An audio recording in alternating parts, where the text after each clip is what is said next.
We're back in the Mog House. Ah. Soothing. Also, I was playing around with my audio a bit, so I hope the game isn't too quiet. I hope I'm not too loud. I might need to play around with that, both in OBS and in the game. I feel like this could be a little louder, but I might have to crank something up or down in OBS too. We'll see. So, alright, there's some game discussion to be had. I missed a few days, but I put those days to good use. Fishing! Lots of fishing, and leveling too. So yeah, I think I was at like 2,600,000 when I last left off. Okay, so the change to... The problem with the change to game volume is some zones in this game are louder than others. That's kind of the problem. Like, anytime we go to Sanctuary of Zeta, like, that zone just has louder volume. It's weird.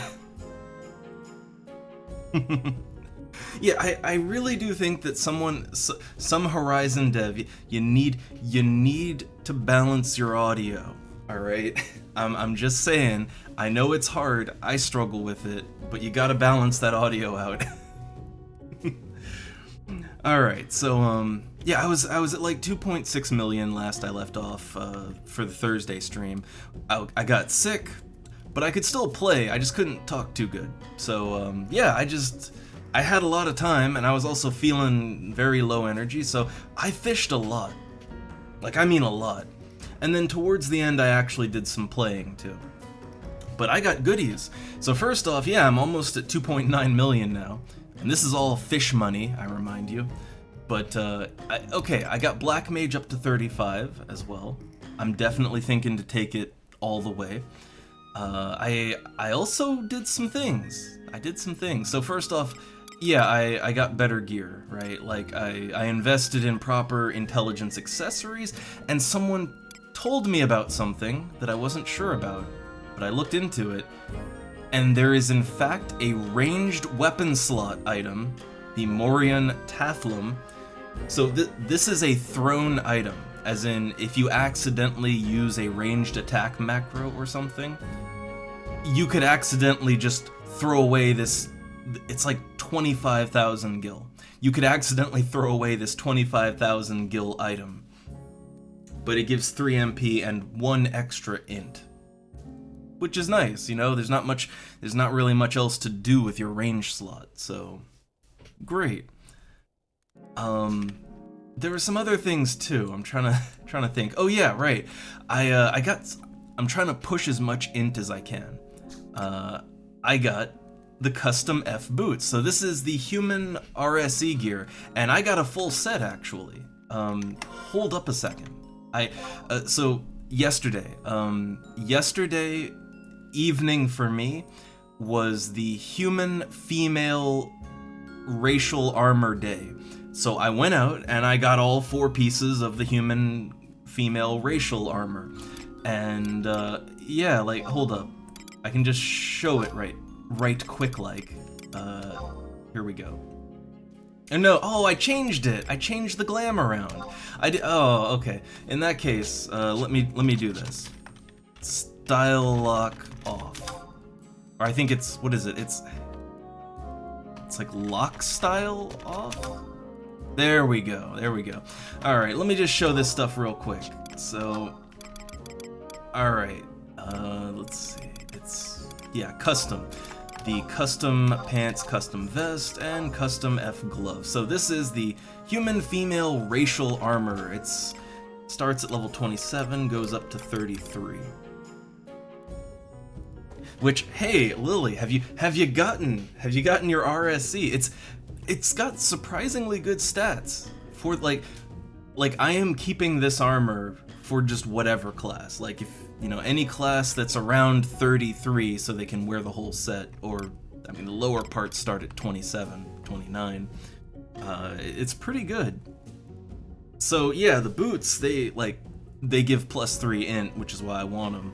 But when you wear all of the pieces together, some of the pieces reduce your stats, most of them increase, but like all together, you have +2 to all stats, which is not bad. Like that is a nice little boost.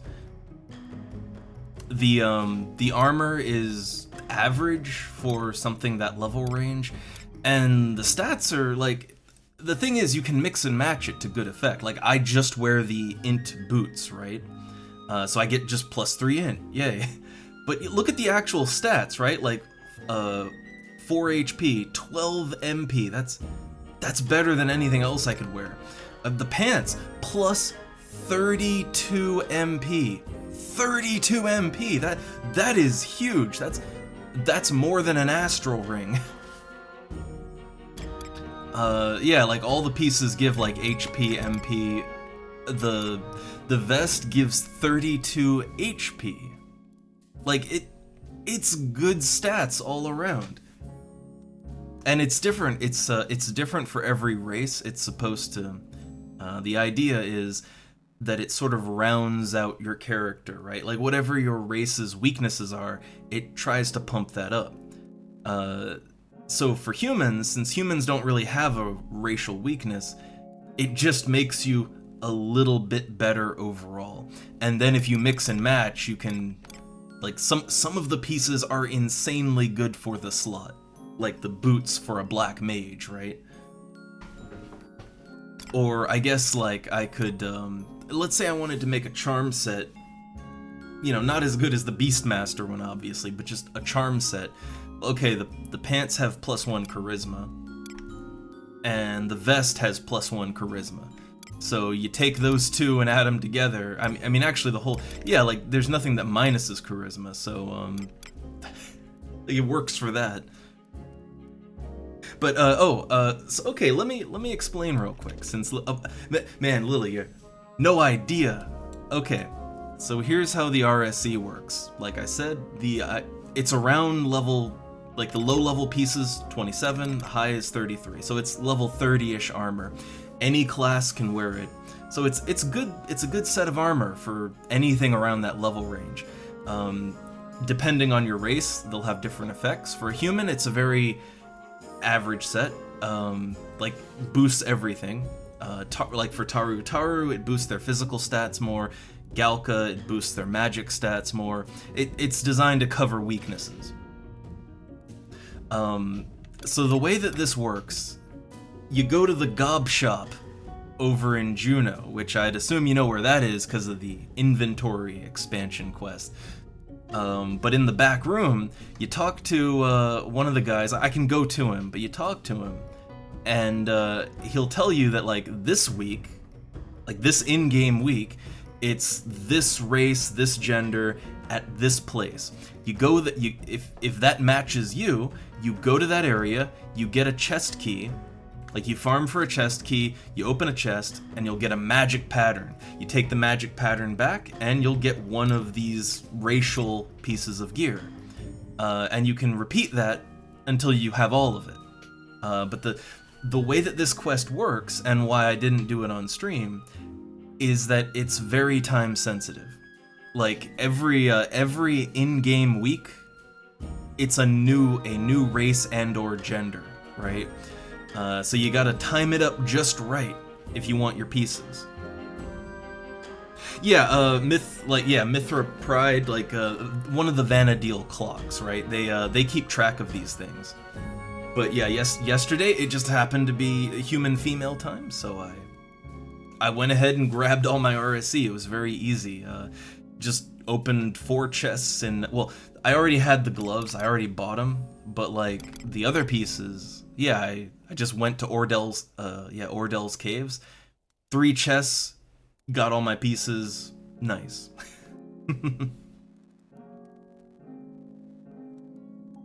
Yeah, I think, you know, for me it's not hard because like I'm like I skipped off on this till I'm level 75 with Beastmaster. So for me it wasn't a problem.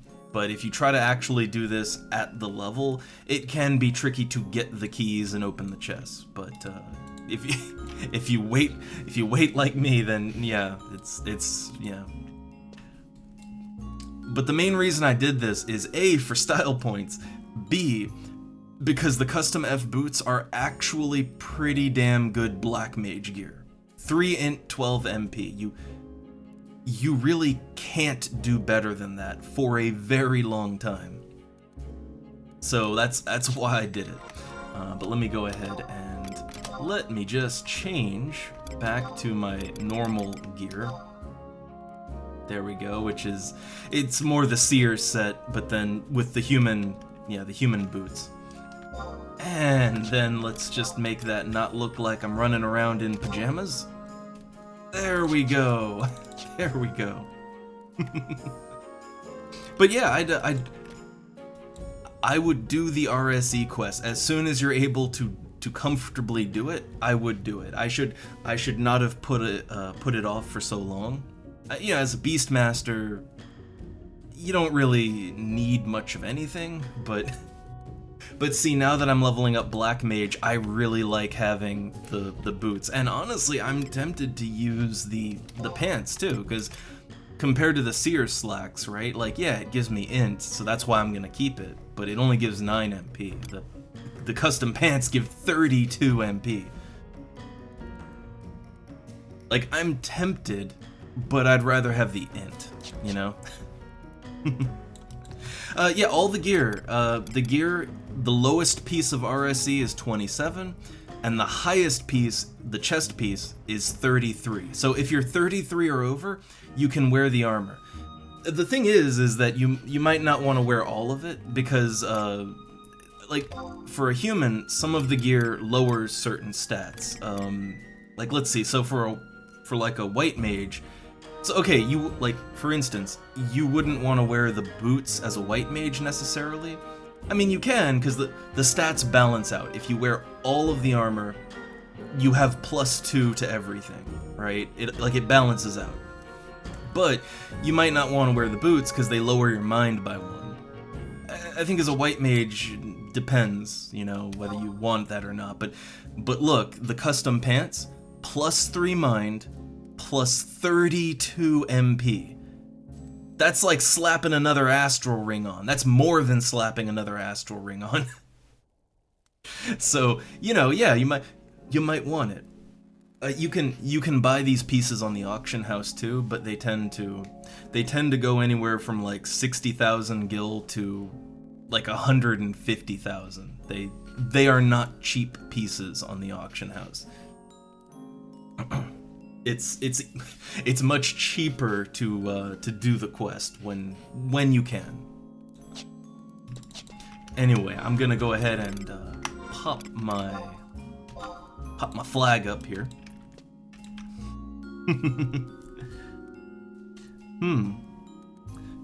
Oh man, burned out on fishing. I mean, look, I kind of know that feeling because my whole weekend was pretty much just, you know, fishing in Sea Serpent Grotto.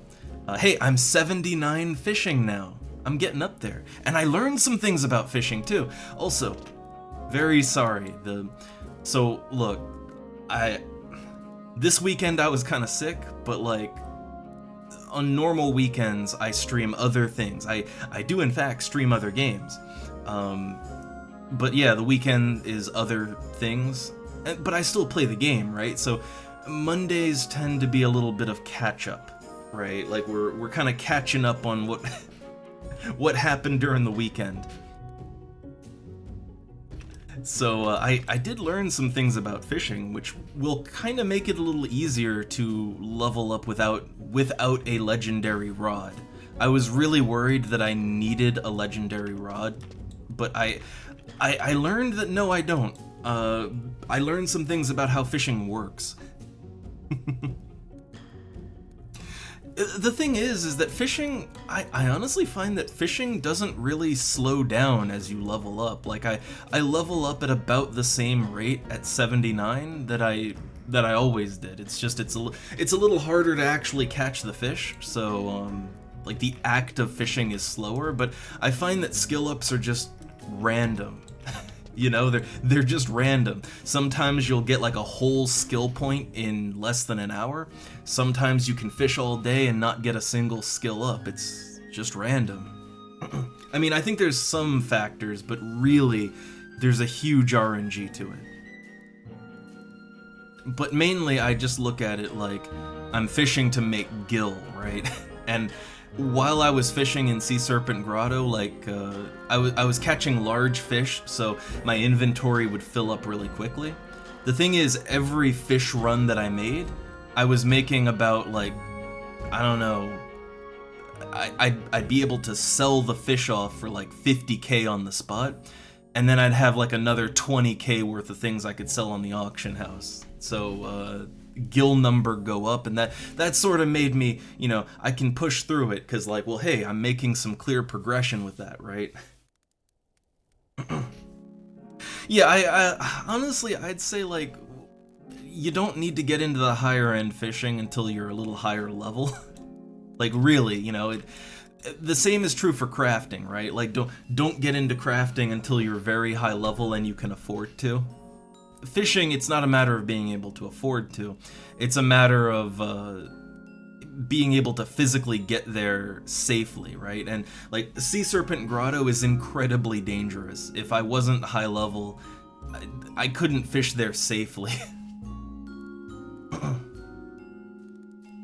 Yeah, the thing is like, okay, NPCing fish, it is kind of the ideal way to go, honestly, because you don't have to worry about, like, fluctuations in the market.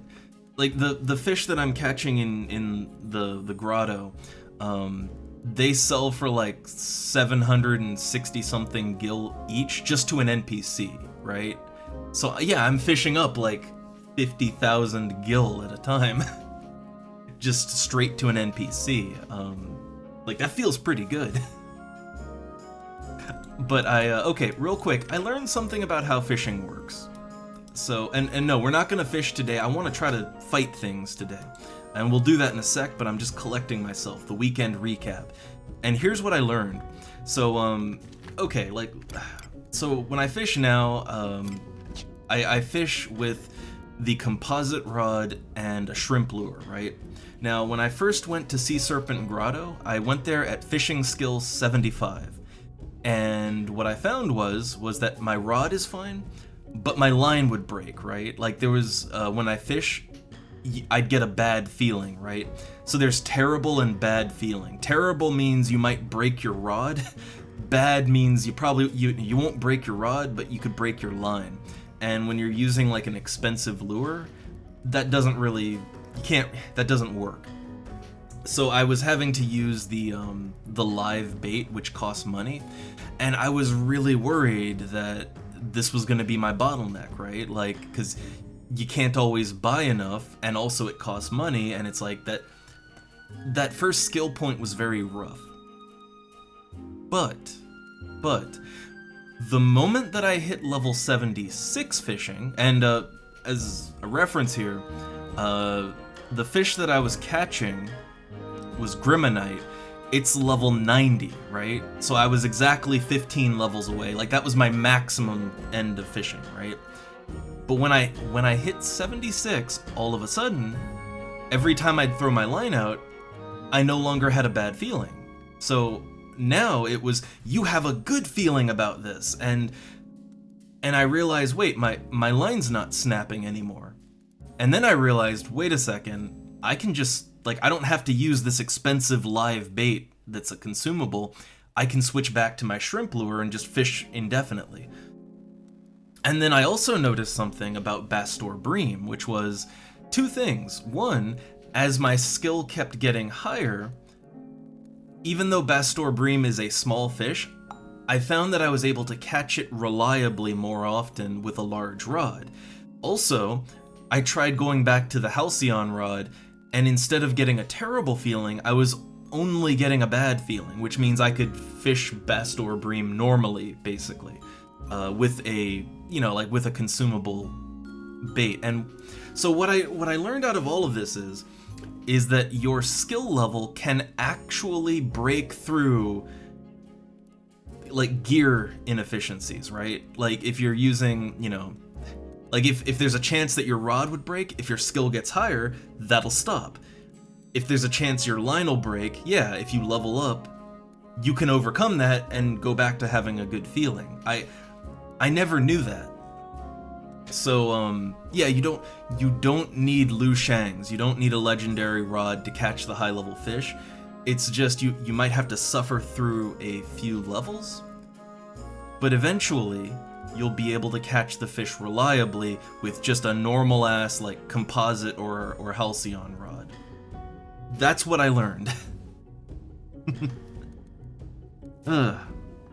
Oh yeah, in the 50s, I think, yeah, in the 50s I was probably doing gold carp.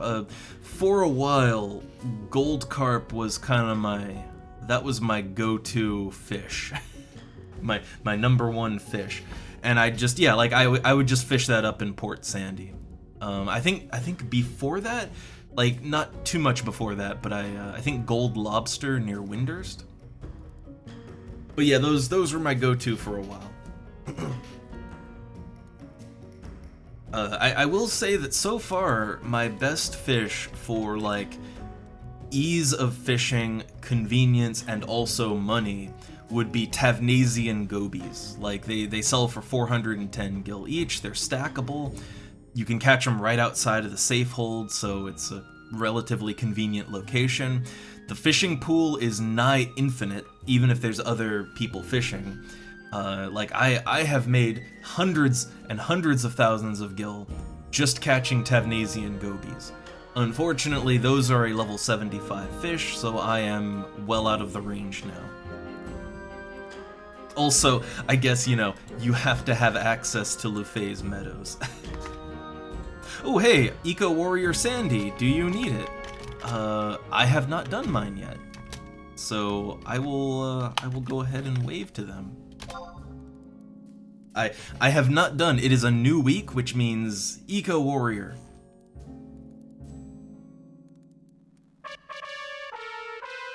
Yeah, I gotta say, like, doing Chains of Promathia at least enough to get to Lufay's meadows, it's hard. There's no way around that. It's hard. But once you get access, like, yeah, no, they're like, Tavnasian gobies are the absolute best fish you can catch at, like, it's the best 75-ish fish that you can catch. So, like, from like level 61 to 75, that's all I caught. Okay, so Eco Warrior has been bumped up on this server. Like, they've buffed it up a little bit. You get 8,000 EXP just flat out, 8,000 EXP. You get 10,000 gil, and you get a scroll that gives you around 2,000 additional EXP that you can just use on whatever, right? So it's basically about 10,000 EXP and 10,000 gil for a very simple, fast quest. But it is a once-a-week thing. So, okay, I usually do Eco Warrior as a white mage, black mage, and that's for a very simple reason. This quest is dirt easy. My class doesn't really matter very much. And white mage, black mage can teleport Hala, and then warp out once they're done. Yeah, they really buffed it. Like, it is, it's a whole weekly event here, right? Like, people form up their alliances and they just get in there and get it done every week. And it's a great way to level up things that you want to use as a sub job. You don't necessarily want to play it all, like, you know, you don't want to go all the way. You don't necessarily like playing it, but you want to level it. So yeah, once a week you can just get a level or two on a class you don't, you know, that you're only gonna sub job. It's a really good use of that. Alright, so let me make sure I have everything I'll need for this. You don't need a lot, but what you'll need is, well, yeah, I'll need these after the fact. I mean, I plan on playing Black Mage after I'm done with this, so yeah, let me just get everything I'll need to Black Mage it up after. So, okay, let's see. And yes, my inventory is getting a little crammed. Also, yeah, look at this. I've taken to making my own pineapple juice just in parties now. Now, why don't I go with melon juice? Melon juice is a little more expensive. It's, you know, I don't do melon or Yagudo drinks because it's more expensive and it doesn't last as long. Pineapple juice lasts for 4 minutes. So I have to, I have to reapply it less often, right? Less MP regen, but I like that it's just sort of on and you can set it and forget it for 4 whole minutes, right? I really like that. So I'm just gonna pull my pineapples and stuff out here. Get my water crystals, get my melon pie. And I gotta make sure that I don't pull too much pineapple. I really stocked up on pineapples, alright? Because you have to go to, you gotta go to Kazam to get them, so that's 3, 4, 5, 1 more. And let's just take the pineapple juice that I've already made. Like, my character is pretty much addicted to pineapple juice, alright? I have a crippling pineapple juice addiction. That is 22 out of my 50 inventory slots taken up.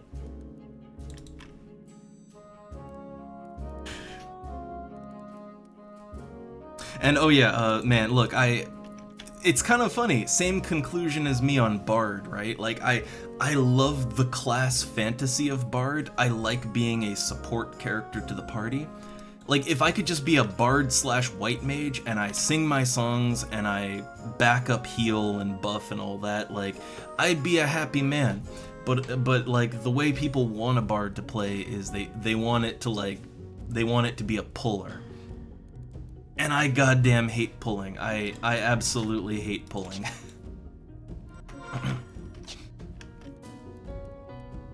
Oh man, my white mage gear is, it's not great, but then again, I'm gonna be level syncing down to 20, so, I mean, honestly, just wear your fishing gear, right? It doesn't matter a whole lot at this.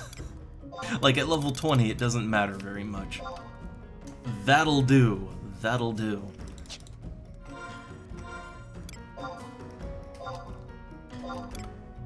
And get a style lock on. There we go. At least we look the part of a proper adventurer. All right. So I preemptively went to Sandoria and I grabbed the Eco Warrior quest. I preemptively did that since I do it every week, right? So when I'm ready, all I have to do is warp directly to, the Crag of Hala, and then take a chocobo to Ordell's caves. I'm good to go. Oh, an enemy crab.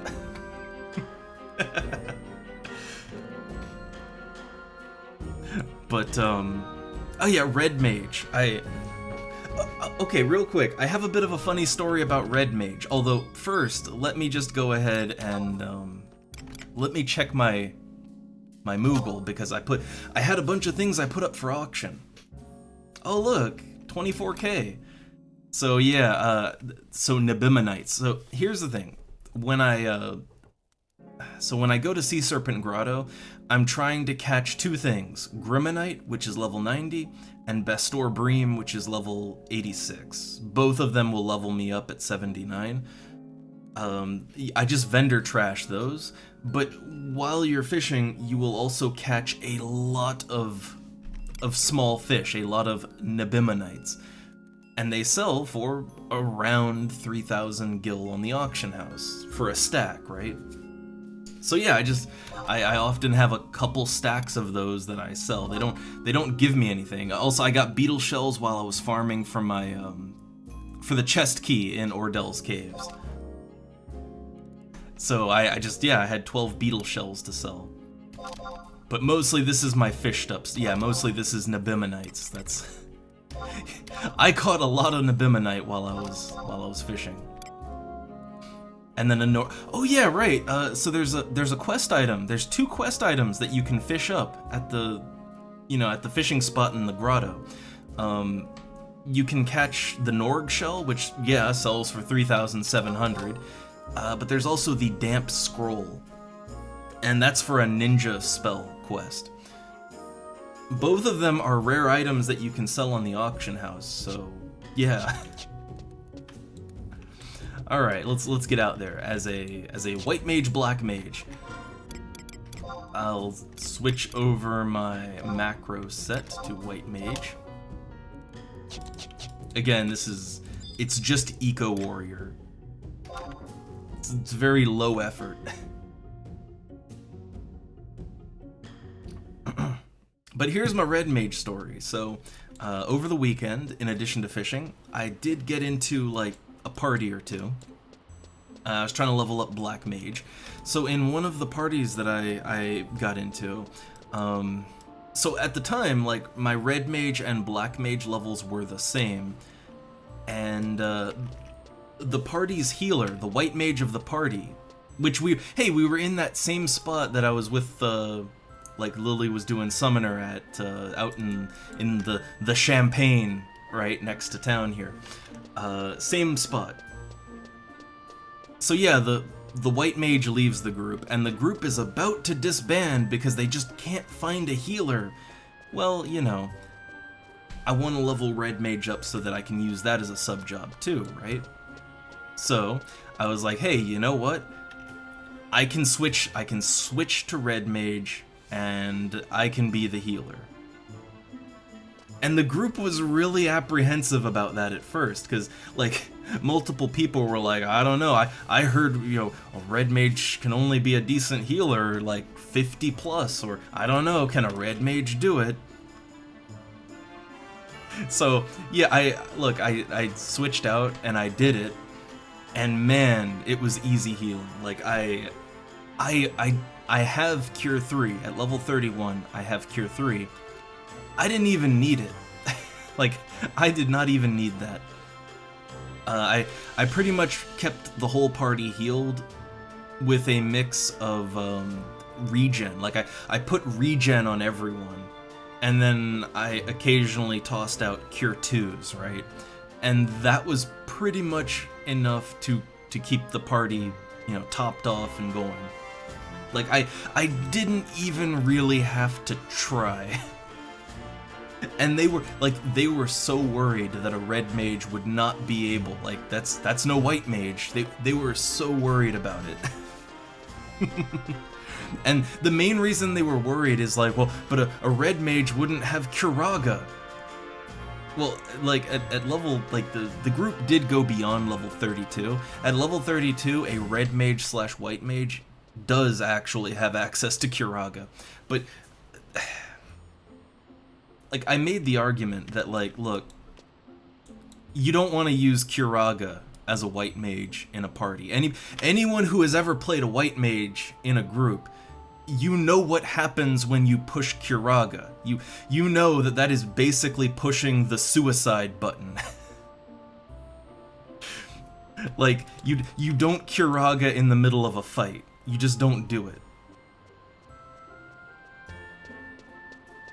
I think every white mage has had that yeah, exactly. Every white mage has had that moment where you thought it would be a good idea to throw out a Curaga in the middle of battle because everybody was hurt. And yeah, you know exactly how that goes down. So no, that is not a reason to think that, like, a red mage can't heal, right?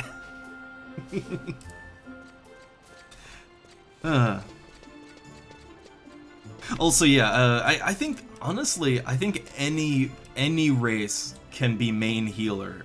Like, I've been in parties with Galka white mages, right? And we all know the Galka problem. But, I think the thing is it's just gear, right? You gotta have the gear to kind of make it work. It's like, you know, elves have the worst int, but I've been in parties with so many really good elf black mages, and it's because they really invest in their int gear, you know? Alright, let's see. I think the party, I mean, a lot of the party's not there yet, so I assume... Oh, okay, alright. I saw people are still in Lethene, I saw them still around, so I guess, alright. Yeah. Portin' now. Like, I noticed the party's not full. Usually they want to fill the parties.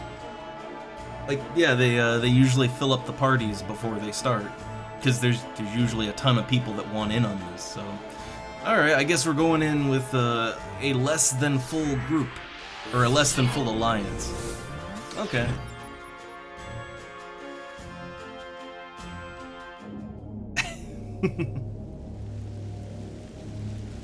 Yeah, the thing is though, like, yeah, again, like elves have the worst int, but again, I've been in parties with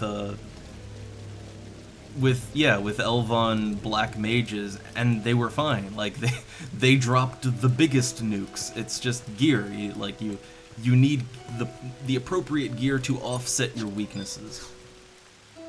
And I think a lot of people kind of, they maybe look at it like, oh, but the Taru could also wear the big int gear or the big MP gear. But here's the thing, would they? And like, as someone who has seen a lot of Taru mages in parties, the ones that just kind of continue to stack their int or their MP, the ones that do that, they tend to be the ones that just drop dead instantly. Like, that's why they usually offset, like, they try to cover their weakness, which is their health pool. The fact that if they get hit once, they just fucking die. Like, they usually try to offset that rather than stack even more MP that they're not gonna use because, they're dead, right? I think that's the thing, right? People tend to not think about it like that, but yeah, every race has something they're trying to offset. And they're gonna try, like they're not just gonna keep stacking.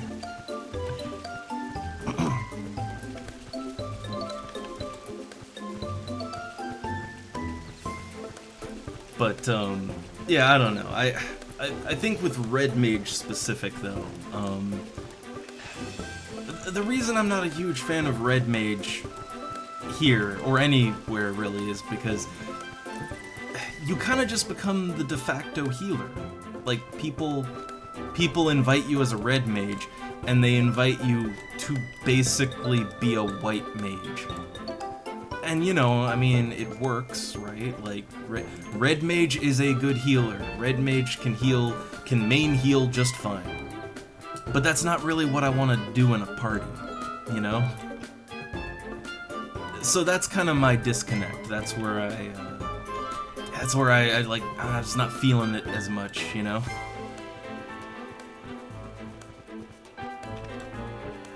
Yeah, Summoner, it's kind of the same problem, although it seems to be better here. Like, I actually have not been in many parties with Summoner healers here. I think that's because they've kind of buffed Summoner up a bit here, so they stand on their own a lot better. Like, they're pretty crazy damage dealers here, and they have better, like, the buffs are better too. So yeah, people don't really invite them as much to just be a healer. But in retail back in the day, and then on other private servers I've played on, yeah, people would invite a summoner white mage just to be a half-level white mage, and it works, right? I can't deny that it works, but it doesn't feel good, It doesn't feel good to just be invited to not even really make use of your class.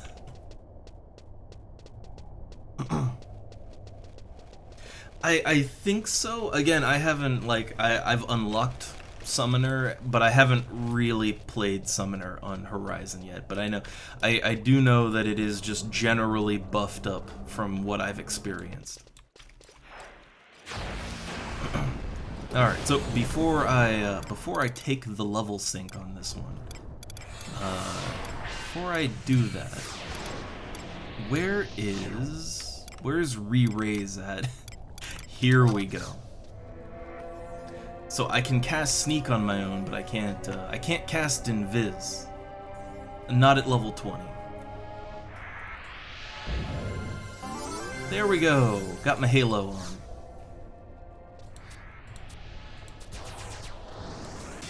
Alright, yeah, we know the details. Level sync me.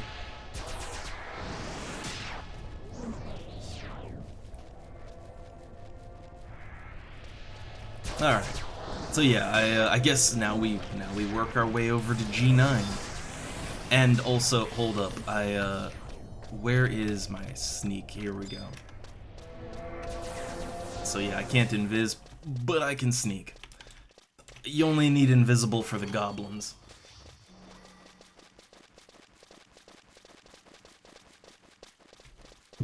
But I do have prism powders, right? I brought prism powders. God, I can't wait till I can make my own sneak oils and prism powders. Like, I cannot wait until I can just manufacture those cheaply. But I'm a ways off from that yet. Like my alchemy, where is it? My alchemy's only still at level like 18, right? Like leveling crafts that aren't cooking is hard.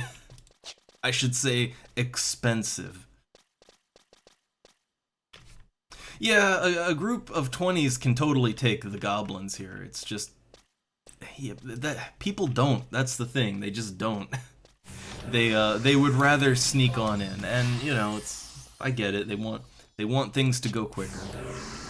So as you can see, yeah, they use their powders and oils, and they just get in that way. There's usually at least one or two people that try to bum rush it, though. Like, there's always a few, just a few, that want to try and, you know, just make a mad dash for the, you know, the spawn point, right? That kind of always has mixed results, depending on how much of the zone they drag with them. Oh no, my sneak is about to wear off. It's gonna wear off a lot sooner than my invis. That's unfortunate. So okay, like we've had the discussion of what's the best craft, and I don't know, mixed opinions on that. I think all of the crafts can be profitable, but it's it seems like the most long-term profitable things are consumable crafting, right? Like consumables or component crafting. You know, not end products, if you will. Also, yeah, my sneak is fading, so I have to... Gotta refresh that, which means that my invis is no longer on. Again, I only need it for goblins, so... Yeah, cooking... So, cooking is not as profitable as alchemy, I don't think. But cooking has its moments, especially with bait. Like, I can craft meatballs fairly cheaply, and a stack of meatballs sells for 8k, and I think to make a stack of meatballs, it only costs me like a little over 1,000 gil. So that's like 7,000 gil per, you know, stack, right? Like in just profit. And the same goes for, I don't know, like ninja tools or, well yeah, making things like sneak oils and stuff in alchemy. Like in alchemy, sneak oils, stuff like that, that's good money. But yeah, anything, right? Cooking, alchemy, they both make good money. I'd say alchemy more, but it depends.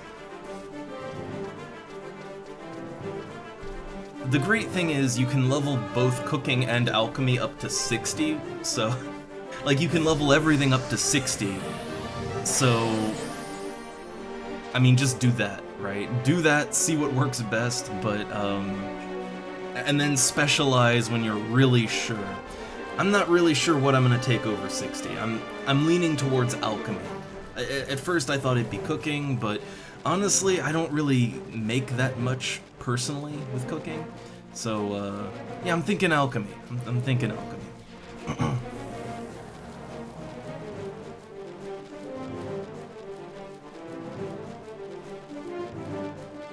Well, yeah. Again, any consumable and not just consumables, but components too. Like, you know, components that are used as part of another craft. I mean, if you want a low-level, easy one, desynthing. Any form of desynthing generally will make you gil. Like, I think it's low-level cloth crafting. But if you desynth, like, the basic goblin armors, you get cloth threads. And yeah, like a stack of those sells for good money. All right, I got a little distracted. Let me refresh my sneak. And I hate to pop another prism powder, but I think I'm gonna have to. Prism powder is actually it's actually a little cheaper than the oil. The oil is really that's the expensive one. But I'd say that no matter what craft you choose, I think they all have profit-making potential. It's just you have to level them up so that you can get those HQ crafts, right? Like, it doesn't even have to be a high-level recipe. There are level 1 to 10 recipes, which means you can basically HQ them with the best chance. And you don't even have to specialize. Like, you can do it at 60, right? But there are crafts in the 1 to 10 range that, if you can HQ them, will make you an assload of money. but I think the main thing is, yeah, you have to have the gil to level the craft up in the first place. That's the hard part. That's the bottleneck. Oh man, this macro is for Protectra. I'm not tall enough for that ride. So just regular Protect.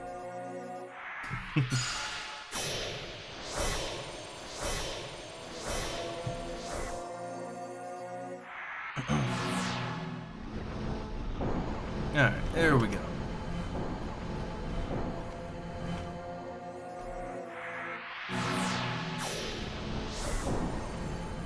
I don't think the whole group is here, so now... Oh, that hog-nosed bat. I believe those will aggro. Pretty sure those are aggroing enemies, so I'll just kind of go forward a little bit here. Oh, yeah, they're on somebody. There we go.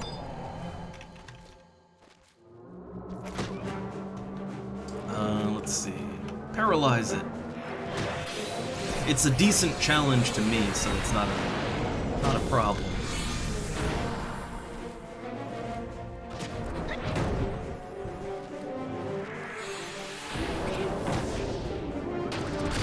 God, I love it. This is my chance, my moment to shine with my white mage melee.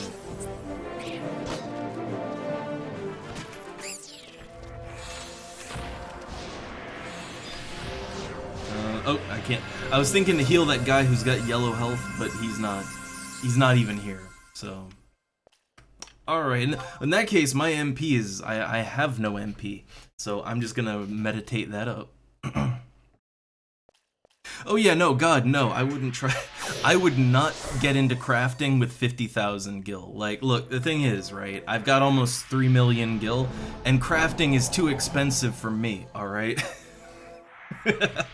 Like, I would not even look at crafting until until you break like 1 million, because, like, if I really wanted to level up and go all in on any one craft, like a real craft, not a consumable craft, but a real craft, right?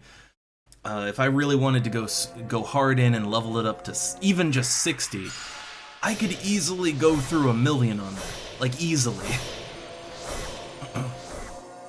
And the more expensive stuff, like goldsmithing, right? Think about this, right? Like some of the stacks of ingots that you need, like the low. Okay, and here's a good way to make gil, but like copper ingots, right? They're like the basic ass ingot. A stack of copper ingots is, I think, over 3,000 gil, right? And that's like level 1. As you go higher, like, no, a stack of ingots might cost you 100k or more. And you'll need like hundreds of stacks of ingots, right? You can do the math on that.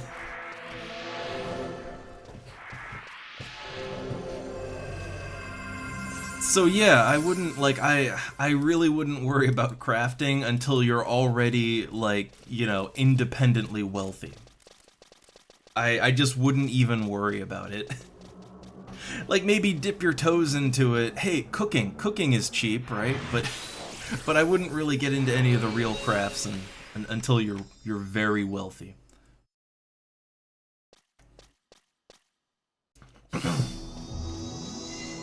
And that's not a like that's not a gatekeeper thing. That's just like, you know, for your own mental health and and safety. Like you know, just wait till you're really at a good spot to start crafting seriously.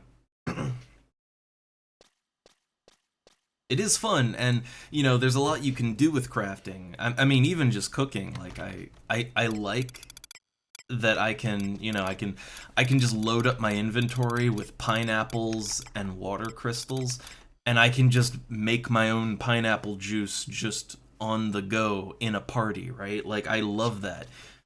It means that I always have MP regeneration all the time in a party, right? Like that's pretty nice.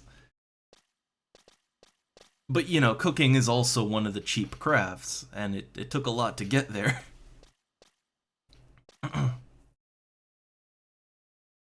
Yeah, and like cooking is the easy one. Even like alchemy is also a consumable craft, but alchemy is actually a lot more expensive than cooking to level up. But yeah, like even cooking, it's yeah, you're easily staring down the barrel of like half a million, you know, half a million 750K, something like that to get to like level 60 even.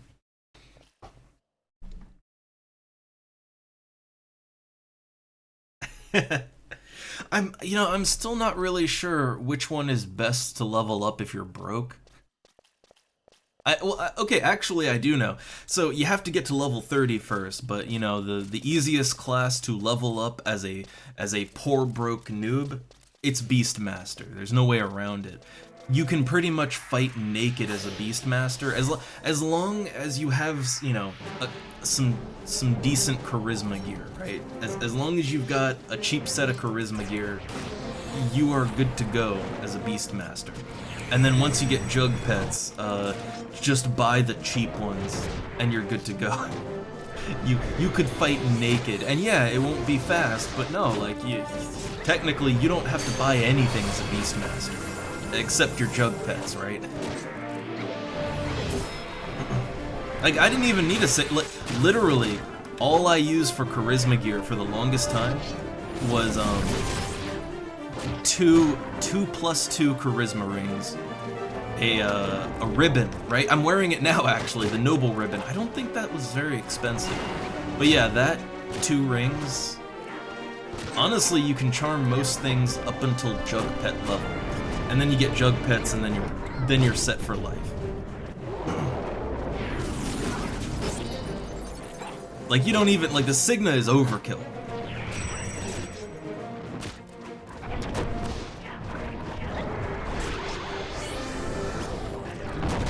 As things going down.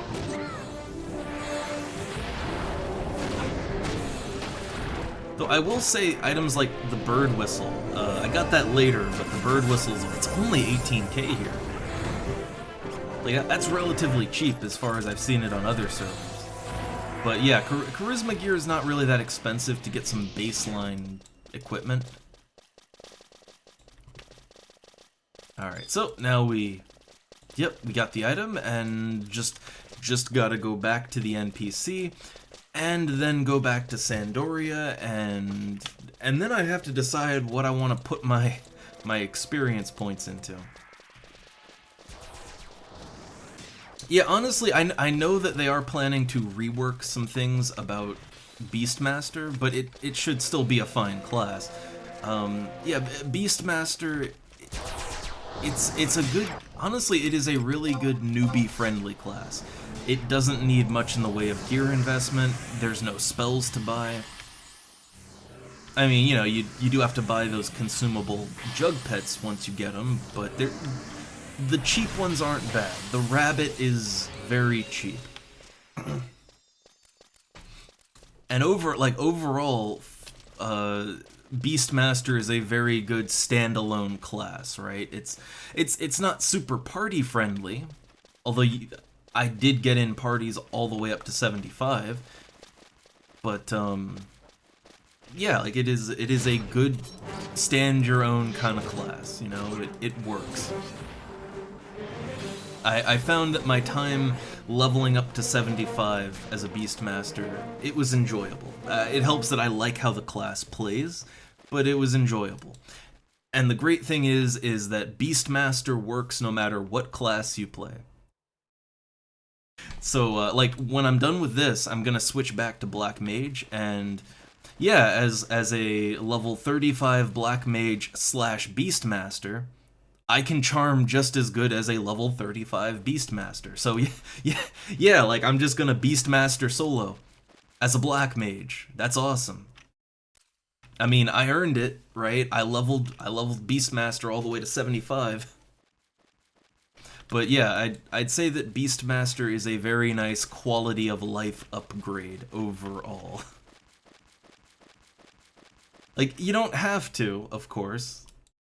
It's just one way to do things, but I found that it made my time a lot more enjoyable.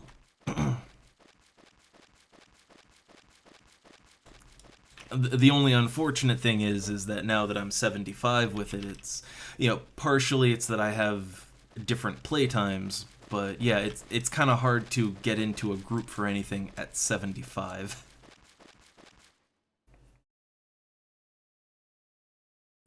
But I think here's the simplest way to put money making in this game outside of fishing, right? If you get really into fishing, I mean, you can just make gil whenever you want. But here's the best way to look at it. Grouping costs money. Like, even as a Beastmaster, when I join a party, A, you get like no loot, right? You get no loot. B, like, even as a Beastmaster, when I party up, like, I gotta, you know, I gotta buy my plates of tuna sushi, and that's like 15,000 gil for a single stack of sushi. That's obscene, right? I gotta use the better pets that cost more money, the sheeps. So, like, when I join a party as a Beastmaster, I'm just losing thousands of gil, right? And the same is kind of true for most classes, right? Like, as a Black Mage, when I party up, well, I'm gonna be crafting my pineapple drinks. I'm gonna be going through consumable food. Like, it costs me thousands of gil to party up, right? But when you go solo, you know, there's no pressure, right? Like, when you go solo, you can generally just do your thing without consumables or anything like that, or using the cheaper consumables. And all of the loot that you find, that's just your loot, right? So I'd say, yeah, like, grouping costs money, soloing makes money. So if you solo a lot, you'll make money. Yeah, you don't want to solo all the time, it's a group game, but solo a little bit, right? Go solo sometimes. Alright. Gonna warp back to Juno, and then teleport to Sandor.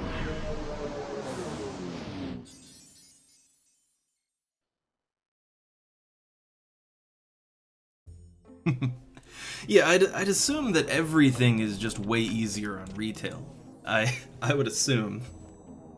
But see, that's the thing. It feels, you know, it feels a lot better to earn things here because, you know, you really gotta fight and claw for what you earn, right? But yeah, I mean, yeah, I didn't get like, my 75 on Horizon is my first, it's my first proper 75 ever. And I'm trying to think. Yeah, back in retail back in the day, I only ever got maybe to 50. I might not have even gotten to 50. I might have been like high 40s. I'm not sure. It's been a long time. And other private servers, I never really got past 55, like the second limit break. The limit breaks really do act as a bottleneck. But yeah, no, here, this is the first time I've ever like gotten so into the game that I really made the push and I made it to 75. It's the very first time.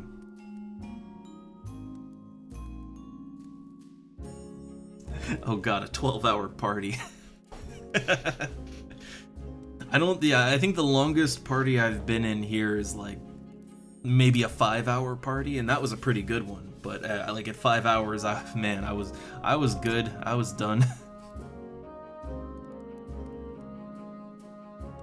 All right, so I think I want to level Red Mage as a sub job. So here's the thing. I don't know if I want Red Mage to go higher than 37. My initial thought was that I wanted to play a healer class so that I'd have a healer ready to go at level 75, right? But I gotta be honest, I don't know. Like I have gotten really, really, really into Black Mage, like super into it. So I don't know, I'll see how I feel. Oh god, yeah, 12 hours of cycling, refresh, and haste. Oh man.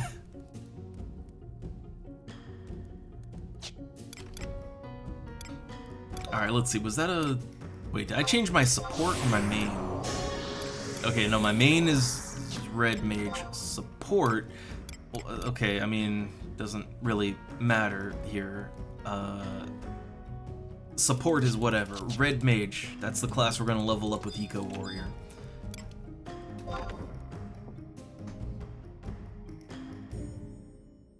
So yeah, I'm thinking like I'll use Eco Warrior and maybe try to party up again, but I don't know. I don't know if I want to take Red Mage higher than 37. Like it's a class that I might sub to Black Mage or something sometimes. I might take White Mage higher. I might take White Mage to 75, but yeah, I don't know. I don't know that I want to go Red Mage 75. I'm having a lot more fun with Black Mage. I gotta admit.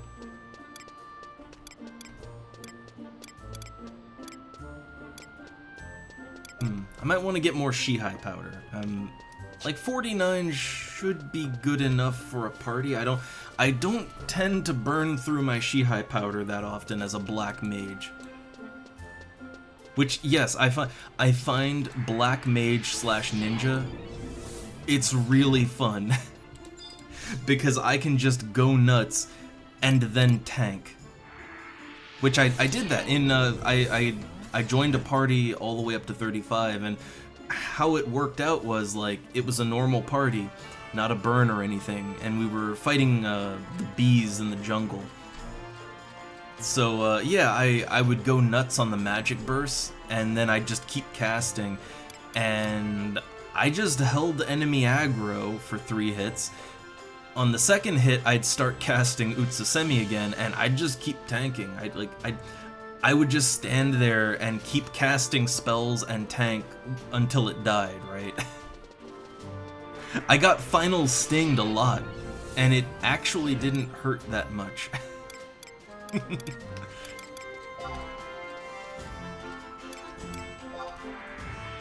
Black Mage is just a whole lot of fun. I don't know, I'm really enjoying it.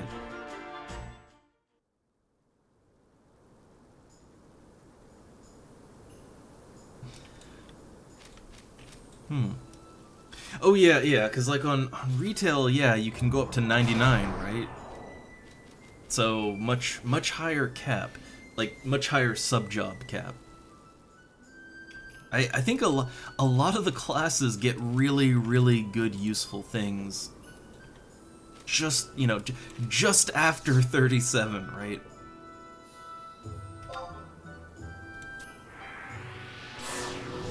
Ah, I see. Man, all the way up to 59. Like, yeah, that's... Like, that would give you so much of the useful stuff from your sub job. Like, too much, I feel.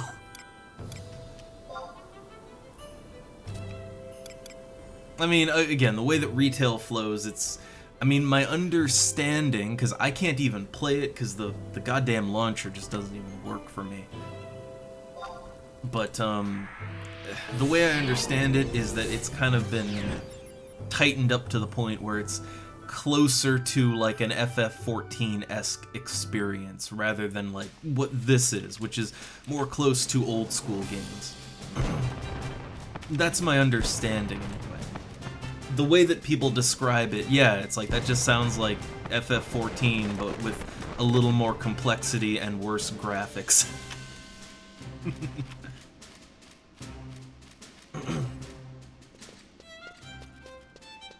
Yeah, and the thing is, right, at that point, with that amount of, like, ease of access and kind of single-player-ifying it, at that point, it's like, really, just go, you know, like, my thought is, you know, I could just go play Final Fantasy XIV. I'd get about the same thing out of it.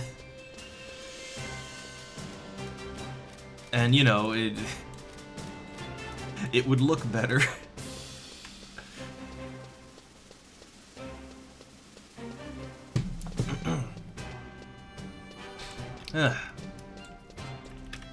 Alright, so to the Mog House and then teleport to Southern Sandoria, get my reward, and then I guess...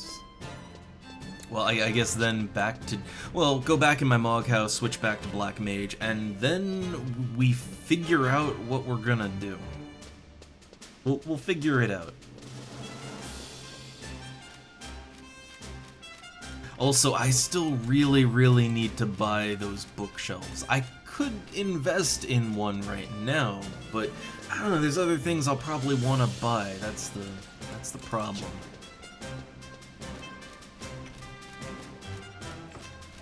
Every time I think, you know, I might want to get some bookshelves or expand my inventory, there's always something else I want more in the moment.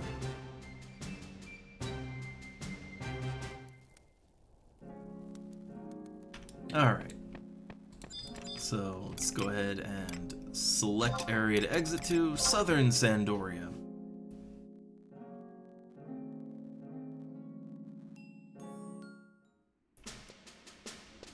Alright, so Eco Warrior reward time. So let's see, okay, so it gives 8,000 raw EXP, so that'll take me like 2,000 into, well, I already have 900, so it'll take me over 2,000 into the next level. And then I'll have an EXP scroll that I can burn, and I figure just use it again on Red Mage. Since, I don't know, I don't really know that I want to play Red Mage. I know I want to get it up to 37 so that it is an acceptable sub-job for Black Mage every now and then. But yeah, I don't think I want to go higher than that. Alright, here we go. Reward time. 8,000 EXP. And 10,000 gil. And a Dragon Chronicle. Yeah, it's been buffed up quite a bit. Yeah, boom, level up. Just bam, instant level. Yeah, see, look, people just level up just standing here. It's great. So my EXP now, yeah, I'm almost 3,000 in. So let's go ahead and pop that Dragon Chronicle. The great thing is you can just kind of save this and use it on a different class if you want to. But I'm just gonna use it all right now. Ooh, I got a big one! I got a big one! I'm almost level 35 now. Almost.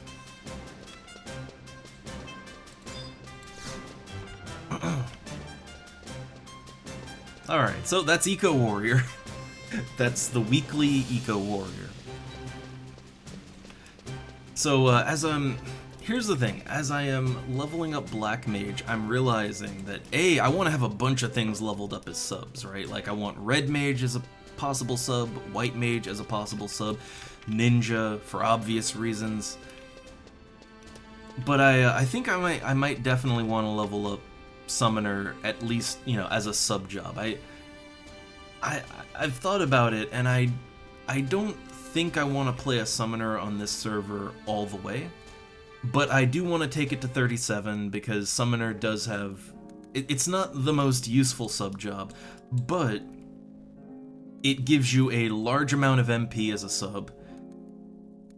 It gives you auto refresh from level 50 onwards, so it's just always a little bit of regenerating MP. And as a black mage, getting more MP and more sources of MP regeneration, that is only a good thing, right? So yeah, I think I will want to level that up as a sub. But for now, I don't know, I'm in that black mage mode, right? So black mage main, Beastmaster secondary, and I'm gonna solo... I guess I'm 35 now, so I guess I could solo on Kufum Island, I suppose. I think that'd be my ideal party spot. Or not party spot, but my ideal solo spot. The ideal party spot right now, I'm not even sure what that would be. I guess out in the jungle, but I'm not sure on that. Alright, so got my Seek party up. My gear, I don't know why, it never puts my my cape on. Like every time I switch out, it takes the cape off. That's weird. But otherwise, everything checks out. Let me make sure that my sets are all good. Style lock it in. So right, I have my... Yeah, this is what I'm wearing right now. This is all my DPS gear, right? All that int. Oh yeah, Garlage Citadel, right? Like that. I actually have not partied there. I don't think I've partied there on this server. But okay, so I got my DPS set, and then I've got... Yeah, so this is my charm set, right? When I am slash beast mastering, this is how I do it. Although I think I'm gonna play around with this a little more, so okay. Yeah, so this set right here, I would switch into it just to charm things. So you got the 4 charisma from your rings, 3 from the bird whistle, and then another 3 from the ribbon, and that's generally enough. You don't really need any more than that. But yeah, the human vest. Again, you only wear this to charm, so the other stats don't matter. You'll change out of it the moment your pet is secured. So I'll get +1 charisma from the chest piece, and then I think the pants. Yeah, the pants also give +1 charisma. Okay, so that is an extra 2 charisma right there. Very nice. Alright. So let me switch. I'm only really now getting into I'm only now getting into changing my gear sets in combat. As a Beastmaster, I never really had to do that. Although I do it now at 75, but I'm trying to do it more with other things. I don't really find a need to change my gear as a black mage, not yet. When I get elemental staffs, then there will be gear changing, but until then, I don't really, I need int, I need lots and lots of int, so I don't really have much of a need to swap that out. I only really swap out for when I'm soloing and I need to charm things, right? That's the only time I swap things out. So okay, now I got my charm set on, and yeah, I have +12 charisma with all this stuff. Like, not bad, right? And then I switch, yeah, just at a push of a button, boom, back to the int gear, and then I have +23 int. Which I thought I had a little more than that. I thought I had a little more. Oh yeah, right, what I'm missing is, when I'm in a party, I normally go /ninja, and when I slash ninja, I can dual wield wands, so I would have like 4 more int than I do now. Oh, well, damn, that was fast. Sure, I guess no Beastmaster solo for me.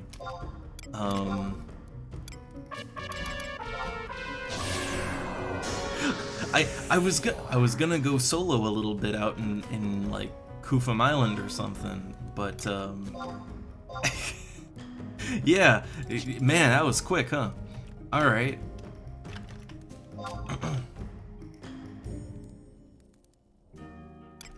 Alright, well then, in that case, so yeah, this is how I normally roll in a party. Black Mage slash Ninja. So, I dual wield one of my lower level wands, and I don't have 2 solid wands because inventory space. My Mog wardrobe is stuffed full. I have to take things out if I want to put more things in now. So just because of inventory limitations, yeah, I use a lower level wand as my dual wield wand. But with all that, and then when I eat a melon pie, yeah, I have like plus 31 int.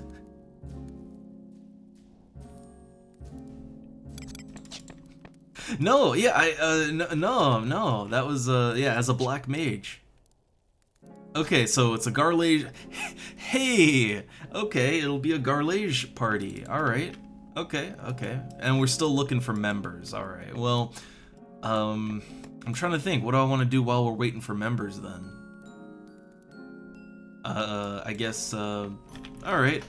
Yeah, okay, I guess I will solo then, right? So I'll solo a bit till we're good then. Yeah. Alright, but yeah, my normal setup slash ninja, I can dual wield wands. I have so much int.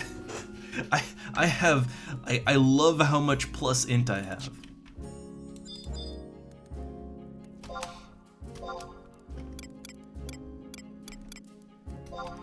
Alright, so yeah, they still have to put the party together, so, what do they need right now? And what level party is this? So the lowest level party member is 33, so I guess it's gonna be a 33 party. They already have a white mage, they've got a paladin, so it looks like all they need is DPS then. It looks like they just need that big damage. Alright. Well, yeah, while they're doing that, I'm just gonna Beastmaster solo a little bit. Alright. Yeah, that is the fastest I have ever gotten into a party. like goddamn.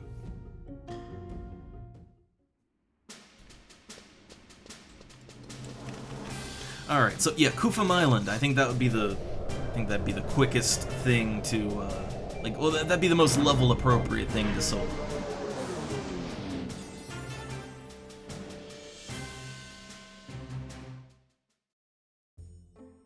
Man, I feel like a proper wizard now. I can just warp whenever the fuck I feel like it. I mean, if I switch over to White Mage, I can teleport to the first 3 crags. I gotta take White Mage a little higher so I can teleport everywhere. But yeah, I'm feeling mighty wizardly now. Which is good, because Doubleus is in fact my wizard name. Gotta go wizard.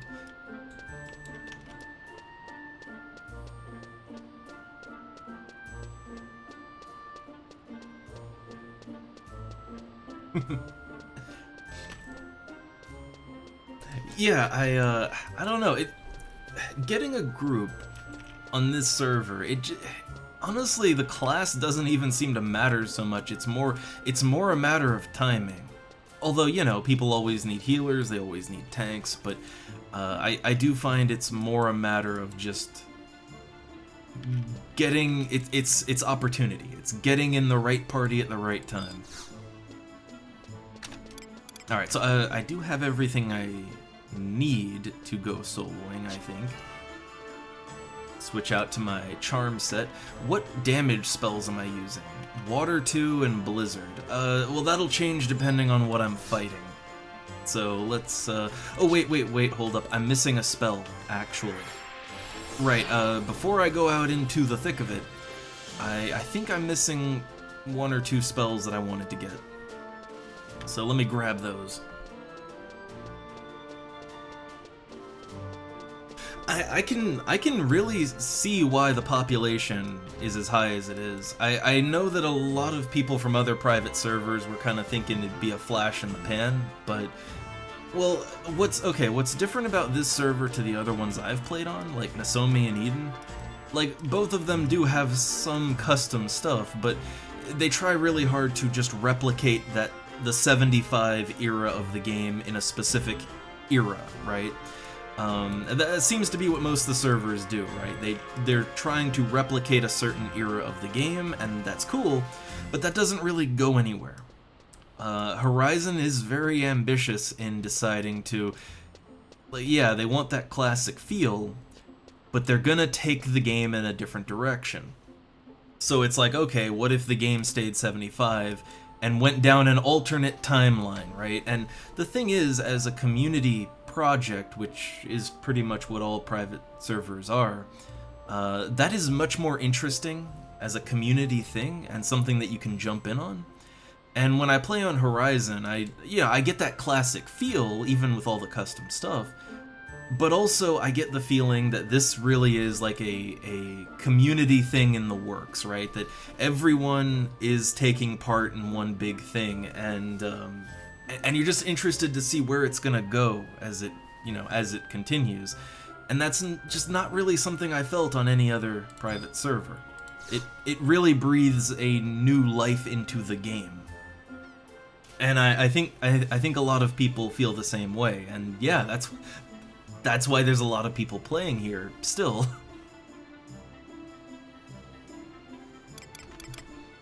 Like, there's exciting things to look forward to on this server, which I can't really say that about any of the other servers I've played on, you know? Like, what you have to look forward to is exactly what you know is coming, right? Like, what would be era appropriate.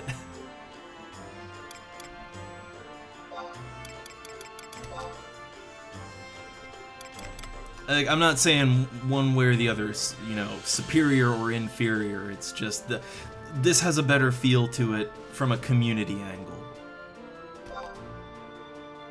Alright, so let me just make sure my spells are up to date. Bio 2, I don't know if I'll actually use it or not. So I looked up how much this spell costs from a merchant in Selbina. It's like 13, 14k. It's not a huge difference, so I'll just buy it here. Like, it's really not a big difference. Alright, there we go. I mean, all the other, like, highly customized servers I've seen, which I haven't looked at too many of them, but they all tend to have, like, a really low population. Like, I know people recommended Wings, I think, but, like, I looked and it's like, man, there's not even, like, a full party worth of people on when I play. Like, I would basically be playing a single-player game. I think maybe the problem with, like, super heavily modified servers, and this goes for any game, because I can think of similar projects for other games too, and it tends to follow the same idea. Yeah, like, so a lot of okay, like, let's take other private server projects that have done really well, that have a similar vibe as this, right? But for other games. For City of Heroes, there's City of Heroes Homecoming, which is, their idea is basically to bring the game back as it was, but then also to just continue developing it, so they try to keep a consistent tone, Turtle WoW for World of Warcraft. You take vanilla WoW, and then you just say all the expansions that came, that's alternate timeline. We're making a new timeline. We're making our own expansion packs, but we're keeping to this, to the tone of the original vanilla game. And people really like Turtle WoW, like 50,000 logins kind of thing, right? I think the server projects that do well, that have custom content, they basically, they try to keep a certain amount of continuity, right? Like, this is the game from this era, but now we're gonna take it in a different direction, but maintaining the tone, right? They keep a consistent tone, doing their own thing, but not going totally off the rails, right? Not like, you know, modded Skyrim where dragons are now Thomas the Tank Engine, right? Like, nobody wants to play that. Funny memes, but nobody wants to play it. And I think it's the same idea with private servers. Like, you want them to do their own thing, but you don't want them completely off the rails. I think servers like Horizon do a good job at striking that balance, I think.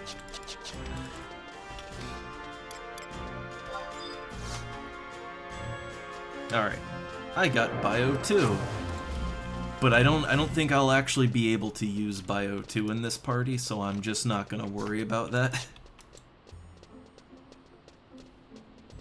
So, okay, they need one more party member. I mean, Garlage Citadel is... it's really close. Like, it's really, really close. I can literally just warp back to Juneau and grab a chocobo, and I can be at Garlage in less than 5 minutes, so... yeah, I'm just gonna go to Kufum Island and solo a little bit like I planned, until they have a 6th. Unless there already is a 6th. Sometimes the party list bugs. No, they don't. Okay. So yeah, let's go over to Kufum Island just for a little bit, just for funsies, right?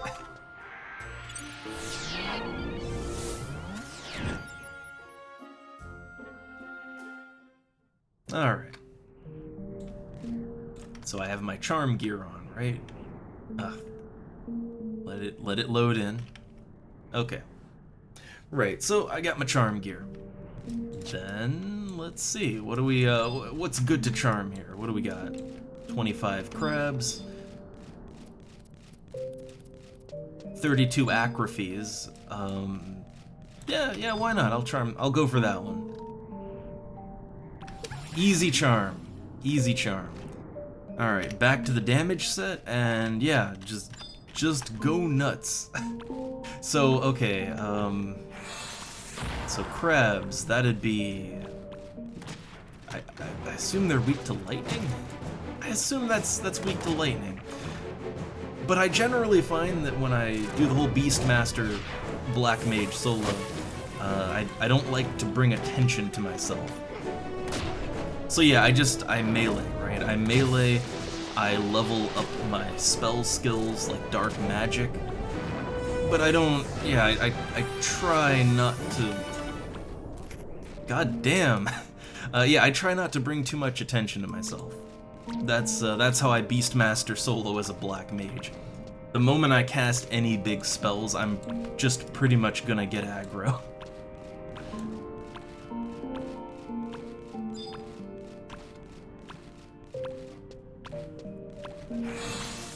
But yeah, like damage over times, those hold fine.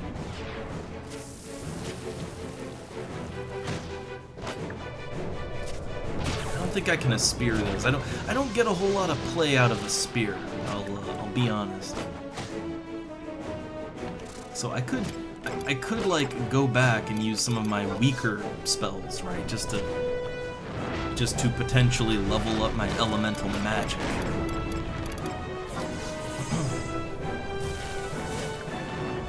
Yeah, there we go. Just stick to the weak stuff, right?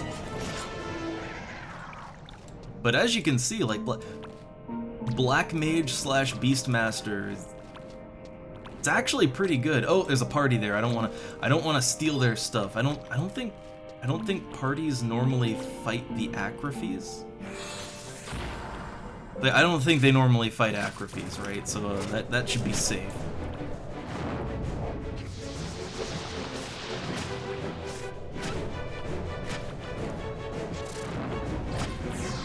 Alright, I don't know if you can spear leeches or not. Let's find out.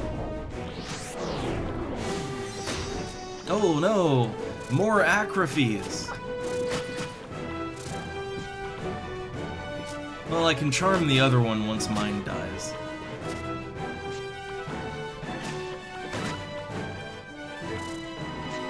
Oh, I got the aggro. Hold up.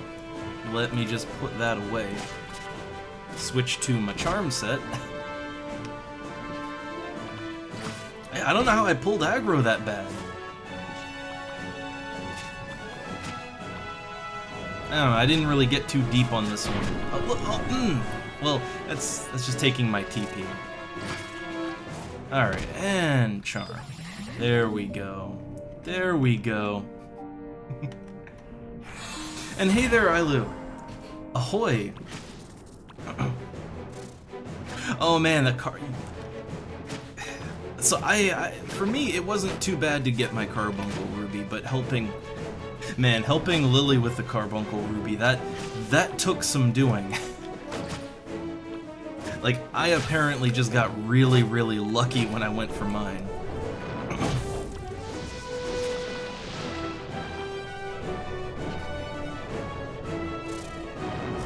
There we go. Get that HP back.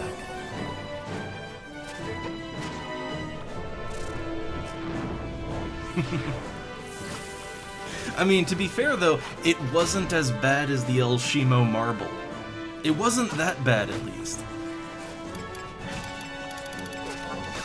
Alright, I think I can just go ahead and kill this thing, so, yeah. Thunder! Yeah, let's just go nuts now. Thunder, blizzard, all that good stuff. There we go. There we go. Alright, I'll tell the pet to rest. And I'll tell it to rest like 30 away from me, because if you are 30 or more away from the pet, when it decharms, it won't attack you. So hey, hot tips and tricks for Beastmaster. If you're more than 30 away, it'll just not aggro.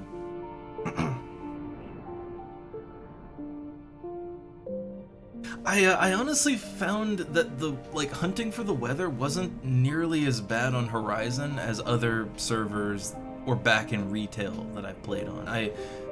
I do kind of wonder if they have bumped up the chance for certain weather to happen. Because I remember that fire weather specifically, it always took forever for fire weather to happen. But here I got it pretty easy. And I mean, I've noticed that fire weather frequently happens in certain zones, like just all the time. So I do sort of wonder if they maybe adjusted that a little bit.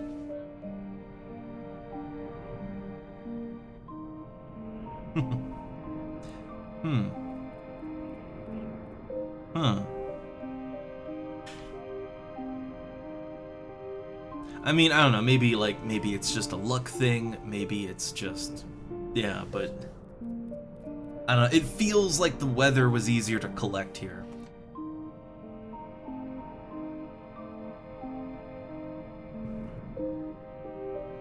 I'm trying to think, I think I might have seen fire like once in the dunes. I never really expect it there. Yeah, but in Altepa, in the jungles, fire weather happens all the time.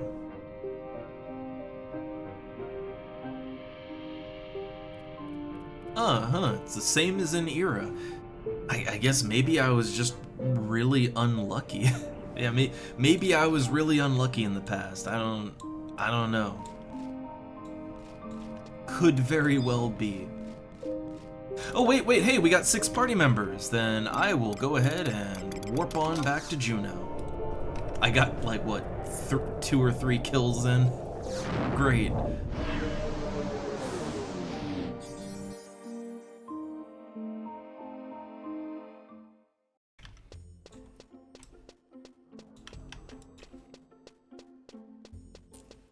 I do love, though, that I can just kind of, yeah, when you play Black Mage, yeah, you're always just a warp away from home.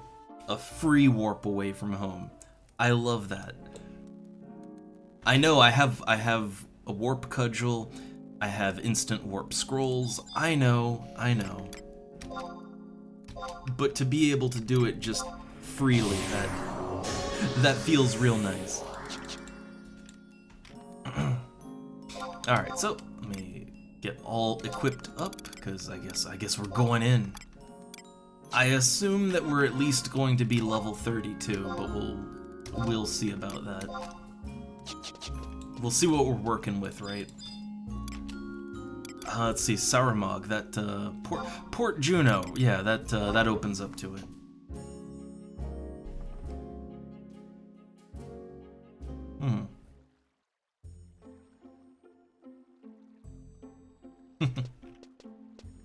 Yeah, I mean, look, getting Black Mage to 17 just for warp is pretty nice. I wouldn't use it in the field unless, you know, it's a class that subbing Black Mage makes sense for. I'd take the hit and use a scroll if I was going back from a party, but you know, when I'm just running around solo, yeah, like sometimes I just go / Black Mage just so I can get back to town easier. Well, I think out loud a lot, and I hum a lot. I can't help it. Okay, that's not the right. Gotta go in. Oh, I do have my Shihai powder, right? I do. I think 49 will probably be enough. I usually don't go through more than like 30.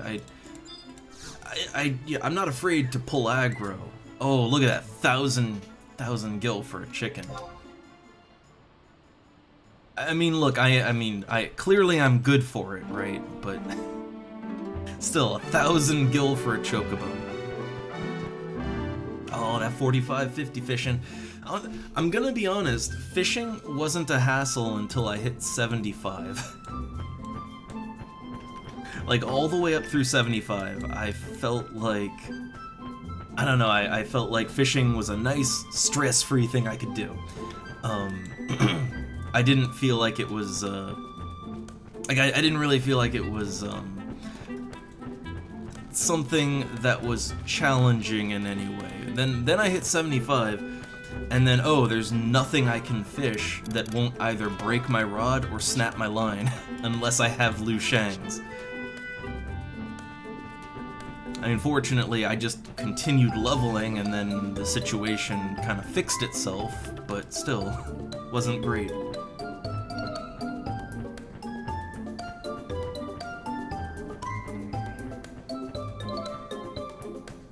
Also, oh, sorry, still got a little bit of that phlegm. Still, it's creeping up on me. Maybe drinking more water. More water might help.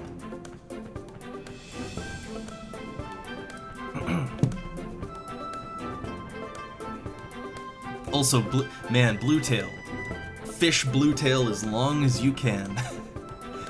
Same goes for Tavnasian gobies. Just, you know, fish that as long as you can possibly level up on it, because it's good stuff.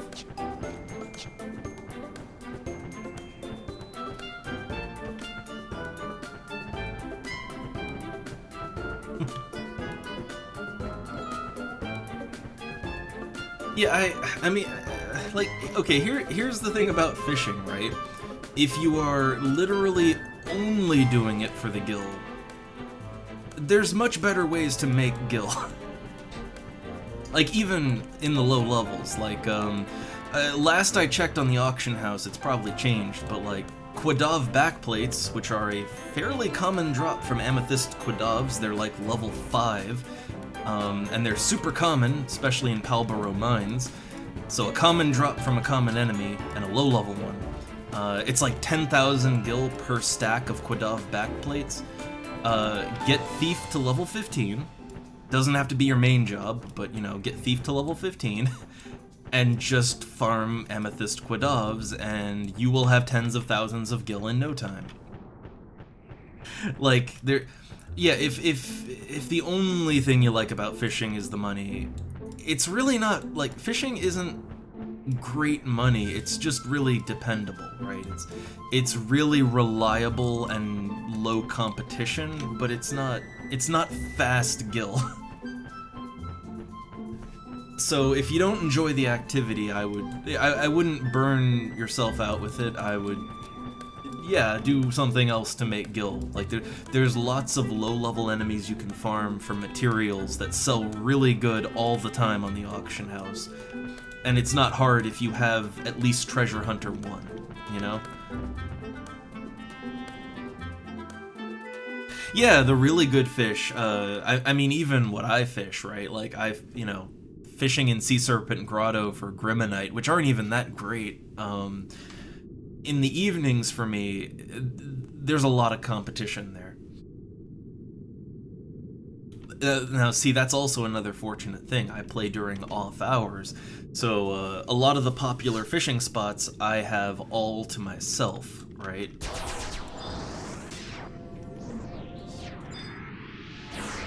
But, you know, that's not true for everyone.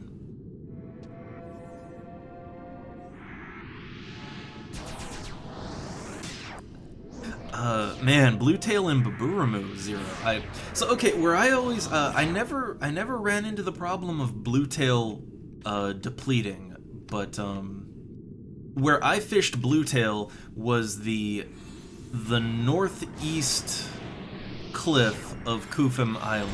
I found that was a basically infinite Bluetail pool, and pretty much every line cast came up Bluetail. Like, it was fast. Like, that was the ideal spot for Bluetail for me.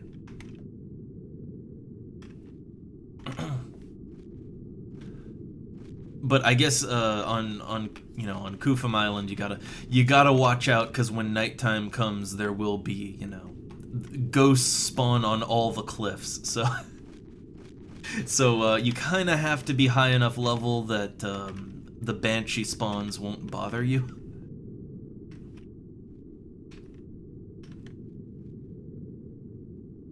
Oh man, where are we? Oh, are we going to party up in front of the Banishing Gate? I think we are. Hey, the old Banishing Gate. I remember the Banishing Gate. I remember. I don't like the Banishing Gate very much.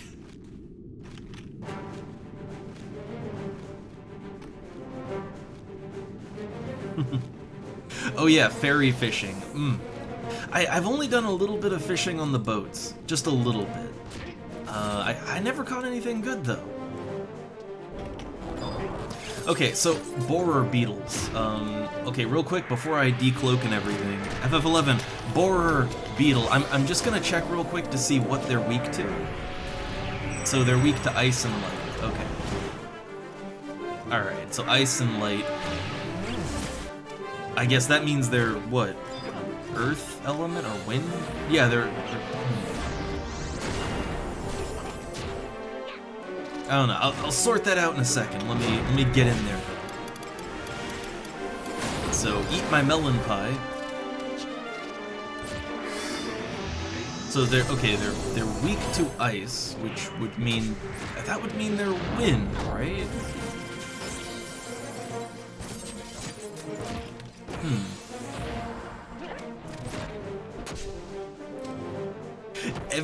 Every enemy that I fight, I have to sort of figure out what I'm using and why, right? and also the magic burst. What I use depends a lot on what we're magic bursting.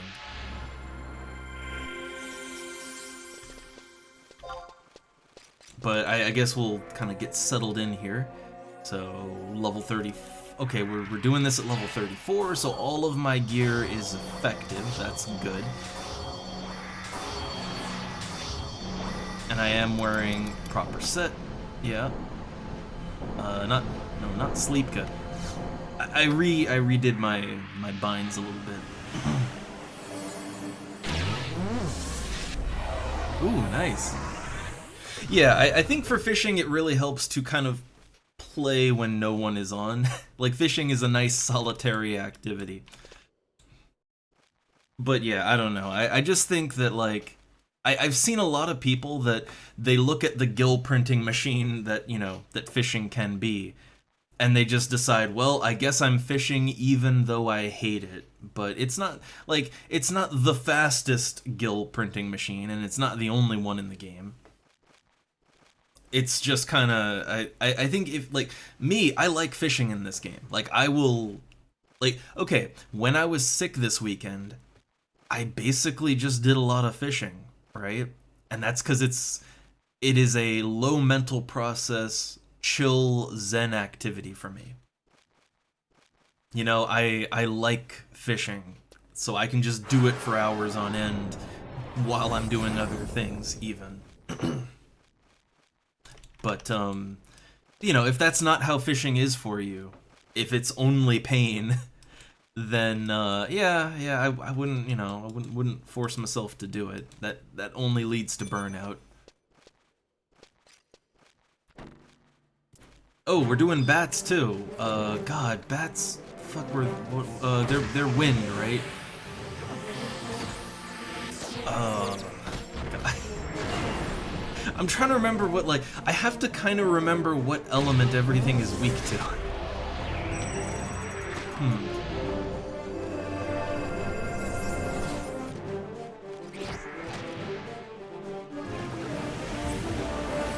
Oh yeah, what are my damage? Like I gotta figure. Okay, blizzard, water two, and then what's the AOE? The AOE is water. Okay.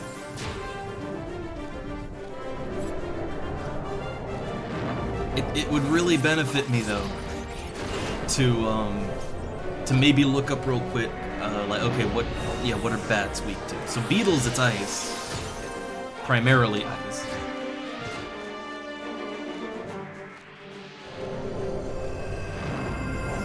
Gotta figure like what this one's is. Well, burn and also get that pineapple drink on. Hold up, get that pineapple in my belly now. All right.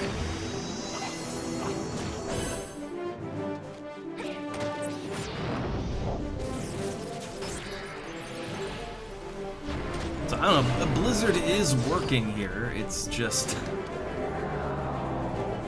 I really want to kind of check and make sure what I should be casting these at. I don't know, I'm getting a consistent 114 on Blizzard. That ain't bad. But yeah, let me check that real quick. So Siege Bat. Siege Bat is weak to wind. Okay, so weak to wind and light, but. Alright, so what I want to have on my bar then, I think I want to have my best wind spell and my best ice spell, right? That would make sense. I don't know if it's like this is kind of a tight area, and I don't know if it's safe to use my AoEs in here. I'm not sure.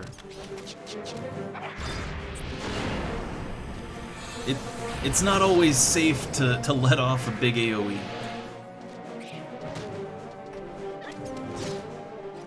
Alright, let me take a look. What, yeah, what have I got here? So I have Aeroga. Okay, I have Arrow 2. Very nice. Well, in that case, let me just... Gonna whip out an Elemental Seal on this one. So Elemental Seal, Arrow 2. I think this is my biggest spell, too. Oh yeah, there we go. 186. I'm not, how much MP does that cost? 59. Blizzard is 30. I kind of feel like I get more damage out of just blizzarding twice, right? Like I feel like for the MP, I might get more out of that, but I don't know. Also, it seems like they're not chaining, which would be that would be a problem for me. Nope. I was kind of waiting to see what they were gonna chain with, but it seems like they're just not.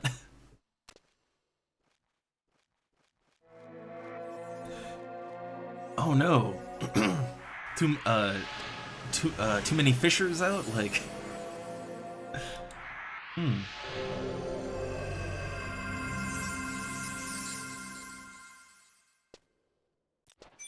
I will admit I don't pay too much attention to the moon phases when I fish in this game.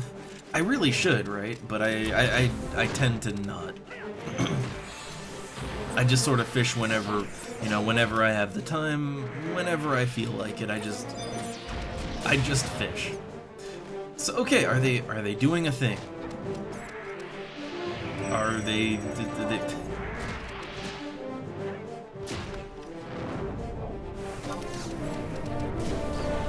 I don't think they're bothering with chaining. I think they're just not.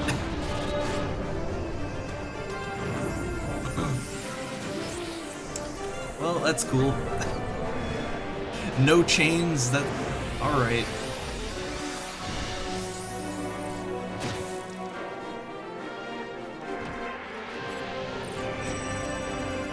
Pop out another arrow, too. And I'll, when I sit down, I'll fix my bars. Oh hey, I'm under the attack. This is fine.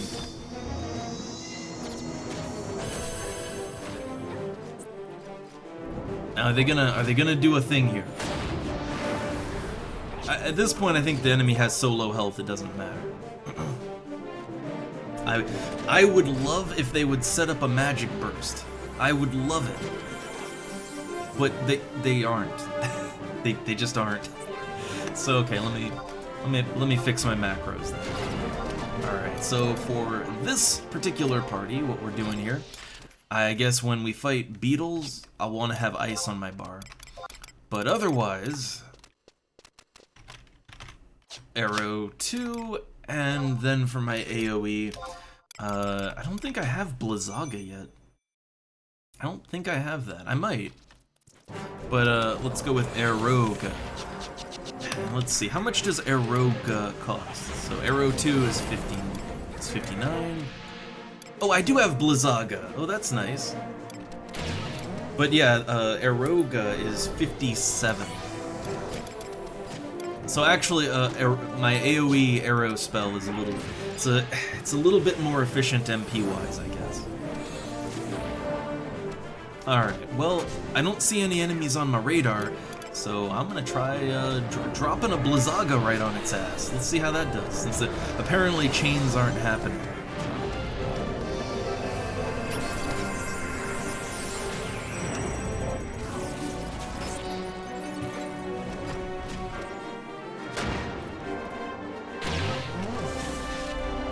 I guess I'm tanking now. I guess tanking is what I'm doing. At least for one more shadow. Alright, there we go.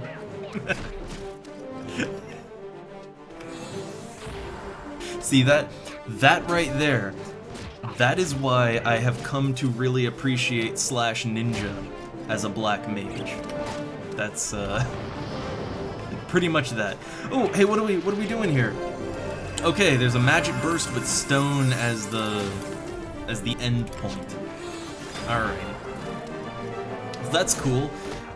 That doesn't really play to the enemy's weakness, but it's cool. It'll still probably get decent damage.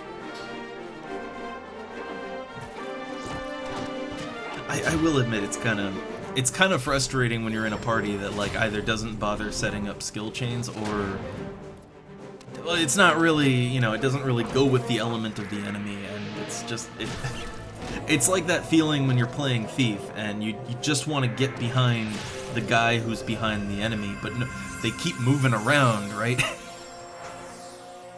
It's a similar vibe, similar energy.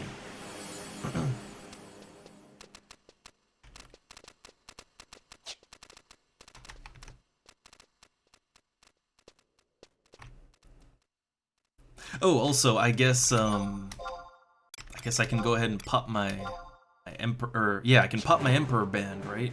I can do that.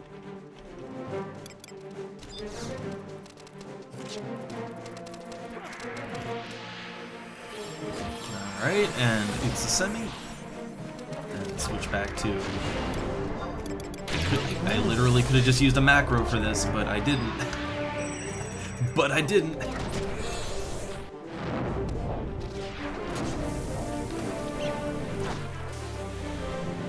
Alright, let's do a little debuffing here. So the thing I need to look out for is what? Raging Axe. Well, okay.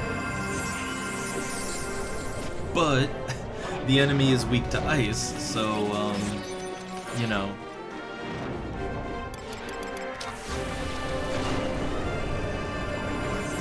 Do it. There we go. Hey, that's proper chaining. How much does that burst for? 252. Not bad. Not bad at all. Very respectable. How much does this the...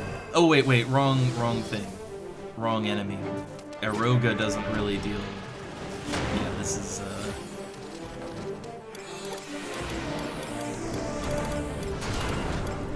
I'm doing a bit of a mix here, right? Like a mix of,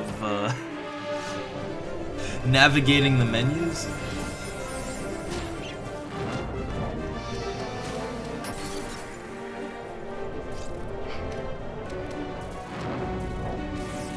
Oh look, Black Mage needs to be I got that stone too. It's just we're switching enemies here a lot.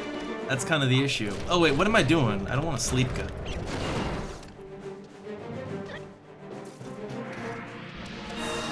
But I got my big stone 2 on it.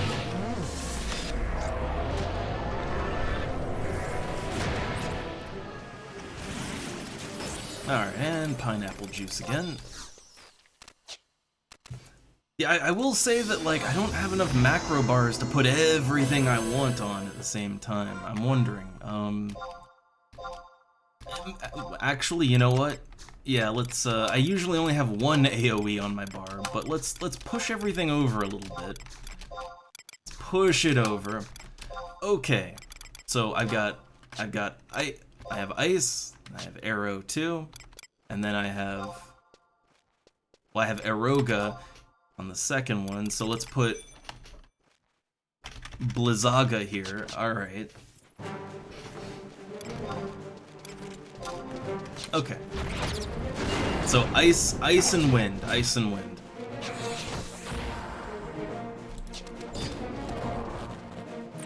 And then they want to chain with stone, so but like, that's what the enemies are weak to, alright?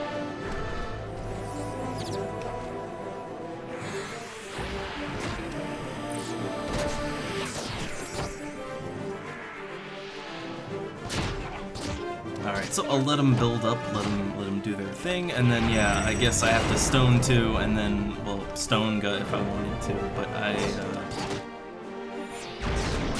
don't know.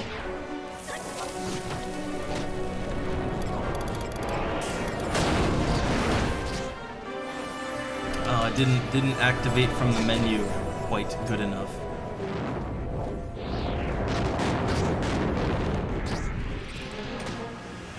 So, I don't know, let's see, what kind of damage am I getting out of that? So, we got 195 from the stone go, and then how much was the stone 2? 241. Like, I want to see which one. I'm not exactly sure which one is better, to go for the element or, well, I mean, the magic burst, you want to go for it, but it's more like which one am I gonna set up for my macros, right?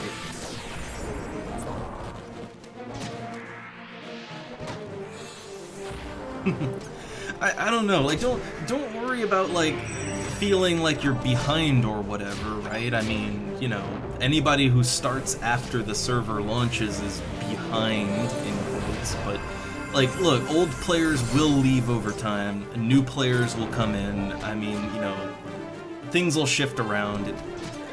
Don't look at it as being, you know, ahead or behind of anyone. Alright, so yeah, let me see, how much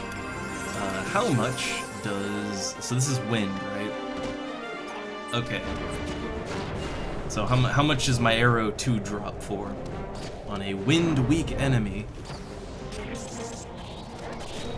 And then the Eroga, 186. Okay, so like even though it's not playing to type,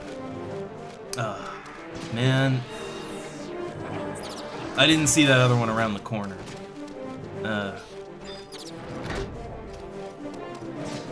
All right.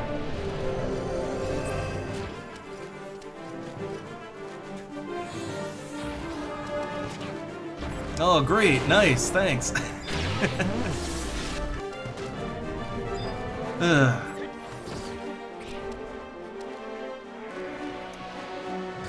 Like, I don't think ads are a like, I have such high-end, I can lock things down, but,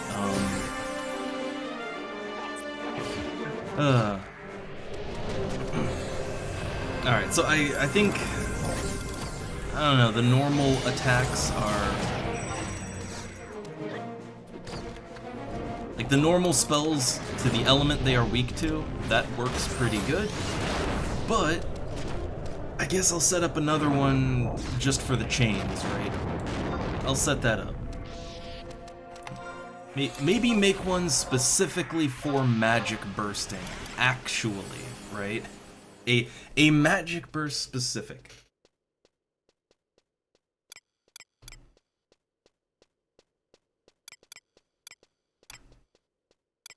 Alright, let's see. I guess I'll copy paste this one, right? Yeah, copy paste these. Oh god, set it up quick. Set it up quick. So we'll call this one like Magic Burst, right? Just Magic Burst 1 and 2. So that would be for these for this particular party, Stone 2. And Stone Good. The thing is, I didn't really need this before. Like before, I just kind of like so okay, before we were doing skill chains that magic bursted into the element that the enemy was weak to, right? In this party, they're not they're not doing that. They're just doing stone, right? Which is fine. You do what you can. But it has nothing to do with the element that the enemy is weak to or not. So it's kind of it's not how I normally set my macros up, right? I think that's the issue here.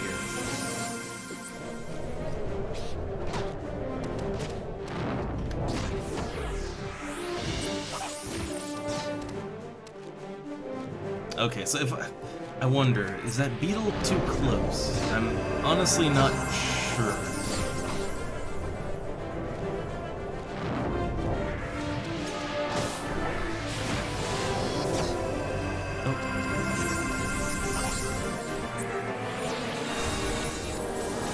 Also, I'm not sure if I think a spear works on beetles, but I'm not 100% on that. Okay, can't drain.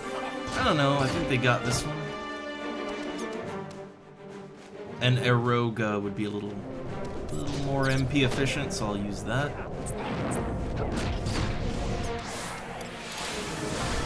Chug my pineapple juice and maybe craft another thing too.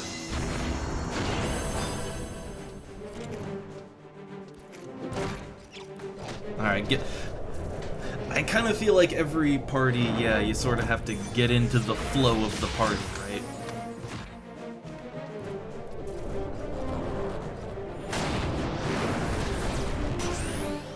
Alright, then, my stone go. Alright, but then they're actually weak to ice, so I'll use that. Start Utsasemi again. Go. Gotta time it well.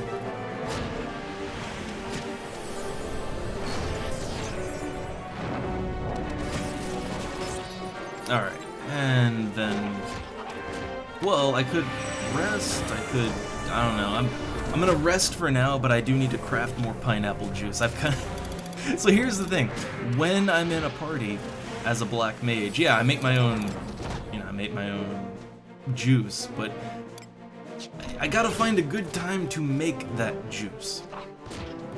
you can't rest and craft at the same time, unfortunately, so I sort of have to make a judgment call between when do I rest and when do I make more juice.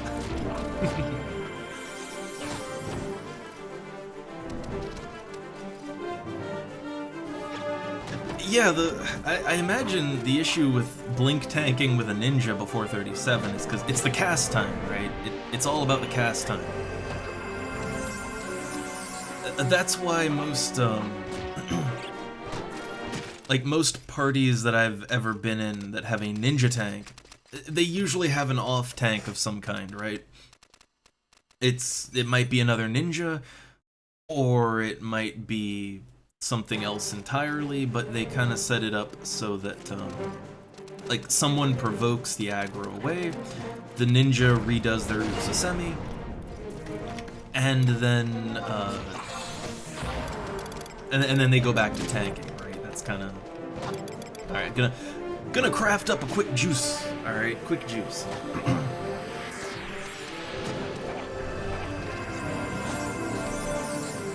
Oh, I thought Ichi and Ni, I thought they were on the same timer, I thought. Huh. Oh, also, missed my window there to get a double burst in, but that's okay.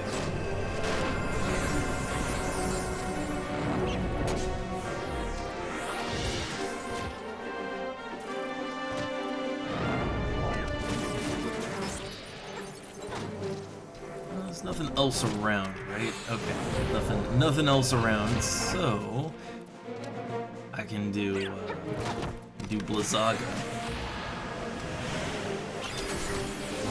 Yeah, Elemental Seal that.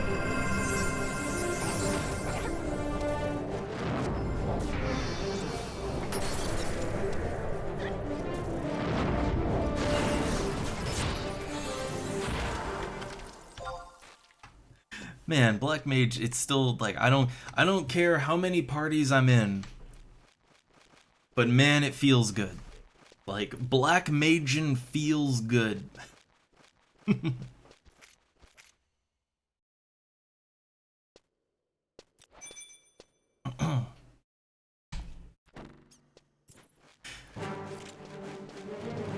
Yeah, I don't know. I don't know that I'd wanna like ninja main. I don't know.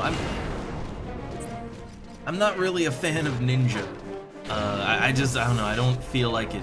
The gameplay isn't quite what I want, right?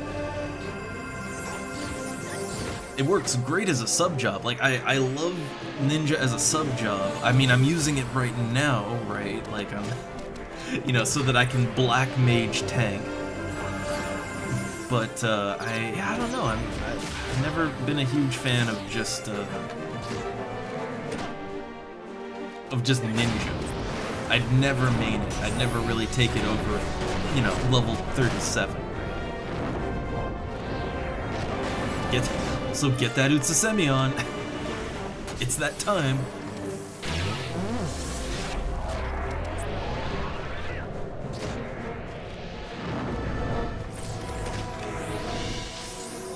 Alright, but while they're doing that, look, combat crafting.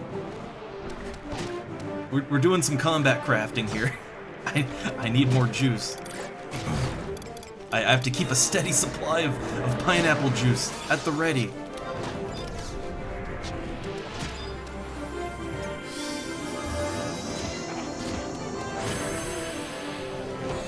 I feel like they should be able to kill this stuff, right? Like without me. They should be fine. I'm gonna try to craft up some more juice so it's just ready to go.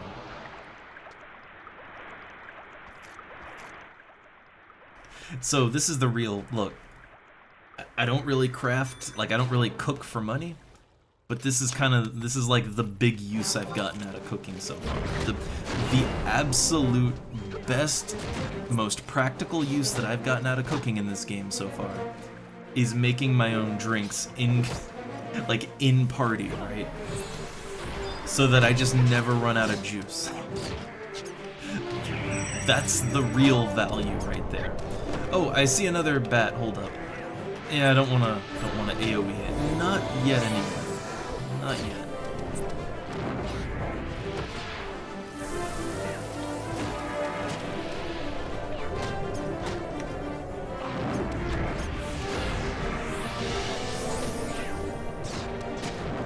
Also, when it comes to ninja and what's really expensive, I thought the big expensive thing about ninja was not like honestly, Shihai powder is not. It's really the cheapest ninja tool actually. Like it is the cheapest ninja tool. What costs the big money is it's if you do like the elemental wheel thing, right? Like what really costs. Oh, they're doing it. Yeah, it's like if you cycle through all the elements to do damage with ninja. Like that's where the big cost is, I think. I don't know. I just like all I've done is I've looked at how much the other ninja tools cost, and I mean some of them it's like over 10K per stack.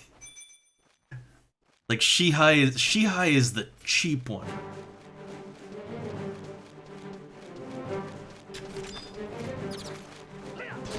Which I don't like. I don't think the developers really necessarily intended for ninjas to tank, or at least not as much as they do. I think they intended for ninja to be a DPS class, but it's just it costs so goddamn much money to play ninja that way that nobody really did it, right?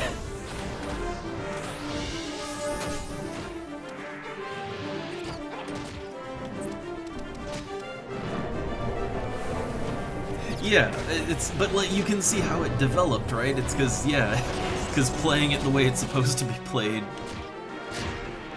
it's just so, it is so expensive. Like you can't live like that.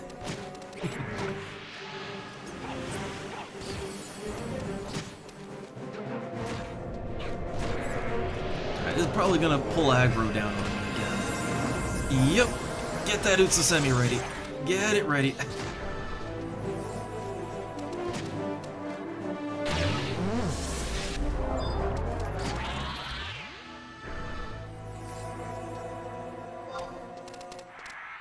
It is like, okay, look, it is. There's not even words.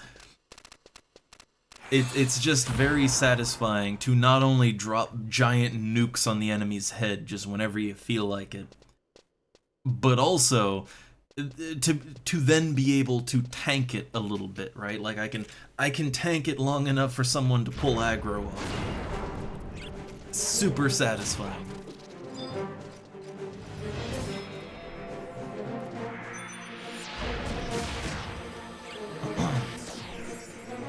Yeah, I can kind of see, like, it is what I remember back in the day. Like, what I remember back in the day was that every party, even, like, very low-level ones, it was all, yeah, it was all ninjas. It was all ninjas or slash ninjas. Ninjas all day, every day. I mean, it's honestly, even here, it's still kind of a problem.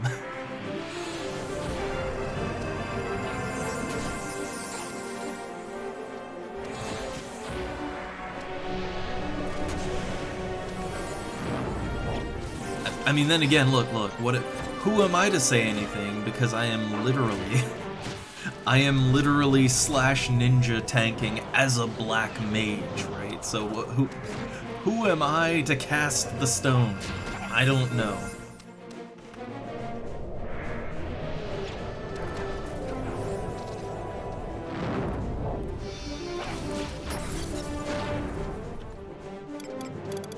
Also, I noticed my melon pie. My melon pie faded. I need more pie.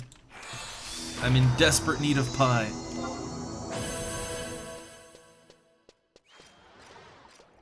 It's kind of funny, like I really rage against the slash ninja as a beastmaster, because every beastmaster is slash ninja, right? And I kind of rage against that. I slash thief and I use a scythe, right? Like I go against the grain as a beastmaster. But I don't know, like as a ninja, it just feels so good. Like it, or not as a ninja, as a black mage, right? As a black mage, slash ninja feels incredible. It feels like it ties everything together. I can go nuts and actually take the hits, right? Man, that feels good.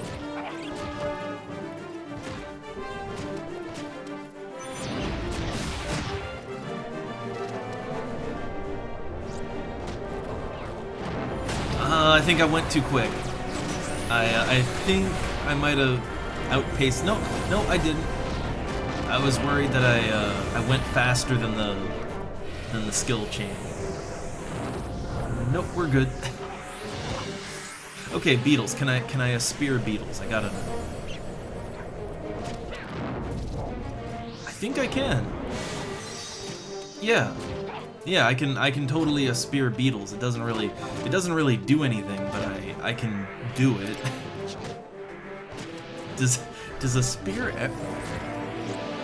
spear ever do anything? I don't know. So far, it feels like a spear just. It costs 10 MP to cast, and I get it 8 MP back. Right? It just feels like it does nothing.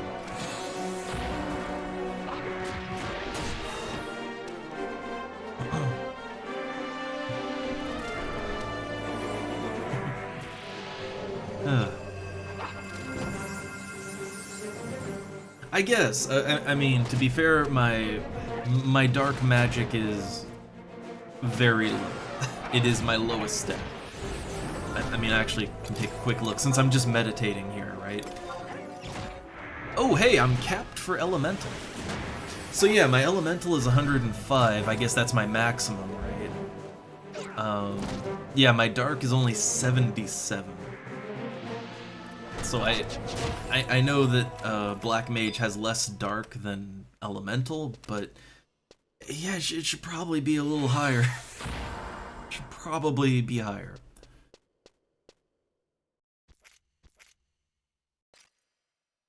I try to cast dark magic whenever I can. I really do. I try to get it in there, you know, but I mean, there's just not that many dark magic spells to cast in the first place, is part of the issue.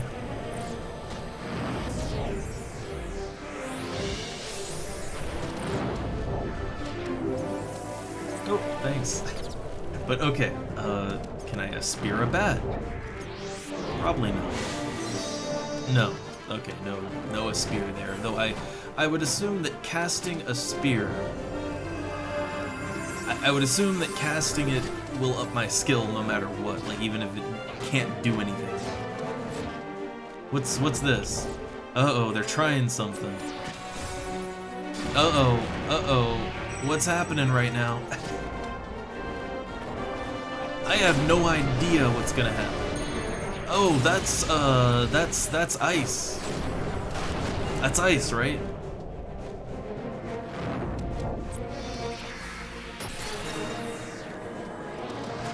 Okay, that was fragmentation. Oh god, I'd done that one before. What was the goddamn chain for fragmentation? Was that lightning? I know it looks like it's ice, but it's not. Okay, thunder on that one. Okay, well this thing really wants my ass, so I'm just gonna take it out.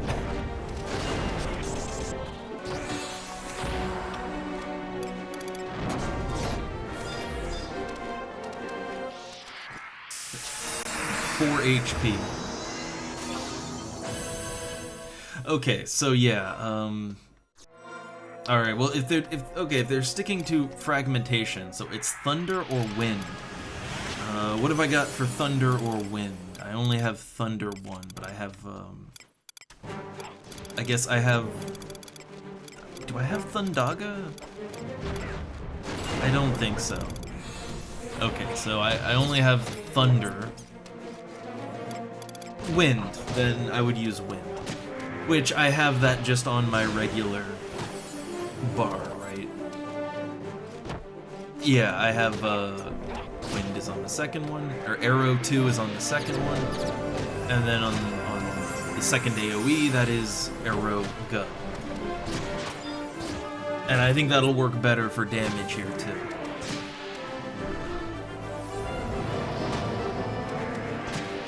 it is, I will say, it is really fun, not just blowing things up with magic, that's super fun, but it is extra fun that I really have to pay attention to, like, you know, what, oh, hold up, sleep. Yeah, it's fun that I have to pay attention to, like, what everyone's doing.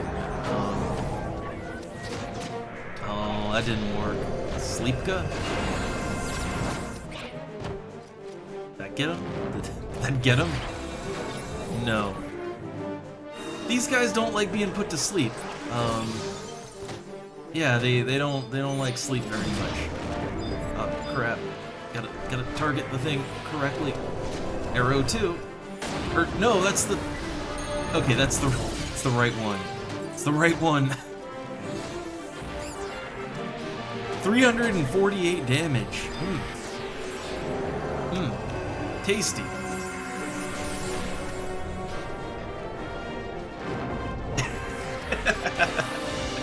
Oh, Lily, the unicorn, the good group that gets you a ton of EXP and goes for a super long time. Also nice, finally getting them thief leveled up. I see, you're going for 75 everything.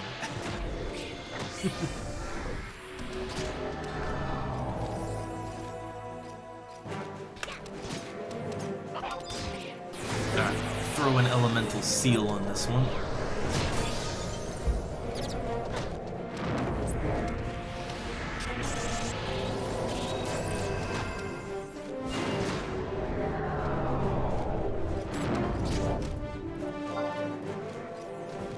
And I do need to level up my enfeebling magic, so throwing a poison in there can't hurt. I mean, honestly, poison's not bad damage, even now. It's fine.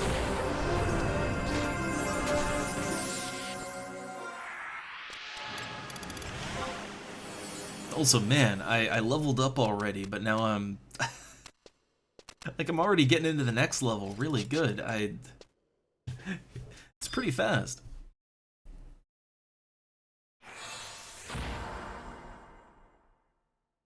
It's, man, I bet you were thinking, man, Thief, what's, you know, oh, this is kind of, I don't know about this, and then you hit 15. And then... everything changes. And then you'll hit 30 and everything changes again. Thief is actually pretty fun. I gotta say, it's a very fun in a group class. Oh, get off my ass here, Arrow 2. Come on, Arroga. Perfect. Great.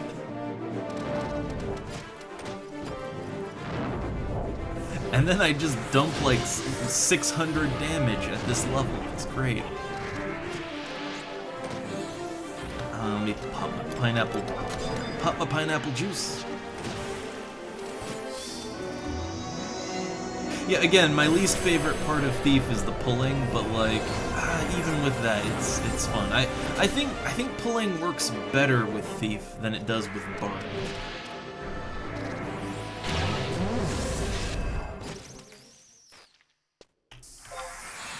Like, I think the reason that I kind of hate pulling as a Bard is because, like, Bard is already a super busy class, right? Like, you gotta run between, you know, the melees and the mages, making sure they each have their 2 good buffs, right? You gotta debuff the enemies, like, Like, Bard is a busy class. You're running around and making sure everybody's got their buffs, and then on top of that, they want you to run out and grab an enemy and pull it back constantly, right? Like, it's not great.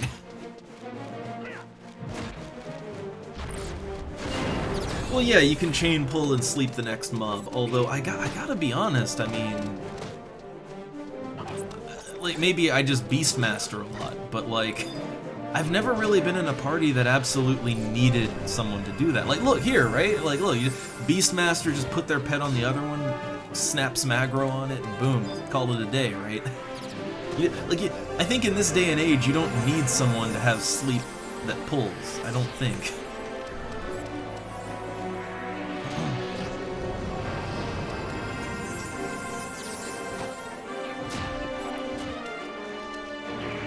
Alright, I just want to get a good amount of MP here. Alright, get a good amount of MP so I'll have a lot of options once the shit goes down.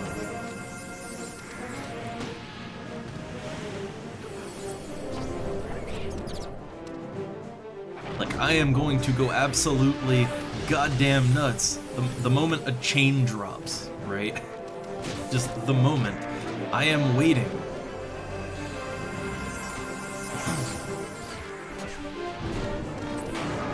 Let me do my thing, like, drop a chain.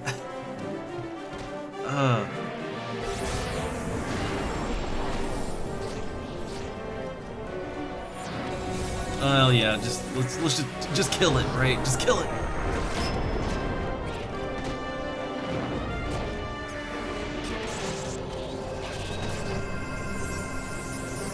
I don't know, like, I'm seeing everybody's health bars go down, so it's like, you know what? Let's just finish it.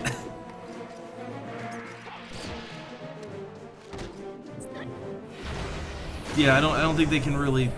I don't think they have the proper setup here for a chain. So.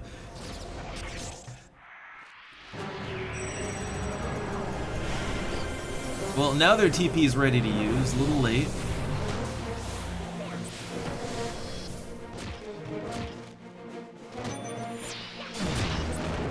Okay, and this should definitely kill it. Hold up. He was a little slow there. He was a little, and now I'm not needed. they got this. Yeah, like a little bit late on the chain there. Got a little hectic, but it was fine.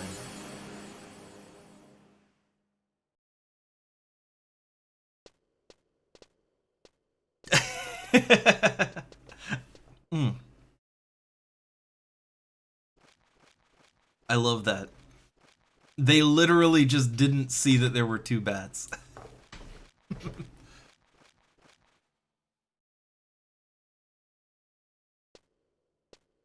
And oh yeah, like a summoner, a summoner pulling, or hell, a beastmaster pulling. There's a lot of ways you can pull and kind of drop aggro from the second enemy. There's a lot of ways you can do that.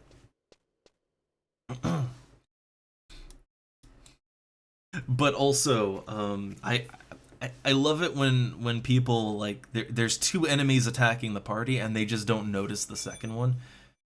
I've been in a lot of groups like that where people are sometimes that unobservant. It's stuff like that. It's why I don't stress too hard about efficiency, because like for everyone that's stressing about like squeezing every, like, you know, tiny little minute bit of efficiency, for every player like that in the party, there's someone who literally doesn't even know they're dying right now, right? There's someone just sitting on 3000 TP because, you know, they're watching Netflix on the other screen, right? So I don't worry too hard in the average party. As long as it all comes together and it works out fine.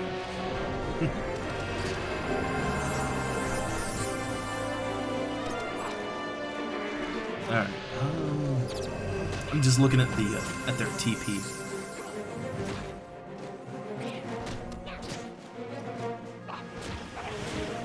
Also, man, I'm getting the phlegm again. Oh, I thought it was done. I thought it was over.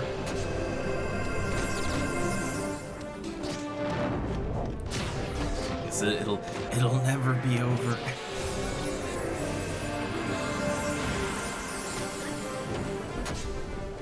Alright, yeah, I don't think they're gonna get a chain here, so there's no enemies around, right? I see a red dot. I see a red dot a little further in. But this one's almost dead, so I think I'm okay to drop a big thing on it.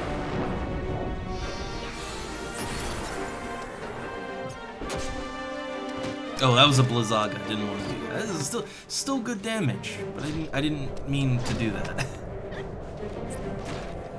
Like, this is what happens when I'm kind of rearranging my setup a lot.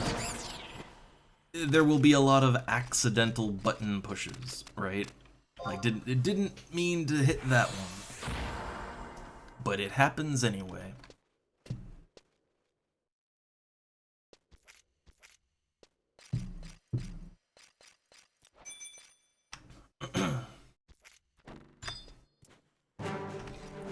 So yeah, man, I really wanted to level up some kind of healer as sort of my next thing. I didn't want to do another DPS.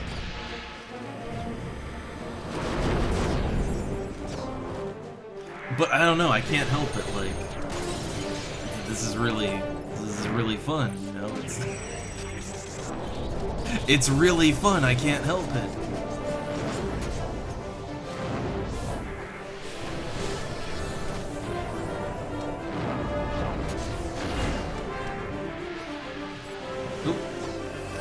Beetle spawn.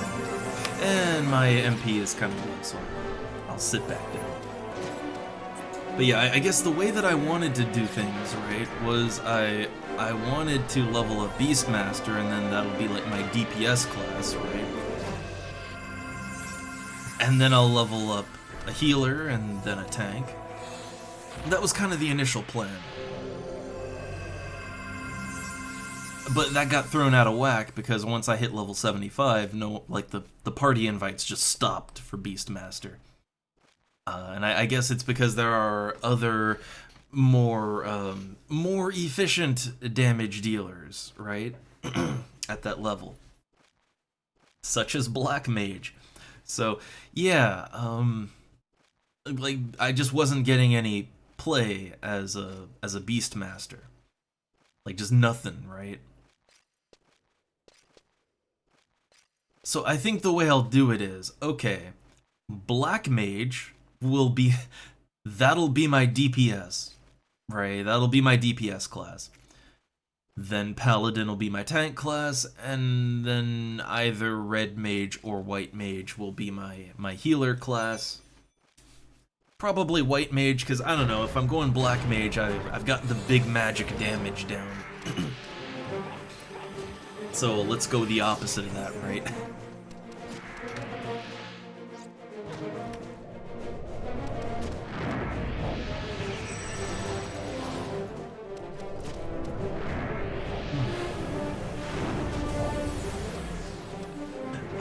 Dark Knight. Dark Knight does seem to be a pretty popular DPS.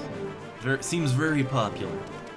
The funny thing is, the only time I played it back in the day, I played it as a tank, weirdly enough. I mean, it kind of works for that. If you don't, if you don't kill yourself, it works decently as a tank. But I don't think that's what anybody would invite it to a group for these days, right? Alright, I'm gonna try a spear again. I'm gonna try it.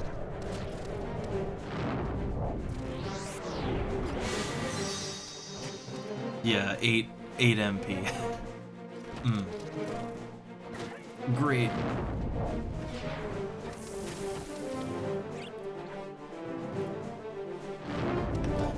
Let's see, where's the nearest enemy? I just want to make sure I'm not gonna...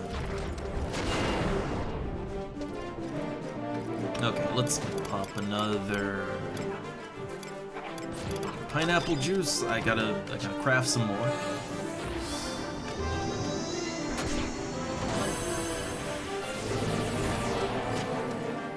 Oh, okay, they're doing the thing. Alright.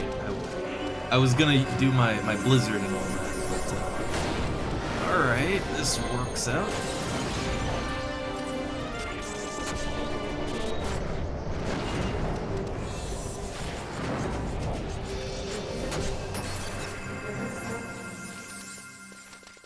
Oh, I used the wrong... I gotta get used to it. 5 is the wind damage. I gotta get used to it. Okay, I have a second here, so let me last synth. I need to make sure I have a steady supply of juice, you know? And my MP's not bad, I can chain. I can chain again with this. Or I can magic burst with it.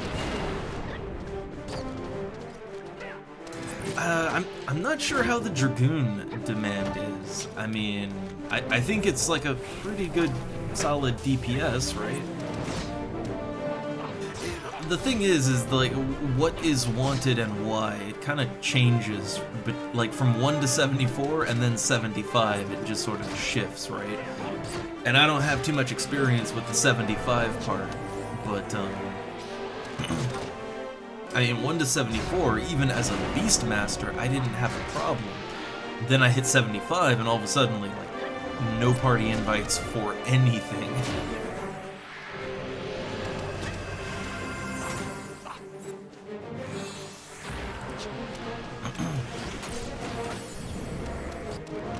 But I do know that the two things people always need on this server is, well, they need some form of healer, and they need some form of tank. Like, for just any sort of party, really.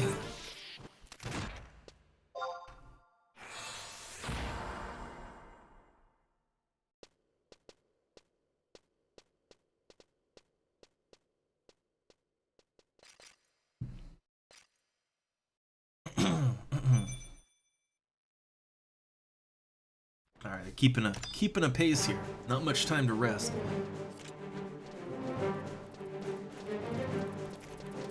Right, but like 3 people have TP, so I'm assuming they're gonna kick this off pretty quickly, I assume. And I'll try to be ready for it. Oh, that was a little quick. They just jumped right into that one. Like, I wanted to get burn on so that, you know. That's too slow, right? Yeah, my Aeroga was just a little too slow.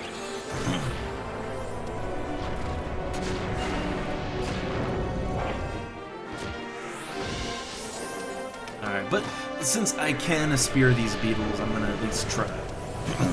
It doesn't do much for me, but I'm gonna try it. I wonder if slapping Elemental Seal on... I mean, it's dark magic, and dark is an element, right?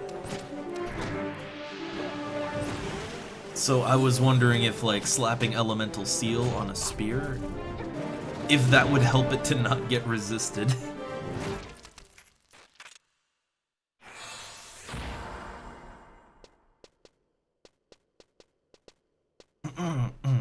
Also, man, I was doing okay. Now I'm getting super congested. I don't know why. I'm struggling.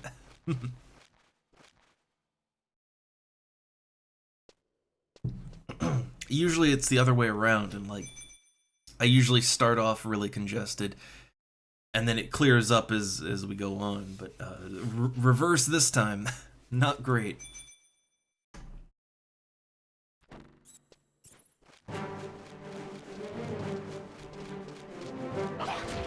Oh no, the slow internet. I can hear the dial-up modem in the background, which God, I will never forget that sound. It's been so long, but I never forget.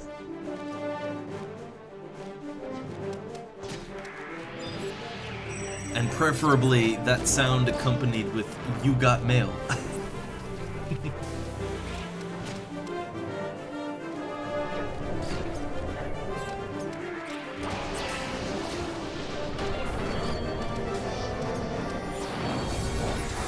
I don't have any juice effect on, so pop that on. Okay, they're doing the thing.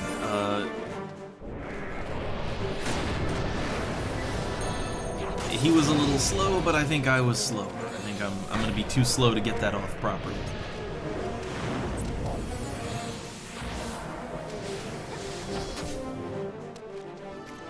Yeah, it didn't go down right.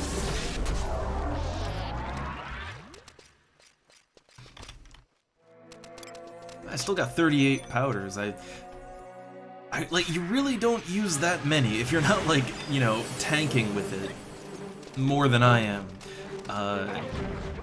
Yeah, you don't really go through the powders that quick. Or, wait, is Shihai a powder? It's a powder, right? No, no, it's just an...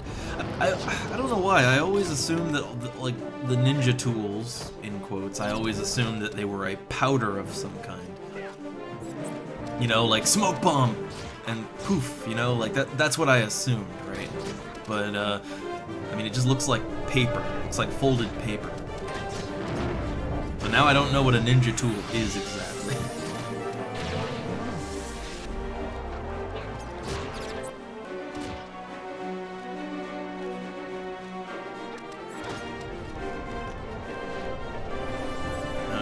Maybe it's a powder in a folded up piece of paper. Maybe?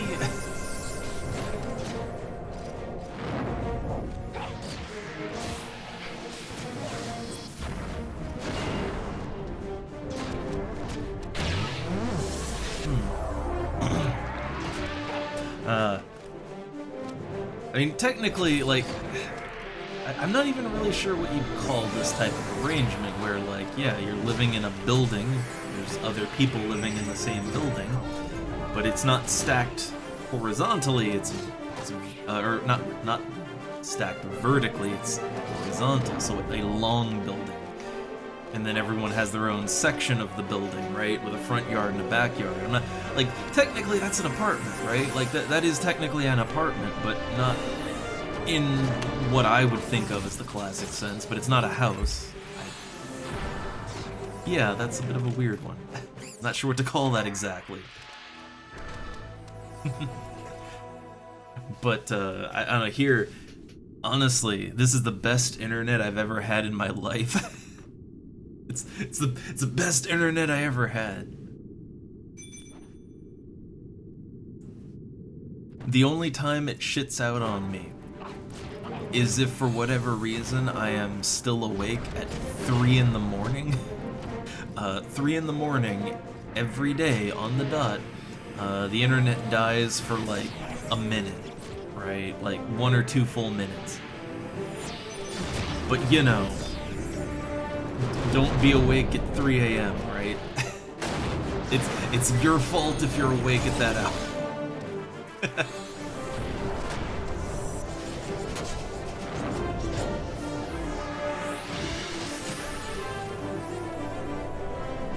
Come on, a spear, you can do it. I think I might actually drain something that time. Oh yeah, 17!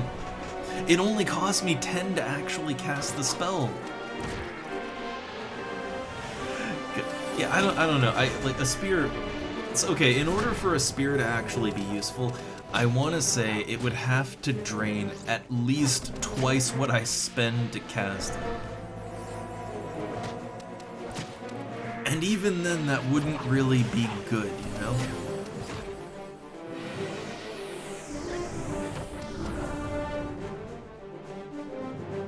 Like getting 10 MP when all's said and done.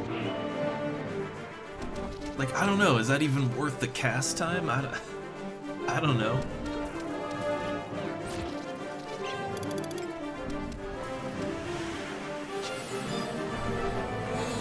They're having difficulties with this beetle, but I'm just getting my MP up for the next one.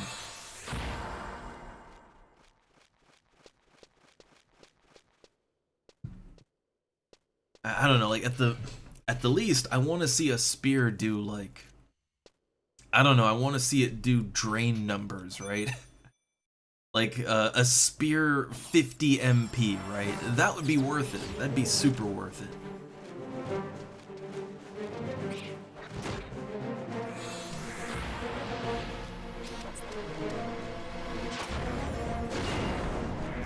Alright, one more tick of MP. There we go. Alright. Now, use the pineapple juice.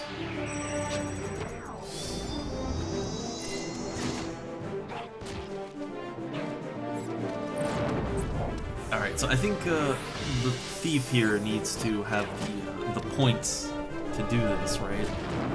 And they're not quite there, but I'm not sure if I have time to craft up a drink, right? Like I don't think there's that much time.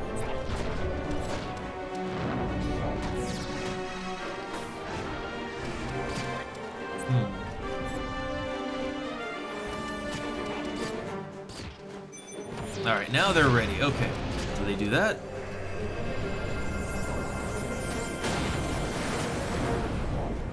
Ooh, I think I just got resisted. Or he missed. I think he missed. Yeah, looks like that was a bit of a swing and a miss. That's okay. Then in that case, I will definitely last synth. More pineapple juice. It is always a little disappointing when, you know, when the skill chain misses, and then you're just kind of, you're just sort of left there casting your spells, and you know, they still deal good damage. They're still, you know, they're still big hits, but they're not magic burst levels of damage, you know?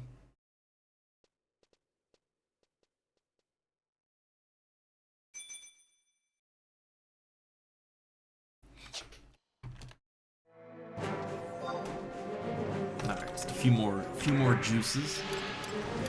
Got it. Like, quality of life upgrade, being able to make your own juice, right? Huge quality of life upgrade.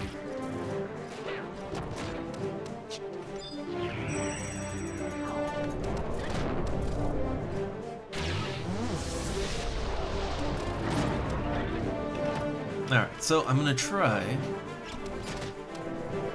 I don't know, I'm gonna try to, like, bio-drain a spear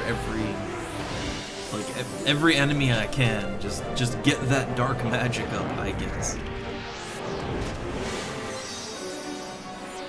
Yeah, 8.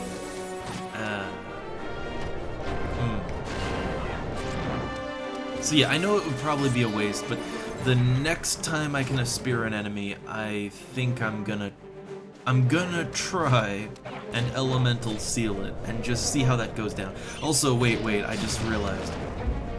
I know why I'm not doing as much damage as I could be doing. My pie faded.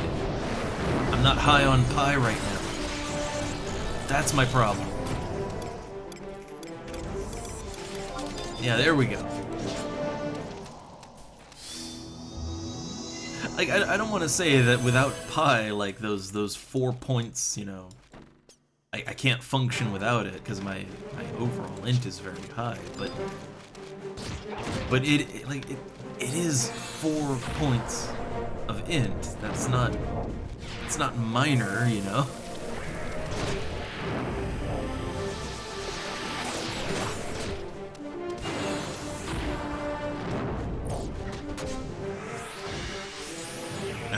I am pretty sure that no one's gonna have a chain ready for me for a while, so sitting down. I feel that when we really get into a grind party, it can get kind of, you know, I mean, we're just grinding, right? It's kind of the same setup every time, but there's a certain pace to it that I really like, especially as a black mage, but there's a certain flow to combat when you're in a group like this, and I don't know, I find it really enjoyable. It's not like solo grinding where you sort of just zone out. It's whatever. It's not like that, but there is a zen to it, just in a different way. Yeah, no, you can definitely feel it. I guess it's just relative, right? I mean, my base int is 40, and I mean, with everything all together, I have plus 31 int, which is, you know, I could go higher if I was willing to spend stupid amounts of money on, like, +1 versions of my rings and stuff like that. But, yeah, I don't know, like, I mean, when you take, like, my overall int, right? So, like, overall I have over 70 int in total.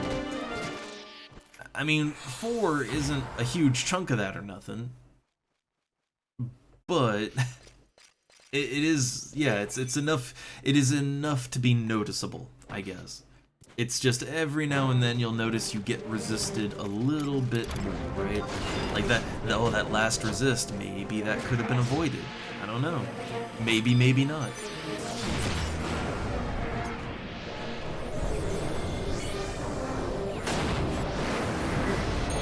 Oh, I'm tanking now.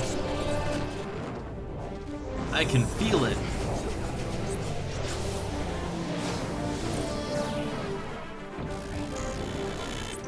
Oh man, they managed to interrupt me. I usually manage to get that off fairly well. Let me drain.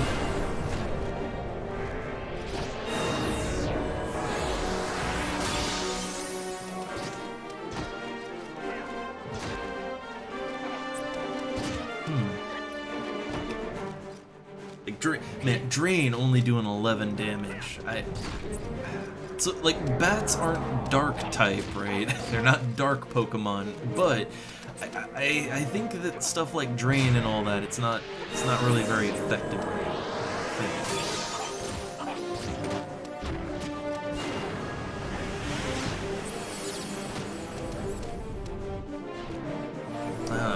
Fight's taking a little while, so I'll throw in another arrow too. No bursts or nothing, but still.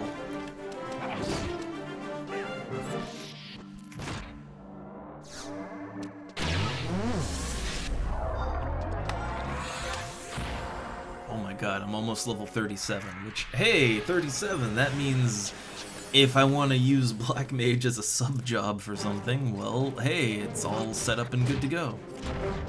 But yeah, I want to go higher than 37. I definitely want to take Black Mage higher. Going all the way.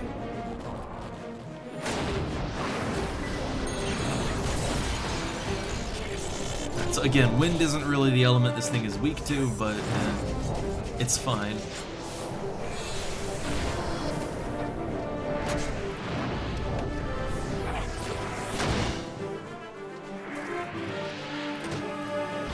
Oh, I still have a shadow here. Hold up. Or not. Okay, they provoked it even, right? Like they even tossed a provoke in there, but it didn't get it off.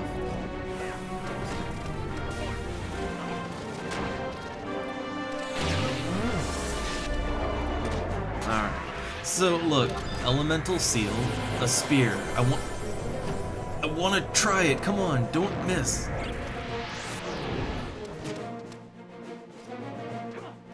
Okay, so that is what a real spear looks like, right? I just drained 35 MP, which, considering it costs 10 to do, that's still 25 MP.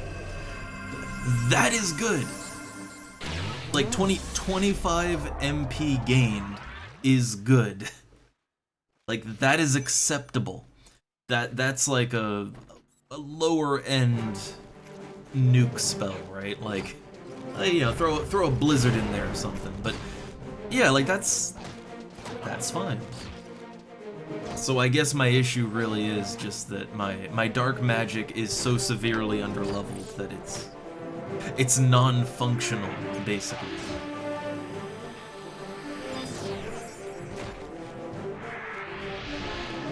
But I think you can see why my dark magic is so underleveled. I mean, so okay, for the longest time, the only thing that I had that would up dark magic was Bio. Literally just one singular spell. So, like, there's not really a lot of reason or opportunity to just cast Bio over and over and over, right? Like, that wouldn't be very productive.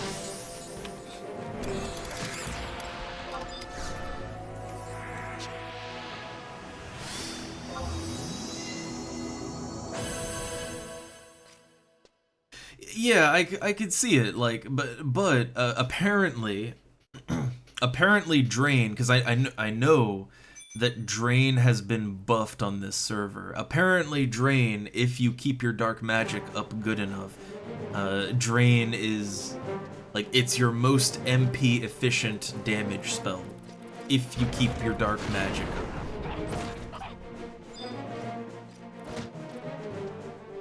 So yeah, I guess, you know, that alone is reason, right? And I notice it, like Drain, when it doesn't get resisted, it does really good damage, or at least it seems to. I can't tell, but I see the health bar just shoot down, right? So clearly it's doing damage, and quite a bit.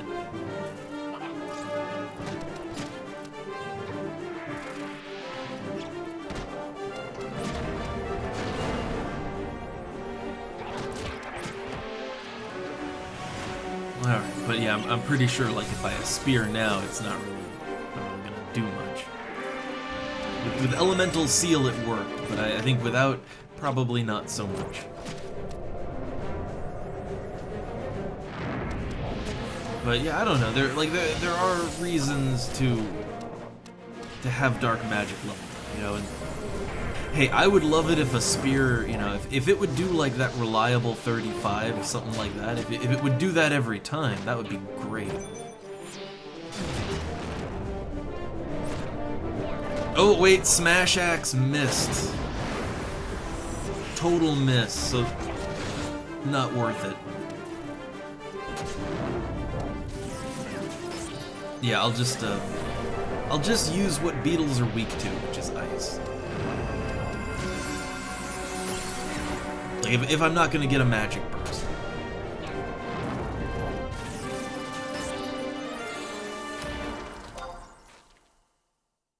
I am trying to pay attention to when they miss their skill chains. I'm trying to pay more attention to that, so I don't waste MP on a big spell that isn't even something the enemy is weak to.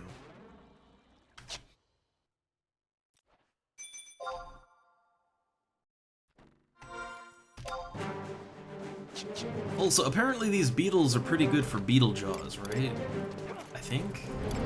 I haven't really been paying attention. I mean, we're not really specifically fighting beetles here. We're fighting bats more, I would say.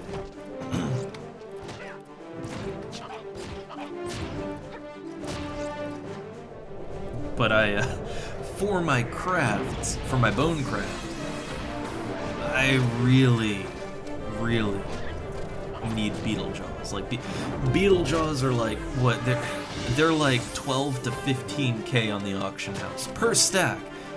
And I need I'm gonna need several stacks of beetle jaws. And I would really rather not pay like over 100,000 gil just for such a an inconsequential item that isn't even that hard to get. Just to level my bone craft up a bit, to make an item that probably isn't even gonna sell for anything.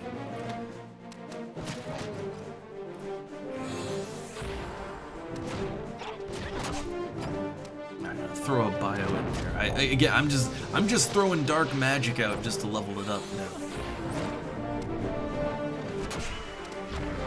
Maybe throw some poison out because I do need to level up enfeebling. I try to think about that, right? Like, gotta level things up.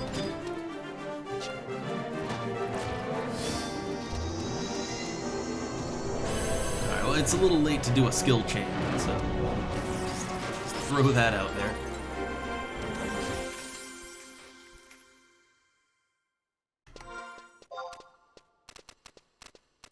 I'd say I'm like 2 pulls away from 37. I find that every party that I'm in as a black mage, probably I have something to do with that, but yeah, every party I've joined as a black mage is incredibly fast. Like, I mean super fast.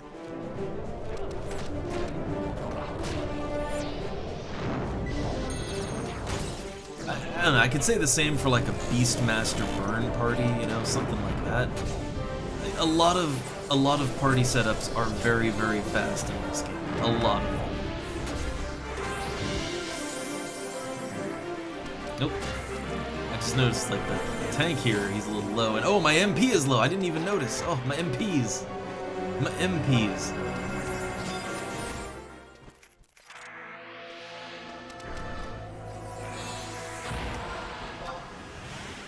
So yeah, another good pull like that should level me, and then I'll have a full, fresh MP par to work with. Can't wait. Oh, they're taking a break. Alright, well then I guess we're just gonna calmly sit down now. I guess I'll take the time to hydrate real quick.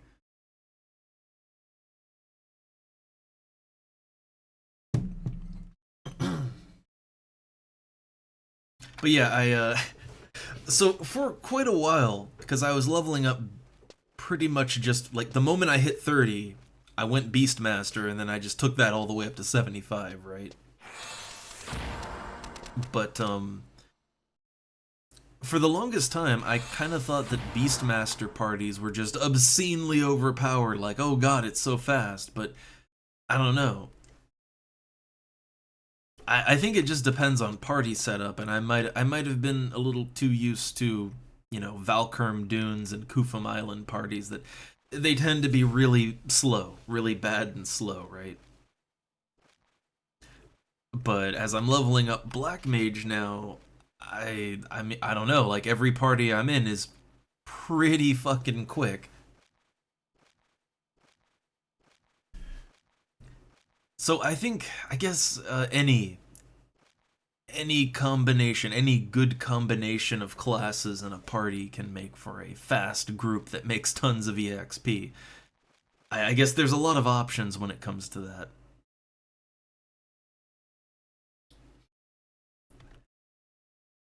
But I'm enjoying the Black Mage option, and I really can't wait till I get it a little bit higher level, because I would love to just farm enemies with this. Like, you know, as a 75 Beastmaster, I can kill things pretty good, but I have to go one at a time, right? Now, as a like, let's say I can even level 50, right? Like, even just at level 50 as a Black Mage, like I could go Black Mage slash Thief, go to some low level area like Palboro Mines or, you know, something like that, right? And I could, like, I don't even have to round enemies up. So many enemies, they just exist in tight clusters, right? I could just go nuts. I could just run around throwing out Gauss spells, just racking up loot, right? And that's kind of like, yeah, I kind of want to get high enough level to do that. Oh, right in the middle of my thoughts. Hey there, we have Vikings. Hey there, Wolf. Just enjoying some nice Garlage Citadel black maging over here. Apparently, they're taking a moment. They're taking a moment. A nice little break after all that murder. I guess while they're doing that, let me just make some pineapple juice, because, you know, I just have an inventory full of pineapples at all times.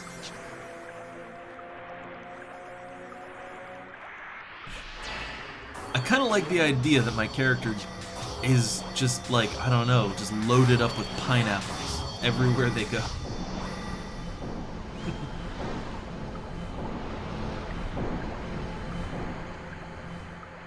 Also, I haven't really partied up in Garlage Citadel all that often. I think I might have done one other party in here. The only other time I've been into Garlage Citadel was for my Beastmaster artifact armor, and yeah, I remember this door, I remember these platforms, and I remember that there's more doors and platforms deeper in, and I'm getting flashbacks. Not great feelings there. Yeah, 50k wouldn't take you very far unless you're willing to kind of slow down and just craft for money at a certain point. Like, the difference between crafting for money and crafting for skills, two very different things. But there are low-level recipes that even without HQing can make you a little cash. Not a lot, but a little. But I don't know. Once you can start HQing, yeah, cooking can make some money. Certain things. Oh, right. We're doing it now. Also, you might have noticed I failed, even though this is a low-level craft. Like, yeah, I love how you can fail even when you outskill the thing you want to make. I love that. All right. Well, I got a bunch of. Yeah, I got me a bunch of pineapple juice. I am all ready to go. I'm juiced up and ready to ready to blow something up.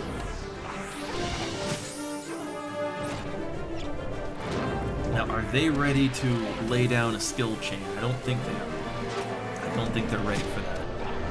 So I'm just gonna stand here and use the usual ice spells. I'm pretty sure these things are weak to ice. I'm pretty sure. I'm 90% sure. That's what the wiki said. The wiki said it.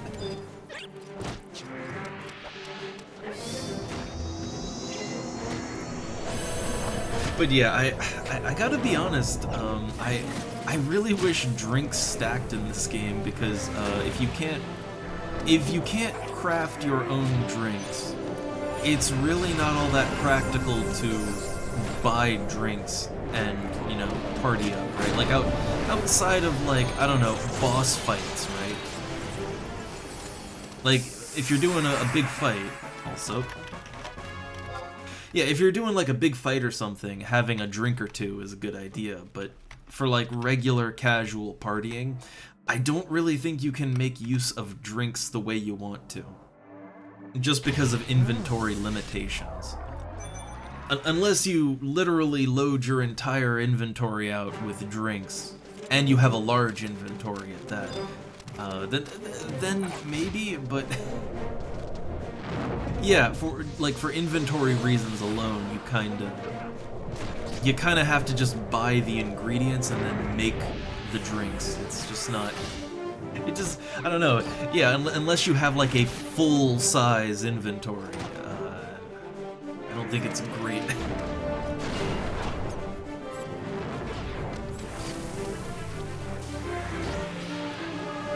Poison got resisted. Poison is such a hard spell to land. I guess it's cheap though, right? It's only like 5 MP, so technically you can just keep trying over and over. Ah, he got it.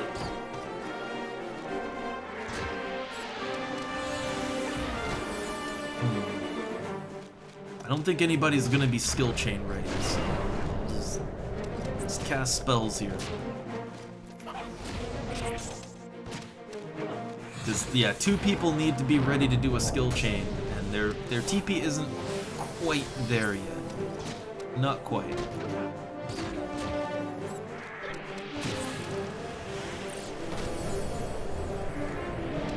Well, I guess the fun thing is you can do whatever you feel like, you know? It's, that's sort of the fun thing about FF11, is, yeah, you could just, I don't know, pick a class, level it up to 75, and do end game content, but you know, that's only one way to play the game, and you know, not the only way, not the correct way. There is no correct way. It's whatever. You know, fishing 100 could be your end game. But yeah, I guess it's just kind of, you know, yeah, figure what makes you happy in the game and just do that. That's kind of how I did it. Though I did find myself just setting goals at a certain point, like, okay, yeah, I want to hit level 75, because I never did it before, right?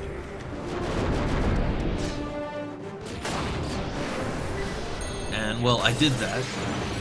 So then it becomes, well, oh, alright, I don't know, all crafting skills to 60, that'll take me a long-ass time.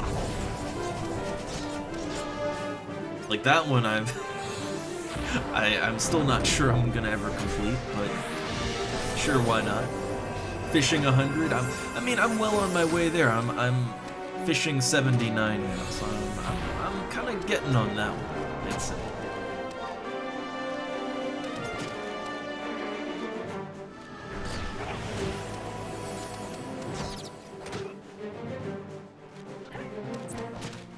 Yeah, I mean, I don't know. To kind of level up and not be poor broke all the time, the obvious answer is Thief, right? Like, go Thief. Honestly, Thief doesn't need the best gear, they just need, you know, something to help out with that dexterity, agility later. They need like a half-decent, half-decent dagger. Also got my bubbly fizzy water over here that I'm hydrating with. It's I'm feeling it.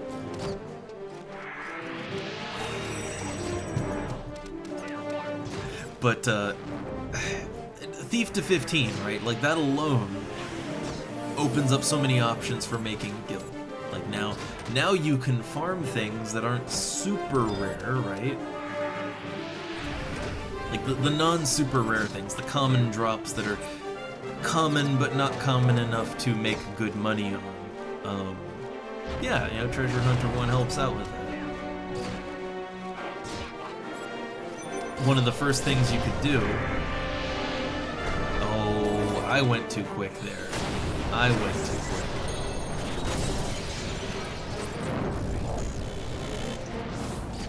At least the second one went off.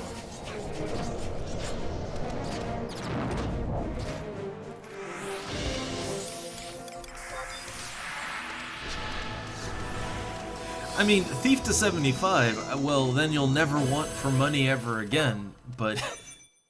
But yeah, I think at least, at a minimum, taking it up to 15. Like me, I don't think I'd want to take it to 75, but I could totally see me taking it up to like maybe 45, 50 tops, just so that I would have Treasure Hunter 2 for certain things, right? Like there's certain low-level materials that I would like to have a better drop chance for. That I know can make me lots of gil. But at least 50.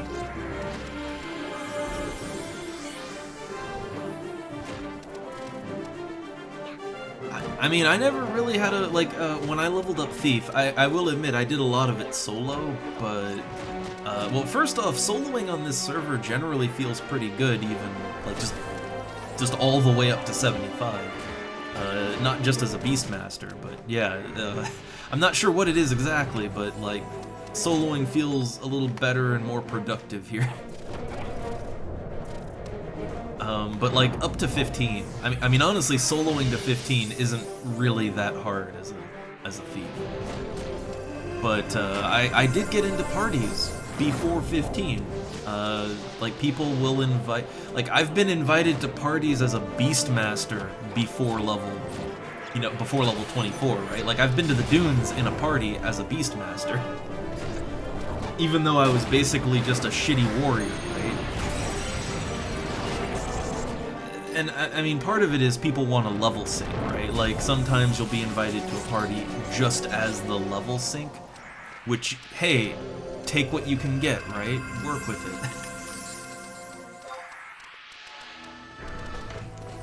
Like, I'm pretty sure that's why I got invited to parties as a very low-level Beastmaster before getting the Jug Pet.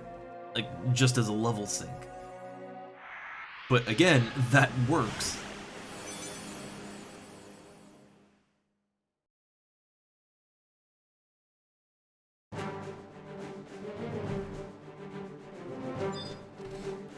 Oh, we got Beetle Pops here.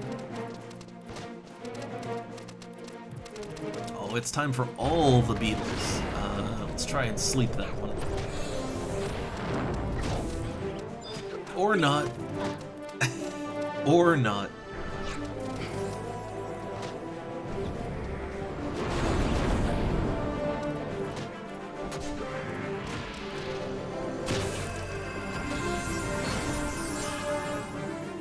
See, I gotta be honest, right? Like, I can sleep half decently. Some enemies are really resistant to it, but like against most enemies, I can sleep them just fine with my high hit. But I often feel like, well, goddamn, what's the point? Everyone immediately splits targets and starts attacking it, right? What's even the point? Can get that feeling sometimes.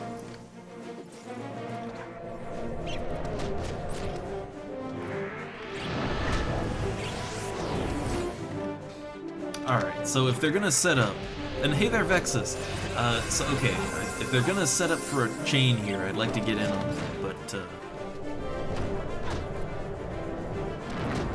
yeah, the one that needs to set up for that, it's gonna be a while before they're ready. So, maybe their pet is still attacking the second one, yeah.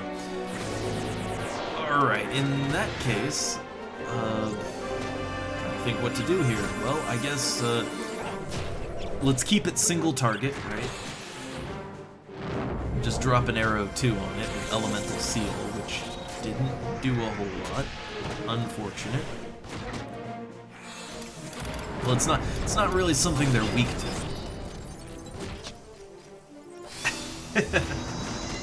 I am just enjoying Black Mage still. A Black Mage enjoyer I am.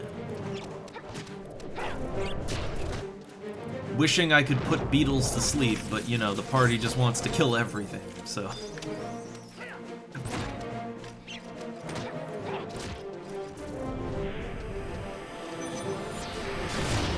Okay, proper chain time.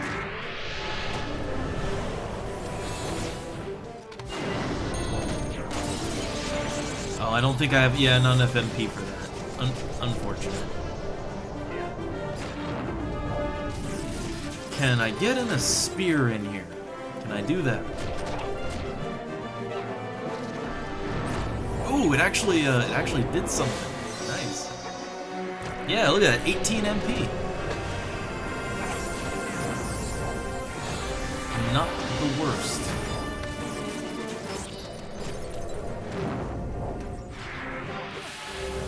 Alright, and I'll just rest up my MP after that one. Yeah, man, Black Mage is just good times. It is just good times.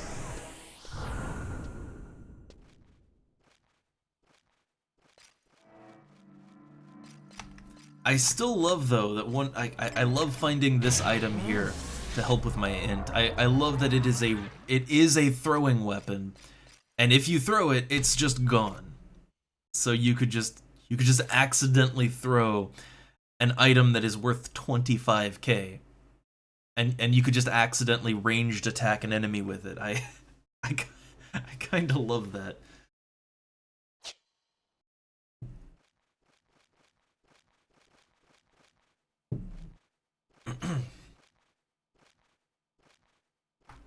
Alright, so yeah, get an MP back. I would still like to level up either red mage or white mage at some point to be a healer, right? To fill that role. But yeah, I don't know. Honestly, I'm just having so much fun with black mage. At this point in time, I don't really want to stop. You know, that's my issue. Though I think I might have to, at least for a little bit, because Summoner, right? I want to get Summoner up to sub-job appropriate level, because like from level 50 onwards as a black mage, every now and then I might want to go /Summoner for the extra MP and MP regeneration from Summoner, right? Like I might want that, you know? Like, I'm loving Ninja, right? Ninja is a great sub for Black Mage. It's an awesome sub job for Black Mage. I can fucking tank. I can call down the thunder and then tank all the aggro from it. And I kind of love that. But yeah, sometimes maybe I just want more regenerating MP, right?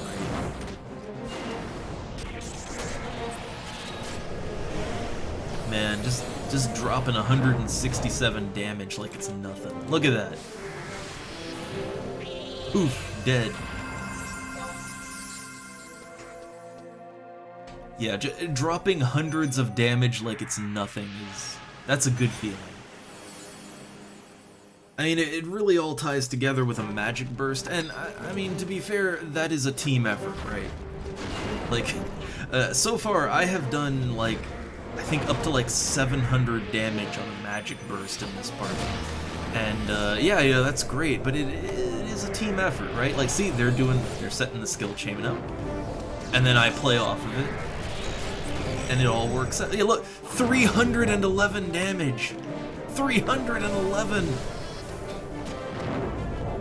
269. Yeah, I'm the tank now.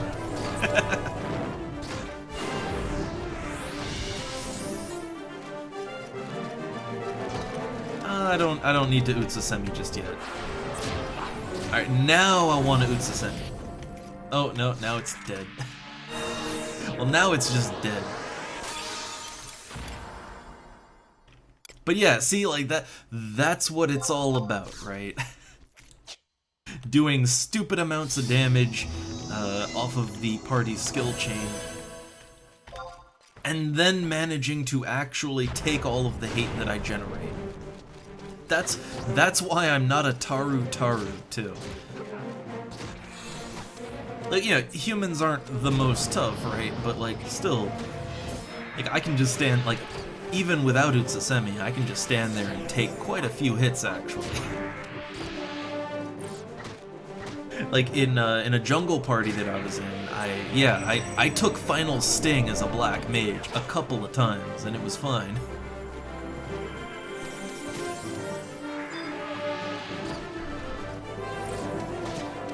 It's still a glass cannon. It's still, you know, you gotta be careful. You have to know your limits, but yeah, I love it. Good feel. All right, are they gonna chain, or are they gonna save it for the next one? I'm not really sure. They're probably gonna save it, so I'll just get in there.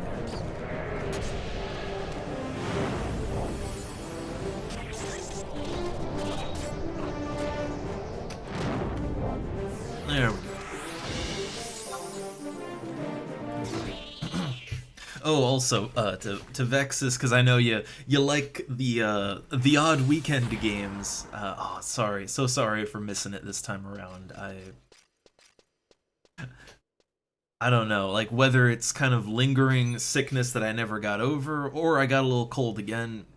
Not sure, but yeah, it wasn't great this weekend. But I'll try to make that up the next weekend, right? Like, now that we're in October, right? We're in October month, so that means the weekend. Let's try to have some fun with it, right? So next weekend I'll try to make it up good.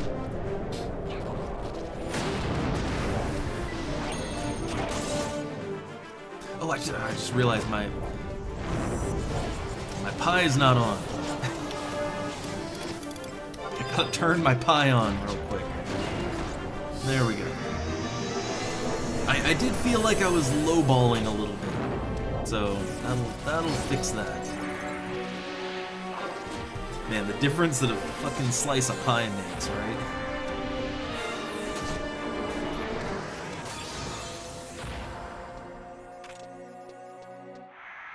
But I'm thinking, yeah, for this next weekend, if, well, I mean, if we want to jump right into the horror, right, or, I mean, you know, maybe wait a little later into October for that. There is that, okay, there is that Spider-Man game, right? There's that, there's that, Philips CDI-looking Spider-Man game. And, I mean, I have everything set up, it works. I know it works. Oh, hey, apparently the party's disbanded. Well, that's not great. But yeah, I think you're maybe before we get into full-on horror month, right? Which that's later on in the month. Like, let's get that Spider-Man game out of the way. I mean, it's a different kind of horror. It's that, yeah, it's that kind of Philips CDI style horror, but you know, same difference.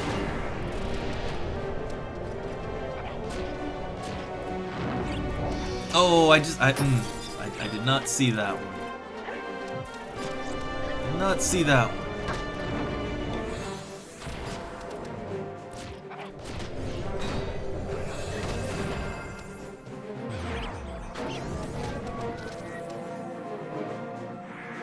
Alright, but beetles sleep a little easier than the other. Oh my god! Man, this Beastmaster.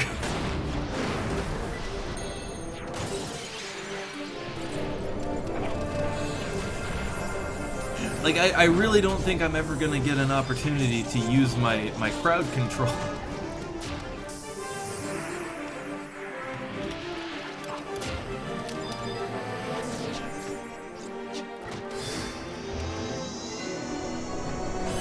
But okay, for horror games, alright, now the crisis is over. Well, I mean, I have my usual go-tos. There's also some that I've been sitting on for a while. Well, I don't know that that falls under horror, but like Bad Mojo. I'm not sure that falls 100% under horror, but we'll see. But I have my go-tos. I have, you know, my certain games that I pretty much do like every October. I don't know, Phantasmagoria 2, I love that game, but I think I've maybe overdone that one, and I haven't given as much focus to the other game I love to play every year, which is Harvester. So I'm thinking a full run through Harvester. When you know what you're doing, and I do, it's not that long of a game. It's not that bad to run through when you kind of know how it flows. But other games, I want to keep it very classic, that's the thing. I don't want to dip into more modern games. That makes it tricky though. That makes it very tricky, and it's more like you have to find horror-ish games, you know, a vibe of horror, if you will, but not outright horror games. Oh yeah, we could try Darkseid, actually. I'm pretty sure I have both Darkseid 1 and 2. The thing about Darkseid is I'm not super familiar with that game. And it's really easy to kind of fail state yourself. It's one of those games, right? So it's an adventure game where, yeah, you can just sort of soft and hard lock yourself because you didn't do something way earlier on in the game, and that comes back to bite you later. It's especially worse because the game has a time limit on it. Like, everything in the game is following a schedule, right? So if you don't do something when you're supposed to do it, yeah, you're in a fail state. So not great on that one, right? Not great.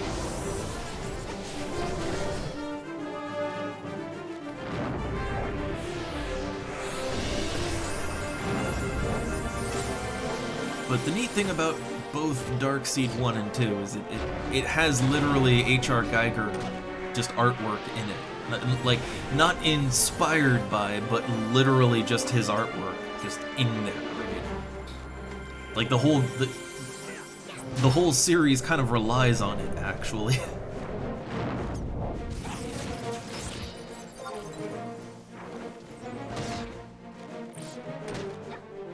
I mean, does Half-Life count as horror? Is anything Half-Life related horror? I'm not familiar enough with all that. And hey there, Sito.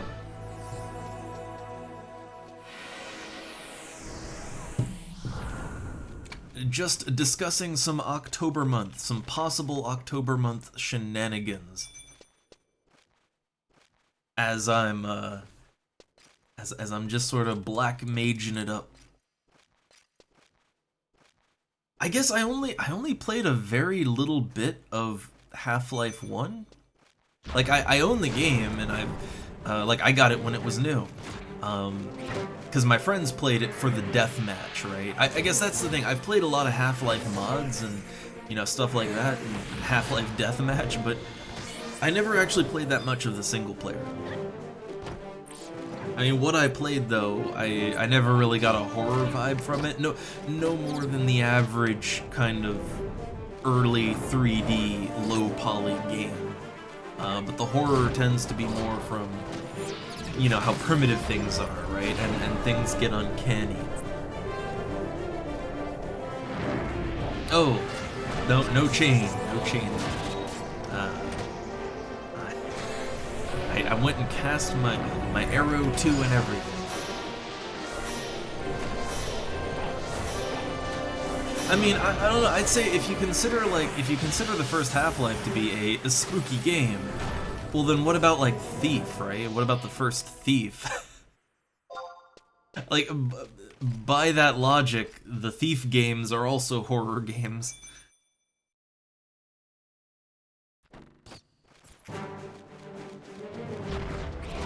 Or I'm trying to think of like what other games that just like they maybe have some dark things to them, but it's more just kind of their overall look and feel and the era they're from. I don't know, the first Vampire the Masquerade video game, Vampire the Masquerade Redemption. That's certainly not a horror game, although it certainly has a lot of horror elements to it.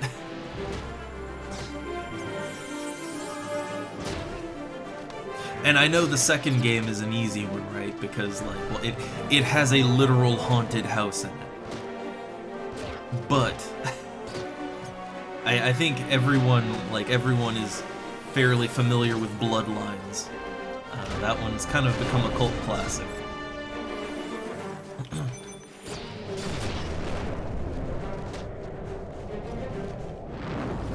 Oh, too early. But it didn't really matter. It's dead anyway.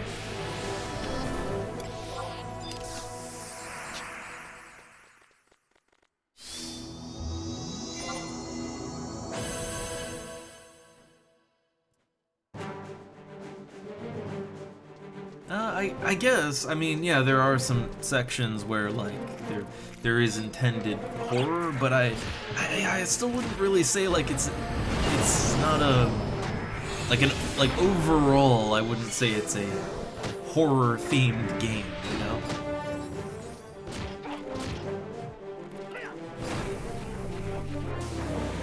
And well, yeah, true. Same about Thief, right? Like I mean the story cutscenes, right? Like all of the story cutscenes for Thief, or most of the Thief games, like the cutscenes do get pretty dark, right? In a lot of ways.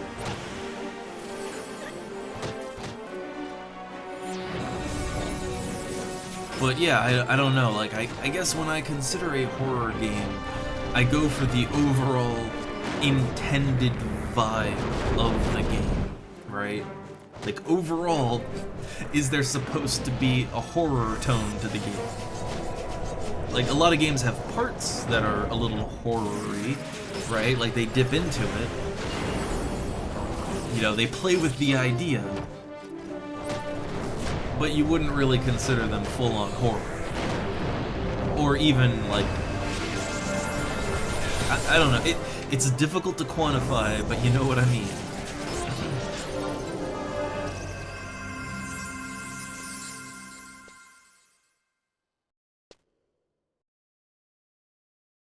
Oh, Luna... Oh, I have to look into that one. I gotta look into that one, Sita. Hey, you know, well, wait. I think this one also wouldn't really fall under it, but you know what? It's pretty fun. I could always play through Death Trap Dungeon again. Yeah, how well would that go down? I don't know. I still have a soft spot for that game. And you know what? That game, to me, that game does border into horror. All right, it borders right on in there. Oh yeah, the Deception games. I own one of them on the PS3. I'm not sure which Deception it is, but I really liked it. Oh hey, I guess party's over then, right? What's at least one guy's leaving. They just sort of declared party over. I guess party over then.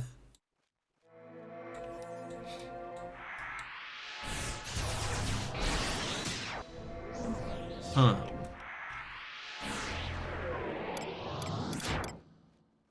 I could escape us out of the dungeon, right? I could escape us. Oh man, I finally get to use this spell. Alright, escape.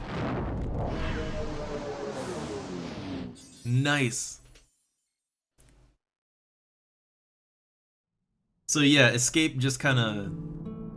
Yeah, it just takes you out of, like, if you're in a dungeon, it just warps the whole party out of the dungeon. So, yeah.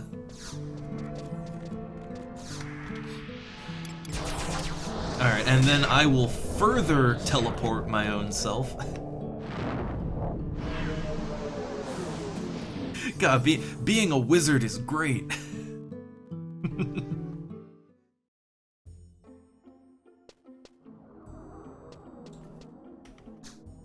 All right, so yeah, I guess party's over then.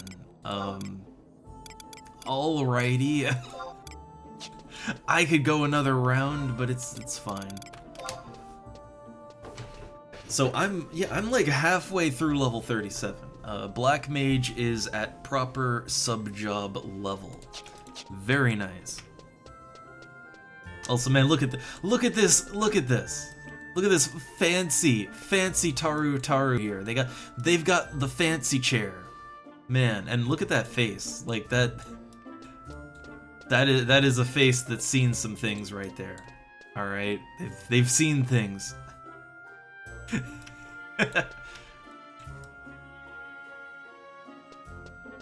I want a fancy chair.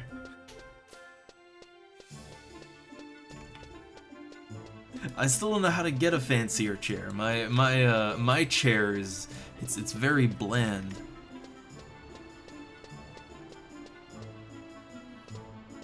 Alright, well, I guess, I don't know, I can put my party flag up and try to get into another one, I guess.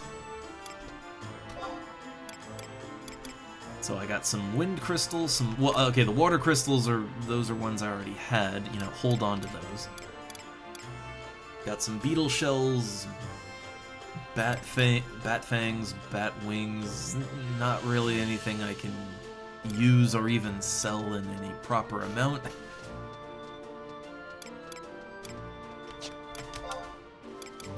So I guess I'll just, I don't know, buy a couple more water crystals so that I can craft more.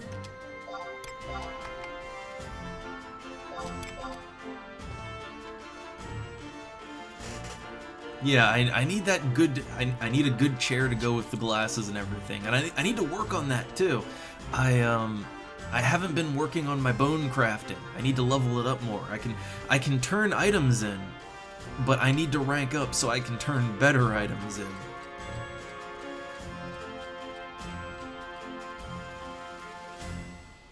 Oh man, the Taru melee.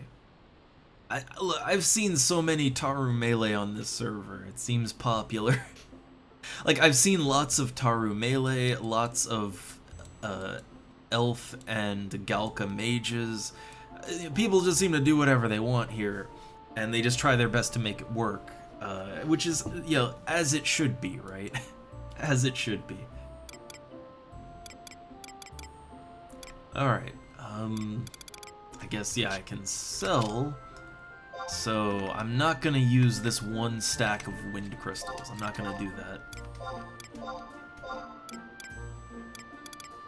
How much do pineapples go for? Only 900 gil. I was thinking, like, man, what if I could just buy them in Kazam and just sell them straight to the auction house, right? And, sometimes you can get away with that. Not this time, though. Like, they're not really worth that much more. Alright, the rest I'll just sell. Also, it is a new week. So, let me see. I didn't take a good look at the conquest for this week. Let's see where we're at. Okay, so right now, Bastok is #1. Sandoria's 2nd, and then Windurst 3rd. Well, at least Windurst isn't #1 anymore, but...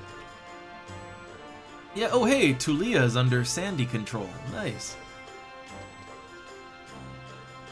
What else? So, okay, the Northlands are under Windurst control, but really what's important is that somebody owns them. If no one owns either one, then certain materials that are kind of needed for, like, the Beastmaster sheep pet, yeah, they're just not there anymore. So good that someone has it. And then Tavnasian Archipelago. So that's under Bastok control. Man, I just want Tavnasia to go under Sandy control just once, because I can actually do the supply quest now. I can actually do it. But I need Sandy to win it, alright? They gotta win this. Oh, we got Movalpolis. Oh, actually, that's good. They're for alchemy. So, okay, for alchemy, I need to make baking soda, I think. Which I am trying to level up alchemy, too. But yeah, current recipe is like, it's one really cheap item, I forget what exactly, and then there's like water that you get from Movalpolis. The water is not cheap, but yeah, baking soda, that's something I can make. As long as someone owns that region. Alright, and then Elshimo is Bastok and Windurst, so could do better, could do worse. Oh, that Bastok #1. They've got the best blitzball team. But no, I don't know. As long as someone controls certain regions, I'm happy. Right? Like someone, as long as someone controls the north, we're all good. But I would really like it if Sandoria could take Tavnasia just once, right? I just want the outpost, that's all.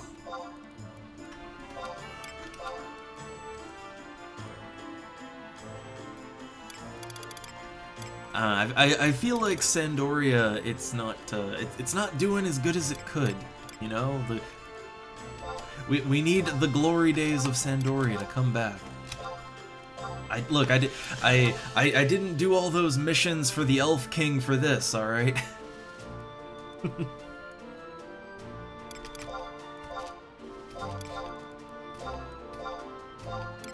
Alright, and all the junk loot. Oh, wait, hold on, there's still this crab meat. Okay, all the junk is sold. Oh look, a Black Mage Burn, level 42. Oh, just a little too high for me. A little too much for me.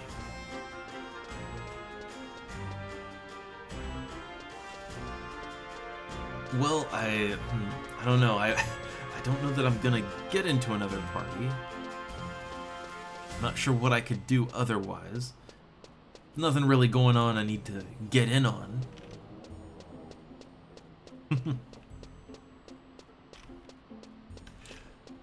I don't know, like, I think traditionally Sandoria used to be, like, #1, but Bastok was always a close second. But it seems like Bastok is really kind of coming out on top a lot more, and weirdly Windurst here, right? I don't know where that comes from. But I do like Bastok, I do. But the Sandorian Kingdom Akaton, I think it looks better, alright? Look, my choice of allegiances, it all comes down to what color, you know, chest piece I'm wearing, right?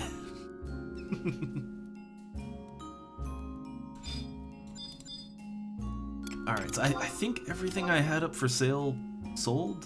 Not quite. Oh, that's the wind. That is the wind crystals I literally just put up for sale. Very nice. So I'm trying to think. What do I want to do? Well, I kind of. Okay, look. Is it bad that I kind of just want to? I want to test something out. I kind of want to just go back to Sandoria for a minute. And you know how there's always just a ton of mobs outside of town, and they drop that delicious hair meat that sells for so much money. I kind of just want to head out there as a black mage / thief, and just set a nuke off out there, right? Just take everything out. just to see the hair meat pile up. I don't know. A test, if you will, right?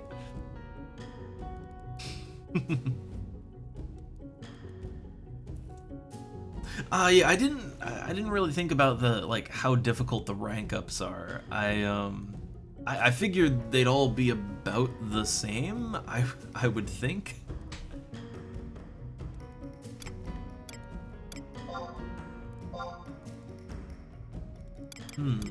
All right, so I guess I wanna test it out. I really want to test it out.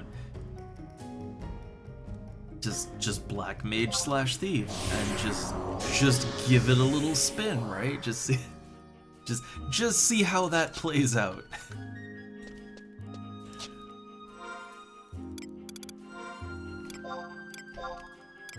Wait, at level 37, I'm trying to think of what things I could kind of kill easily that might actually be difficult for even as a 75 Beastmaster, and I'm thinking namely of elementals, right? Like lower level. If I could fight lower level elementals, it would probably go faster as a black mage, even just at level 37, than as a 75 Beastmaster, just because of, you know, physical resistances. But the problem is I don't know, the lowest level easy to find elemental I can think of. Well, there are ones out in like Lethene and Baburamu, I guess, but and they're not particularly good. Kufum Island always comes to mind, but yeah, that's not high enough level for that just yet.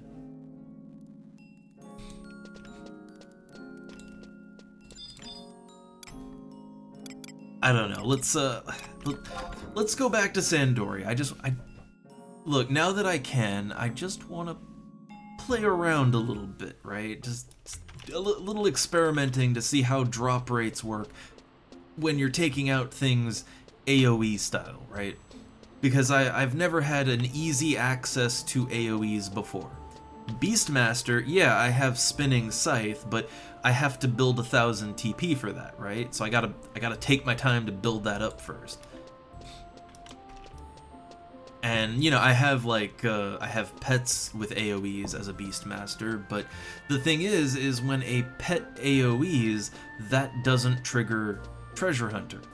Like, if I just run into a bunch of enemies, round them up, and then I tell my rabbit to AoE them to death, like, that does not apply Treasure Hunter. That's just normal drop rates there.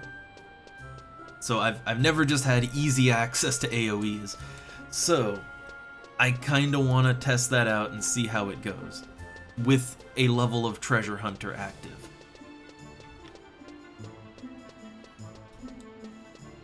So I guess, yeah, just for fun, right? Let's go back to the Ronfar. Just for fun.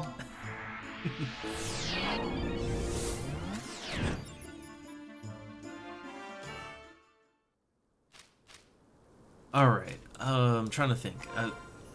So to get to all the rabbits and stuff, I mean, they're not very far away, but town, it's quicker to get to town. It is still quicker to teleport there. Like, I know, it's such a short distance, but it is faster. And I just want to see how this works out. If I can quickly grind up hare meat like this, man. Or bees for that matter, in the Dangraf Wadi near Bastak, the bees tend to travel in pretty tight circles, so like if I could just, you know, if I could just run in and AoE them with Treasure Hunter active, that would be great. I'd love that.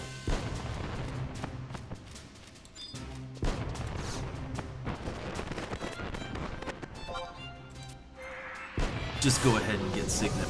Why not? Okay. Sorry, I have this power now, and I gotta test it out in whatever way I can. So, alright, I guess you can't really round up enemies in the newbie zones, but there's usually a bunch of them just tightly packed together. And that's what I'm going for, right? Like, tightly packed enemies. Just take them all out all at once. Like, right there is a good opportunity. What is my weakest, like, my cheapest AoE? Stonega, I think. Yeah, just do that.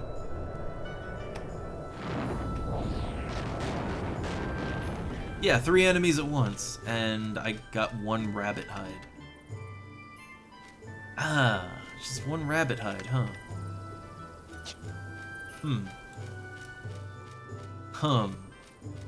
That's a little disappointing. I guess it is still just Treasure Hunter 1, but these things have a really common drop rate on everything.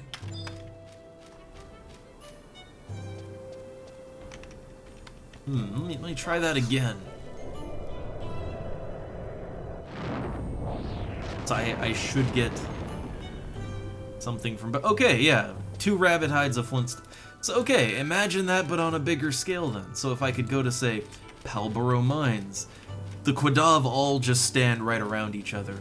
They link, so I could just run around rounding them up, and then drop a Gauss spell on top of them, right? And that would just finish them. The only tricky part would be not getting interrupted. I guess that would be the hard part, right? Is as a black mage, you have to worry about interrupt rate. But there are things I could do about that don't involve subbing like white mage for Aqua Veil. I could. So I know that there's multiple like clubs. There's multiple clubs that reduce interrupt rate, and I think there's other sets of equipment too. I think there's multiple pieces that lower interruption rate. So I could equip as much of that as I possibly can.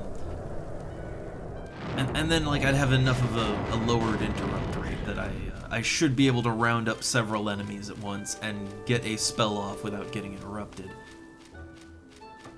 And also significantly lower level enemies don't hit you that often, so that kind of also reduces that. But yeah, I'd say that the loot seems to be, like, Treasure Hunter seems to be applying properly, which is the main thing I was worried about. So Treasure Hunter applies even on just a quick AoE to everything. And it is effective, it's just, I guess the next 2 steps are, I need to do it to enemies that are a little higher level so they link together, so that I can just round them up. And I need to get some interruption reduction gear, which I need to look into what exactly does that. Like, what I have to look into what my options are. But I see exciting possibilities. I'm thinking about the possibilities here, right?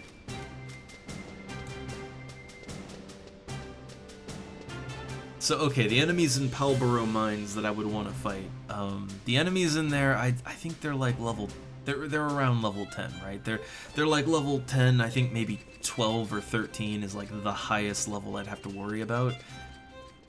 That is significantly lower level than me, but again, you want to do it with maximum safety, making sure they miss as much as possible. And you know, you want to do it as quick as possible, so I'd say wait till I'm like level 40 at least, but maybe 50 might be better. I'm not sure. We'll see. My thoughts are immediately going to just mass farming Quadav backplates. The main thing that keeps it from being efficient is that while rounding up a bunch of Quadav isn't too bad, once you've rounded them up, well, yeah, you gotta kill them quickly, and yeah, as a Beastmaster I have Spinning Scythe, but I have to warm up my TP for that, and building that up takes time.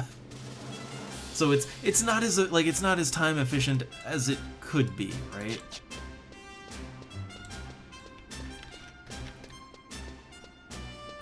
But I think the main use for farming as a black mage will be elementals. I think like that's the main thing I'll get out of it. All right. So what have I got up for sale? I have my damp scroll, which yes, I fished that up. I don't know. Let's lower the price a little bit. It's only worth 1 gil if you just sell it to an NPC. So it's kind of like you're just looking for whatever amount of money you can get for it. Any amount, right?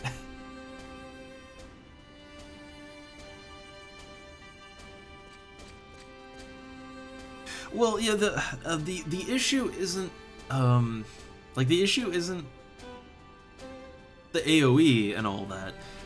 Because I do have pets as a Beastmaster that can AoE. It's that Treasure Hunter doesn't apply like that. you personally have to get at least one hit in for Treasure Hunter to apply.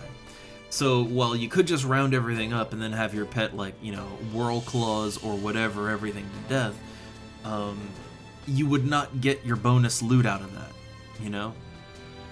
Like, you wouldn't get your best drop chance. It's a ninja thing. It's for a ancient ninja magic, right? Like that's what it is. It's a damp ninja scroll, basically. You can learn from it. But I have no intention of doing that, so I just sell my damp scrolls off.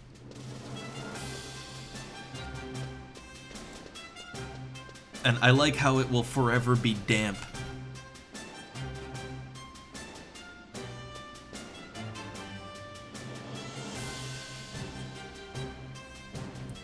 I mean, I've seen the chocobo prices get pretty ridiculous recently. Like, it, depending on where you are, it can go well over 1,000 gil.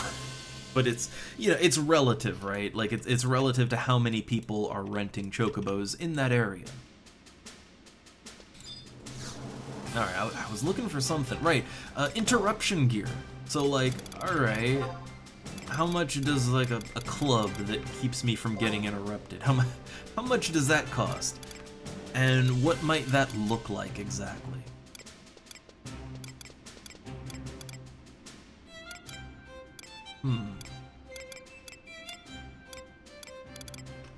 Like, where are they at? Okay, Hermit's Wand. So yeah, that reduces interruption rate by 25%, which is pretty big. Like, if you're looking to fire off AoEs while you're being smacked by like a dozen enemies, yeah, that would help. Only 9,000 gil, wow. Okay, I was kind of expecting a little more out of that, but okay. Like, I could buy that now and just have it on me ready to go. But I swear there were some other options for that too. I swear there were some other choices for interruption. Maybe not. Okay, there's the Eremite Wand, but I think that's just the same thing as the Hermit Wand, just kind of the +1, right? Alright, so yeah, a Hermit Wand is only like 9k. That's fine. I'm not gonna use it right now, but I'll put it in storage for when I want to farm something as a black mage. Now, I think there were some pieces of armor that would also give interruption rate reductions, but I'm not sure. I honestly can't remember. I think there are, but I don't know. I figure it'd probably be like a body piece or a hand piece, something like that, you know, to be thematic about it. If there are any, I'm not sure.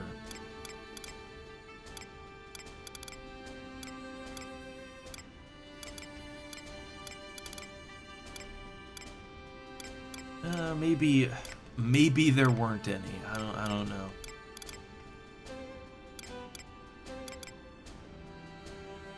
That looks like a nice piece right there, like for visuals. If it looks like what it looks like in the little tiny ass picture. But stat-wise, it's only 1 int, 1 mine, so not really too worth it. Yeah, it doesn't seem to be anything that. Yeah, nothing that improves interruption there. Maybe an accessory of some kind, right? Like a waist piece or something. Okay, there's a waist. I was kind of thinking, right? There might be a waist piece. Okay, the Hiko Obi +1. Will the normal non+1 version do that? But well, okay, the +1 is only 8k, so that's not bad at all, actually. But like, is there just a normal one too? But I do feel like it would be a good idea to have some interruption down gear. Not just for farming, but I could see it coming in hand just for certain things, right? Like there might be an instance where you really, really want to lower your interruption rate. And hey there, Cabbage. I'm just looking. I'm trying to look for some gear to lower spell interruption rate. I'm just thinking about farming. At some point, doing a little black mage farming on elementals or weak enemies, and get those AOE's in. So I was trying to look for anything that might reduce the interruption rate, so I can actually get my spells off, right?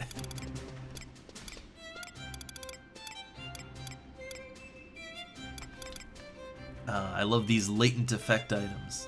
I'm pretty sure Wizard's Belt's gonna be like if your sub job is Black Mage, then you can get +2 int, right? It's probably something like that. I didn't go for Eremite, but I went for the Hermit version. I mean, they both seem to have the same amount of reduction. But I'd only use one because the whole idea is, because I can AoE as a Beastmaster, right? The idea is that I could have Black Mage / Thief, and I could kind of round enemies up and then AoE spell them to death, right? Like that's the idea that I'm going for. So you'd only use one wand, so you want to have the best interruption reduction you can possibly have with that in mind.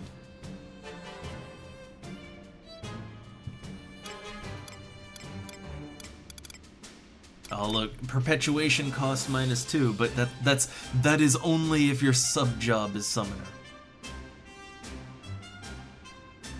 I mean, I might actually make my sub job summoner eventually, right? Like I like ninja for now, but I might go /summoner at some point just for the extra MP regen. But I don't think I'd ever actually use the avatars. Like I wouldn't use them. Okay, so it looks like the regular Heko Obi does not, like that doesn't give you the interruption rate down.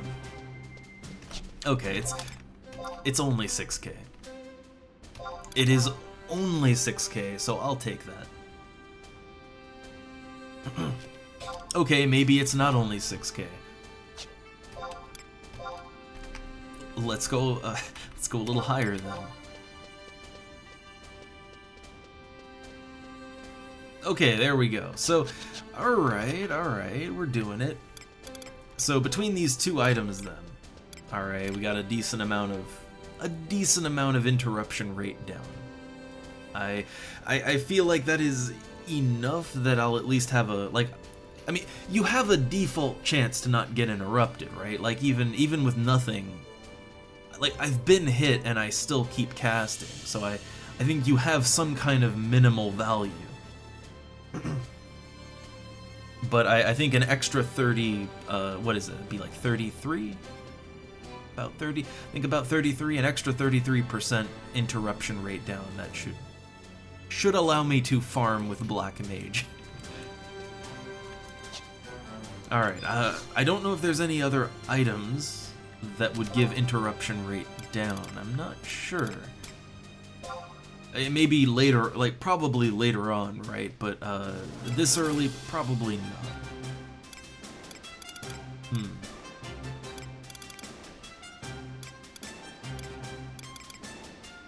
I wonder, like anything for the neck, or but probably not. I'm willing to bet there's nothing that'll help me out further. But you know, I'm always down to give it a quick check.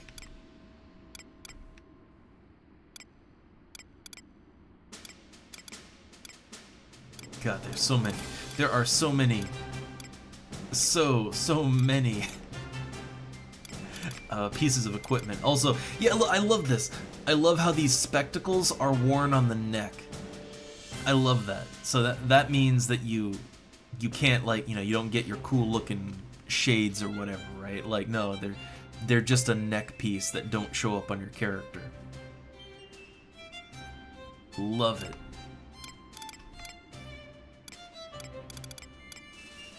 Ooh, oh, okay, there are more items that will, alright. So that's another 5%, the willpower torque. Ah, that is 48k. That's not a cheap one. I'll totally buy it, but maybe, I don't know, maybe do some fishing or something. Yeah, maybe go fishing for a little bit or something, you know, get a little more gil. Oh wait, if it's questable, I mean actually just on principle alone, if it's questable, I'd rather try to do the quest first. Well, you know what that means. To the internet! So, FF11. Willpower. The willpower torque.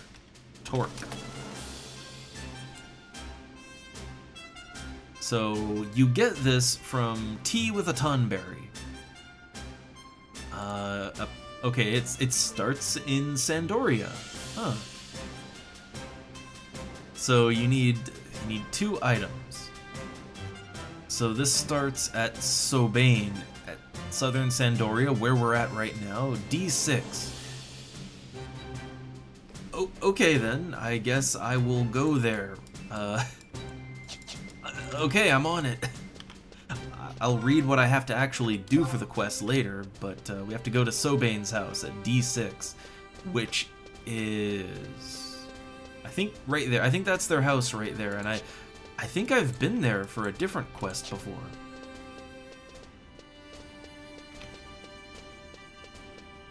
But yeah, if I can get like a 5% interruption rate item that would normally cost me like what 50k or something like that. If I could get it for free, I am very down for that. But you know, it depends how hard the quest is, right?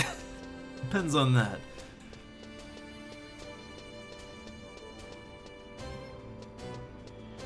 Okay, so I think that's the house, right? Yeah, I think that's the house.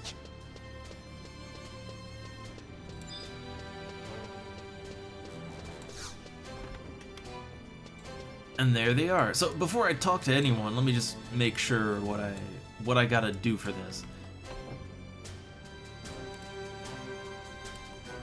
Alright, well, I gotta talk to Sobane. So, here we go. Ooh, it's a cutscene. Ooh, this is a proper quest. Sad music. My name is Sobane, and my husband is the royal family's head chef. Oh. Just recently, he told me the most unsettling news. Thus, I was impelled to seek the aid of an adventurer. If word of my request reaches the wrong ears, it may place my family in danger.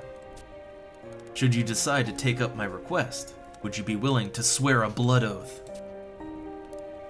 You must swear to Altana, goddess of the dawn, to breathe not a single syllable of this matter to anyone.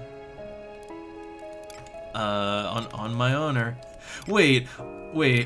Only when I hurt myself. What? Wait, you must swear to Altana, don't breathe a single syllable of this matter to anyone. Only when I hurt. What the fuck does that mean? Alright, on my honor.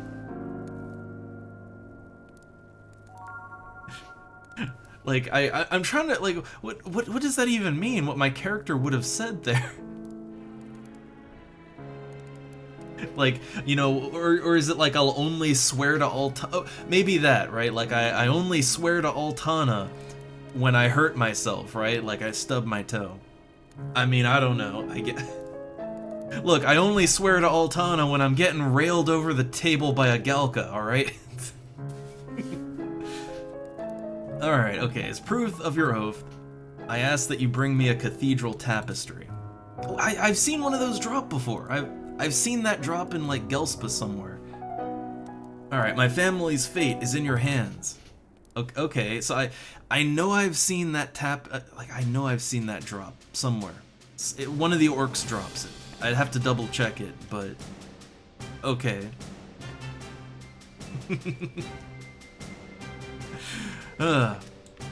It's just the way they phrased that, right? I was like, what does that mean? What is my character implying here? And I had to really think about that one.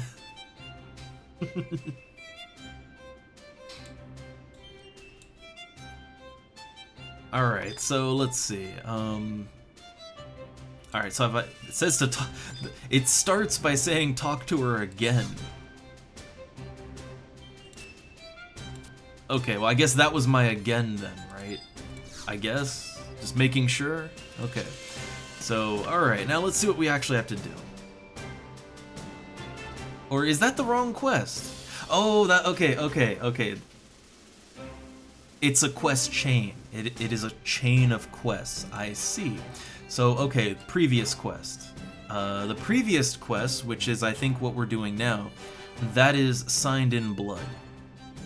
Okay, so that requires a cathedral tapestry and an Ordel's chest key. So it's a, I see. So it is a multi-part quest that is it's gonna involve some traveling and some difficult things. I mean, Sito, I don't know. Like, do they? And they don't okay. So Galka are a little weird, right? They don't reproduce asexually, but my understanding of how Galka function is that they reincarnate, right? But they are just individual dudes. That's my understanding, right? So it's kind of like the same bunch of guys are just reincarnating over and over again, and that seems to be how it works. It seems to be. So I would assume that they are, like, I don't know, I assume they are fully functional? I don't know.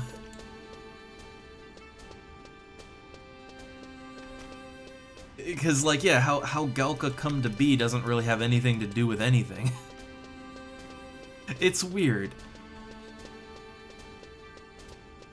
But I guess we could amend that sentence. And since my character is, you know, a human in Sandoria, then I guess replace that with elf, right? They're pretty big too, I assume. I don't know, like, I don't know if they ever go into how exactly Galka reincarnate. They mention it, but I don't think they ever actually say anything about how that actually, like what is the actual process of that, right? Like, does the old Galka drop over dead and then turn into a pile of goop, and then a new Galka forms out of it? Like, it's not clear, right? I have no idea how Galka work. Alright, so let me just take a quick look ahead and see what I need for this quest. So, Signed in Blood. So yeah, I have to get the Cathedral Tapestry. So, Orcish Fighters in Fort Gelspa or Yugot Grotto, either one. That one's easy. Alright, and then the next step requires me to get an Ordel chest key, which, man, I just did that for my human racial armor. Like, I got my full set of human racial gear, right? And that required me to get, like, you know, a bunch of Ordel's chest keys. Oh, Sito. I don't know. I think elves reproduce normally, I think. Now, I don't know about Mithra, though. I mean, technically, there's supposed to be male Mithra out there somewhere, right? You just never see them. They're all just apparently in the sex dungeons, I guess. Never to see the light of day ever again. But I think that all the other races, other than Galka, I think they reproduce normally. I think. Alright, so it looks like, I don't know, step 1 isn't too bad, it's just a little time consuming. So, step 2, that's a tea with a tonberry. So, okay, what do you need for that exactly? So we have to go to Carpenter's Landing. Wait, there's tonberries in Carpenter's Landing? What? Okay. Oh, okay. So apparently there are tonberries at Carpenter's Landing. So what about this would actually be hard though? Huh. Okay, you have to go to Fei Yin and kill shadows there. Okay, so that like, man. Okay, so you have to kill a Hemetic cyst. I assume that's the hard part. Apparently that's only level 40 though, so as a 75, it should be an easy quest to do to get what I want. Well, I don't know, it looks like parties aren't really happening right now, so yeah, let's do a quest, right? It's been a while. Let's go on a grand adventure to get a a singular neck piece, right? That'll give me some more spell interruption rate. I don't know if I can get my interrupt rate fairly good. I'd feel confident to go out and like black mage / thief farm stuff. I'd feel confident enough to do it.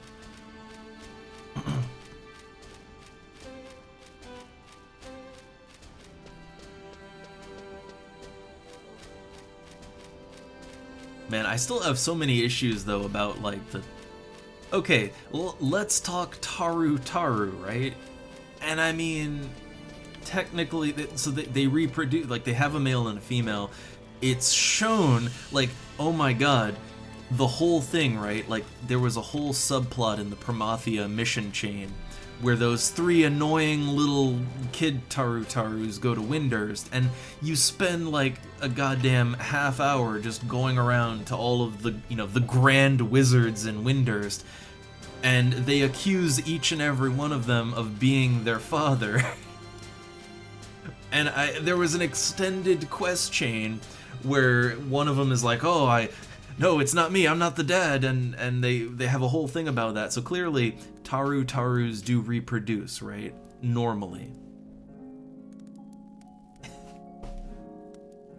But the thing is that they all, like all of the Tarus, even the sassy ones, like even the sassy, sarcastic ones, they all baby talk all the time. They move like toddlers, right? They look like toddlers. I got so goddamn many questions and also problems about Taru reproduction.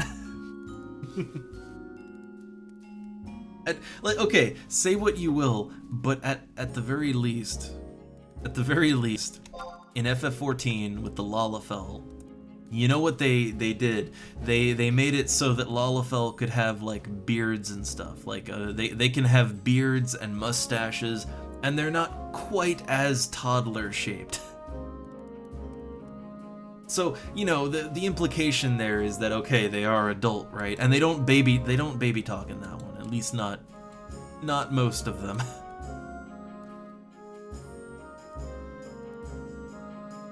So they kinda tried, at least with FF14, to make them a little less baby-like, right? To mixed results.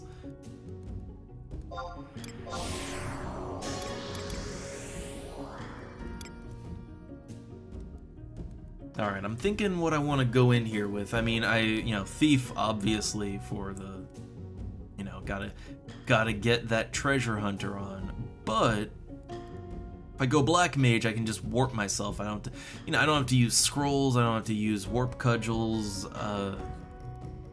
Honestly, yeah, I just sub Black Mage, because we're gonna be warping around a lot, right? Like we're gonna have to travel a lot for this, so might as well equip a sub that'll get some mileage. And also, I guess I can cast AoE spells if I feel like it. They would actually work against low-level enemies.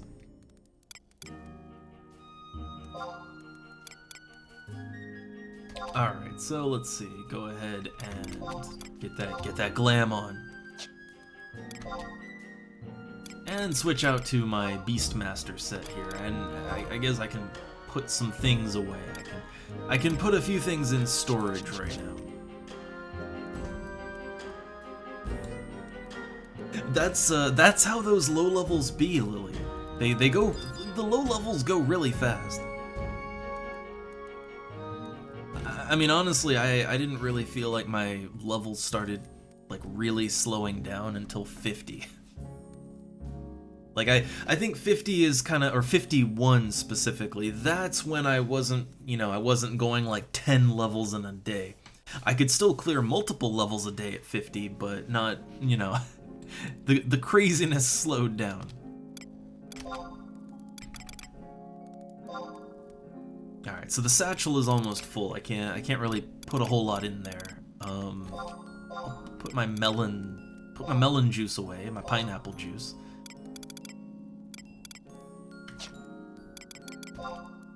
Alright, so these special interruption items, they aren't really items that I would use on the regular.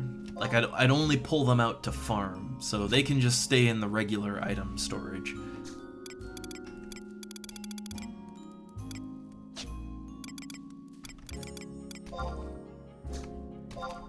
And I guess I can put away all of my stuff to make juice, I guess. Yeah, there we go. Like, my mug safe is getting up there, but there's things we can do to alleviate that. So I'm not worried about it, not just yet anyway. All right, the rest of the items are fine. They're okay. I will, however, pull some pets out. I think I thought I had like a singular rabbit pet in here somewhere, but I guess not. Is it maybe in the safe? Yeah, there it is. Okay. So I'm just gonna pull a few more rabbits out. Just a few. Like 5. So a half stack in total. I don't need anything else for this. Okay. Alright, let's go. Let's go get some quests done.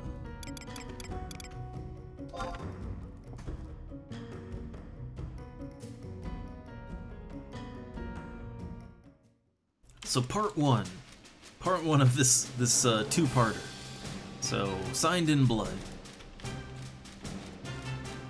Alright, so we know we have to get the Cathedral Tapestry. It is very specifically Orcish fighters. They're in Fort Gelspa and the Grotto.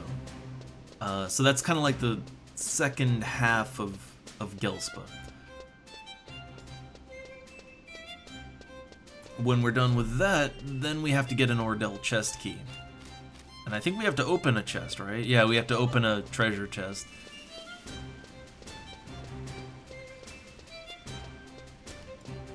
I spent a lot of time in Ordell's cave getting my racial gear, so I know where the enemies are to get the keys, and I know where the treasure chests themselves are. I don't need assistance on that one.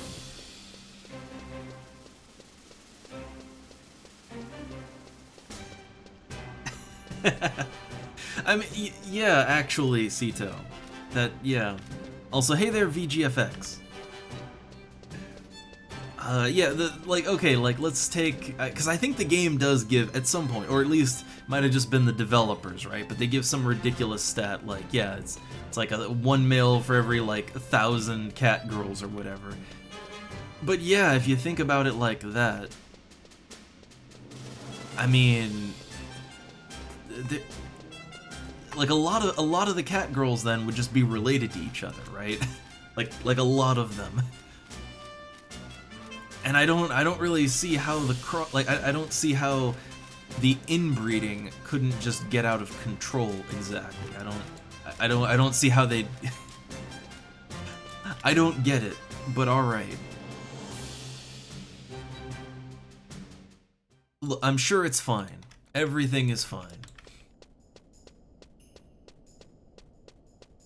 You know, when you start getting cat girls whose eyes don't quite point the same direction, you know, it's fine, alright?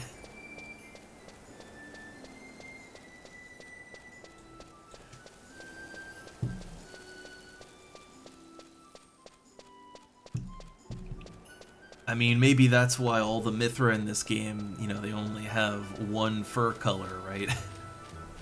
Hey, let's say what you will about 14, but all the cat girls can have different hair colors and stuff, and tail colors. But no, here they are all exactly the same. So, yeah, take what you will out of that.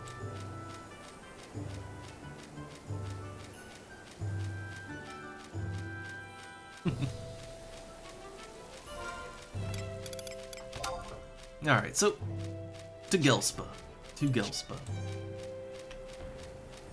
I used to find so many of those tapestries just kind of coincidentally while I was, killing things in Gelspa, so it shouldn't take too long to get one, even without Thief as my sub-job.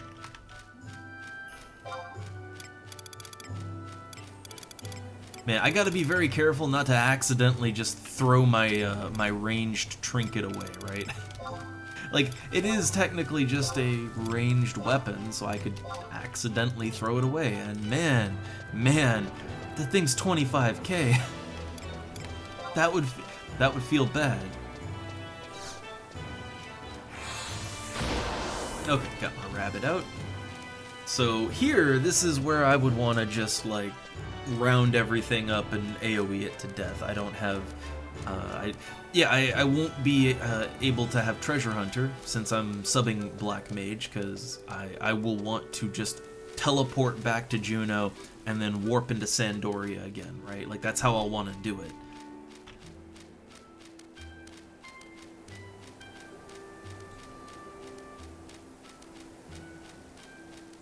Alright, so it'll take a while to get to the actual area where the fighters are, but it's not super deep into the fort.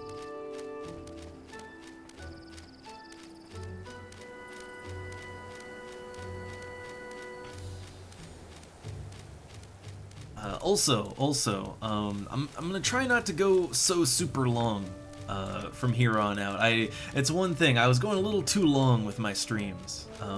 So like around like no more than a half hour or so, we'll kind of wind it down and call it for today. But that's why I started earlier. I start an hour earlier now, so I can get a little more time in. But I do want to wind it down, kind of, don't go all the way to dinner time every time, right? Like, that's a bit much. And also, I think it was bad on my voice, too.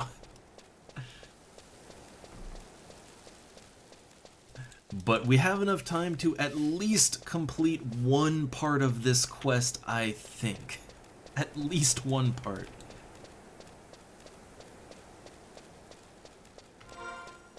Yeah, it's disappointing that there's no...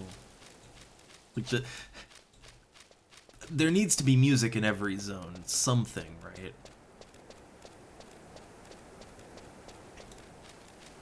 I feel like, okay, what should the soundtrack be in an orcish fort, right? Like, it's they could even use the same music for both Gelspa Outpost and Fort Gelspa. But okay, it's a fort or a kind of, area full of garrisoned orc troops, right? They got their war machines out and everything. I feel like you need some kind of, like, I don't know, war march or something, right? Like, something like that to fill the air.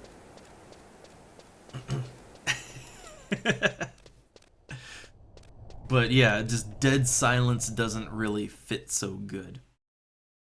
Considering how much orc activity there is, there should not be silence at all. There should be some noises going on, just because of all the orcs around, right?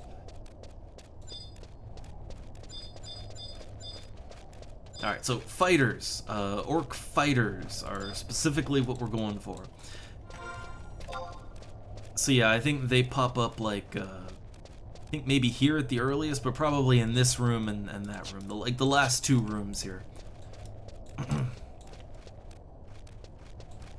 Oh, hey, is that a mining point? No, a resume point. I think that's unrelated things.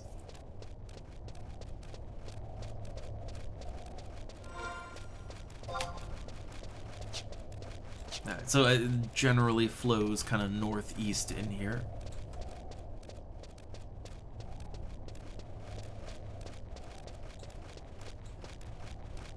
Yeah, Yeah, so many lizard men. I mean orcs. They really are more lizard men.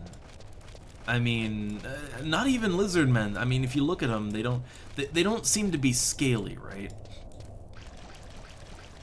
Like, at a first glance, they look very lizard-like, but I mean, if you actually look at them, I mean, their faces are more frog-like, actually. They're kind of like big tadpoles, I guess.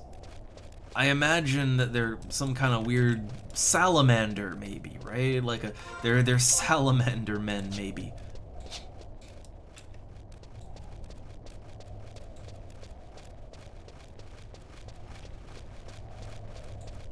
Alright, so I think this room coming up, I think that's where the fighters start. No, we're still in grunts. Still just grunts.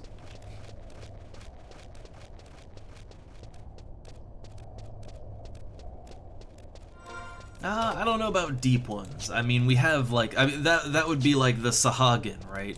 Like, I think Sahagin would be like more literal, right? Literal fishmen.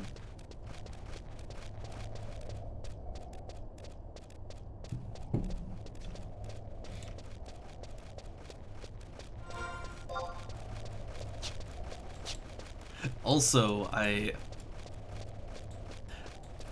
just think like, oh man, are Sahagin just Murlocs? Are Murlocs just Sahagin?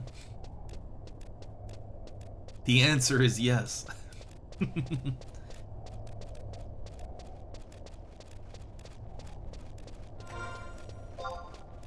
Alright, so are we out, like, this is fighter territory, right? No, I'm just still getting grunts. I swear, I thought that they kind of switched over to the bigger enemies here, but I guess not. I guess we gotta go all the way then. We gotta go even deeper.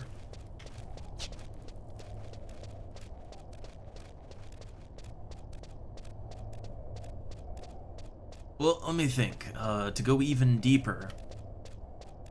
So we'd go out back, okay, back out into the outpost, and then there is another... Like there is another cave that has higher level enemies. It's close to where you do the BCNM fights. But I swear, I thought you could find... Yeah, here we go, fighters. This is it. We got them.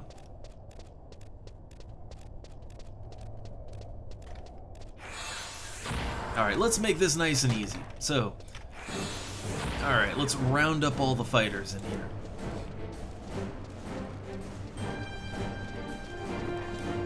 Alright, yeah, only fighters will do. I think that's it. I think there's only 2 in here. Huh. Alright.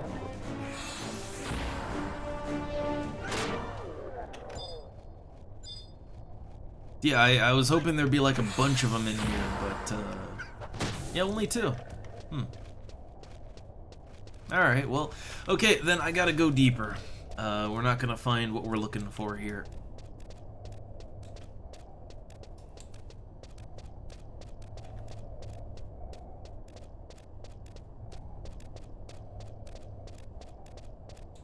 And the things I do just to save, like, you know, 50k. Like, at this point, I wouldn't even fall below like my sort of target gil amount, right? Yeah, no, I wouldn't. I'd still have like 2,800,000. I wouldn't fall under that. But I'm being really stubborn, and I'm really pinching my gil pennies right now.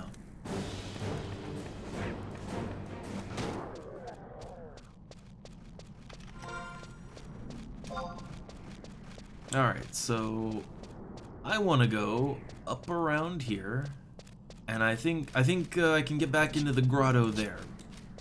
That's the way I want to go.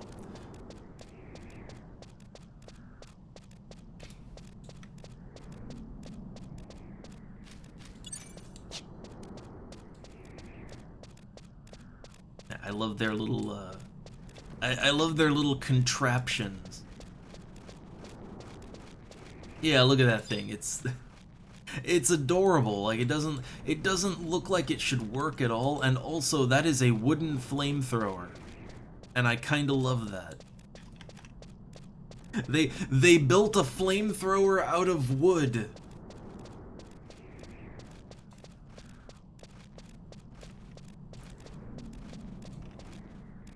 All right, but yeah, I don't think there's a high enough concentration of fighters to really to get the item I need out here.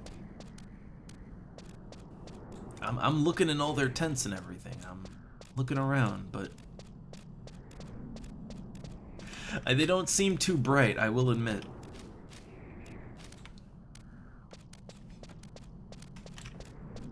That's the thing, man. Orcs in fantasy are always just really goddamn dumb, and I kind of love that. I love me a good big dumb orc, right? I don't want them to get smart. I don't want them to just be another one of the generic fantasy races. No, I want big dumb orc monster. That's what I want.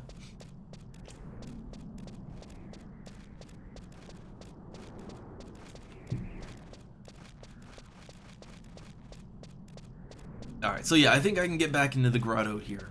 And also the burning circle is a little bit deeper in there. A little bit.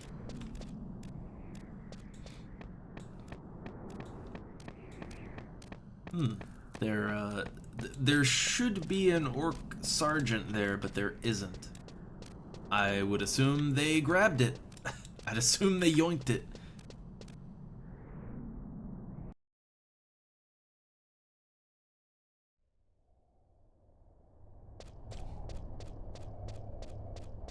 Alright, so fighters, get on it. Unless, oh, they're getting on it. Oh no. Oh, yeah, okay. Alright, well, I gotta round up the fighters in here then.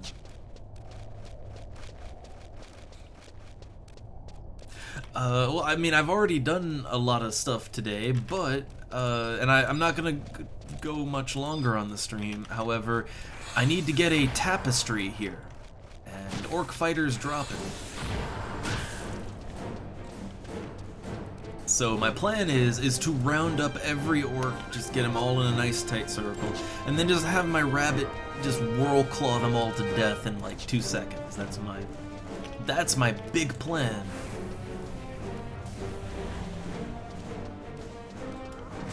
Now I'm going for fighters, but really anything goes. I mean, if we have to round literally everything up in here, that works too.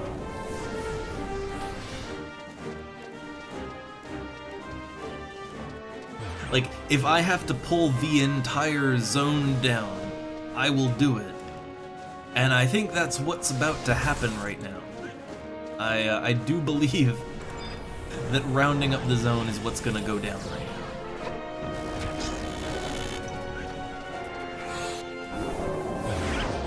Is there another fighter over there? There's a... Yeah, there's more fighters over here.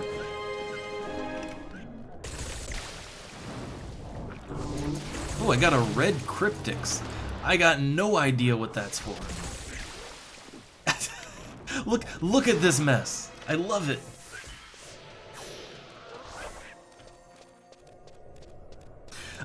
So no, it's, God, what, oh God, what was it called? It's a neck piece, right? It's the willpower torque, I think? The willpower torque. It has like 5% interruption reduction.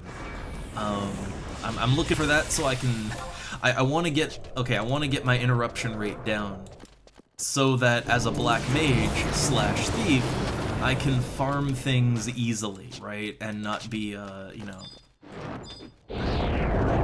not be interrupted. Alright, here we go. Alright, I have no idea if I got the item or not. Like, I have no idea if an item dropped or not. Like, that was too much happening too quickly. I'll check after everything is dead.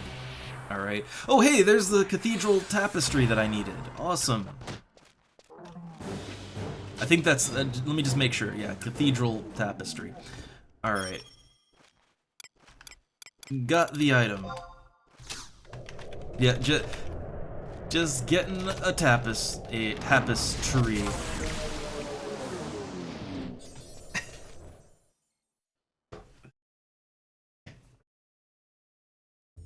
Oh, did I get a key? Like, so I killed so many enemies so quickly I couldn't see the loot that went through. No, I did not get a key, but I did get a red cryptix. I don't know what that's for exactly. I have no idea what the red cryptix does.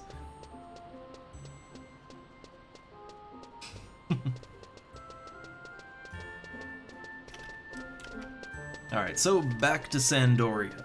It's a two-part quest, and I think for today I'm only gonna do the first part, which is getting the tapestry, and then I have to go to Ordell's Caves, and I have to get a, I gotta get an Ordell's chest key, and open a chest, and that'll be, like, I need to get an item out of that. That completes Quest 1. Quest 2 is the one that actually gives me the item that I want.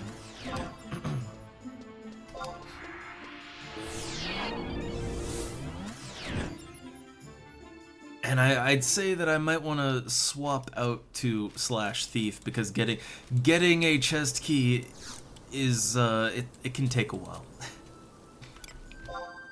Like, it can take a good while to get a key. Also, being able to flee around in the dungeon would, that would be really handy, I gotta admit.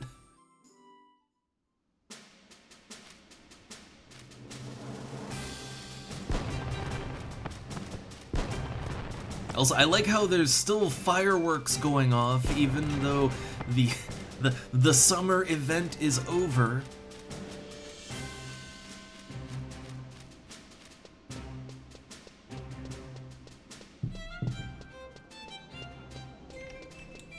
I'm wondering when is the big Halloween event gonna start?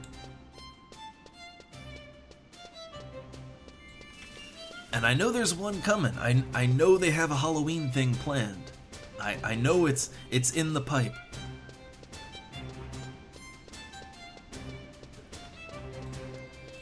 I don't even know what we'll get from it, but I'm sure it'll be fun, whatever it is.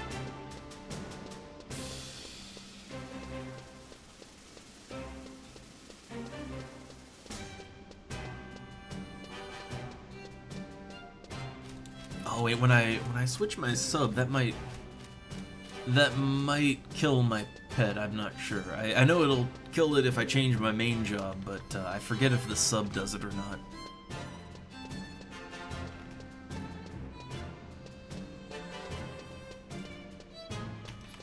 Also, I should actually take a look at the tapestry that I got. Alright, said to have been used by a former saint. This tapestry has been recognized by the Sandorian Cathedral as an authentic relic.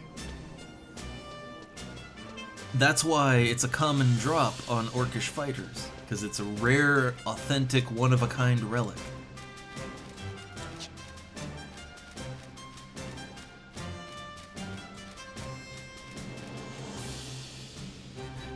Yeah, I love that I am going so out of my way to save like 40 to 50k, right?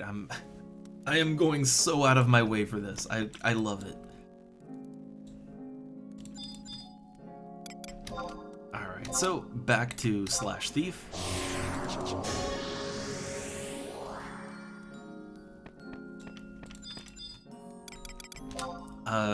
No, didn't want to do that. A little too fast. Southern Sandoria, and we gotta go back to the NPC. And then from there, okay, so we gotta get to Ordell's Caves. Well, quickest way is just to rent a chocobo and, you know, take it straight there in Lothine Plateau. Man, this ugly mishmash of armors that, this is how it actually looks, right? Well, that's my fishing gear. I could do a little better than that. I do have like yeah, the actual like, armor, right? Yeah, there we go.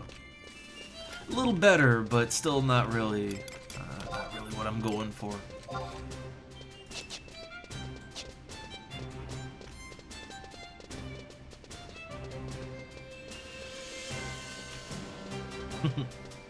Yeah, I'm making number go up. Yay. Gotta make number go up. Yeah, no magics right now, but I can get to the NPC a little bit quicker.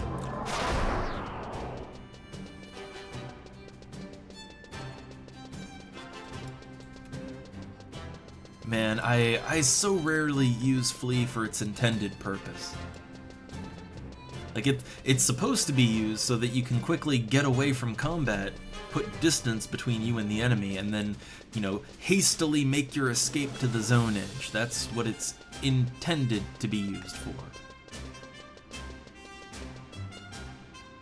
Oh, Lily, what's going on?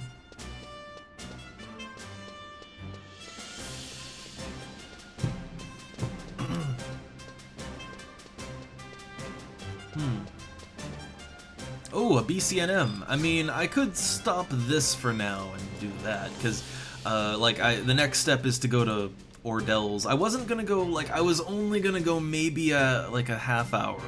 I don't know how long it'll take for you to get everything going and to get it done, but, if it's a half hour or so, then sure. Little tight. I'm trying not to just stream all the day away, right? Trying to pace myself a little. All right, but let's complete this quest. Or, well, you know, not complete it, but let's complete part 1, right? So here's the tapestry.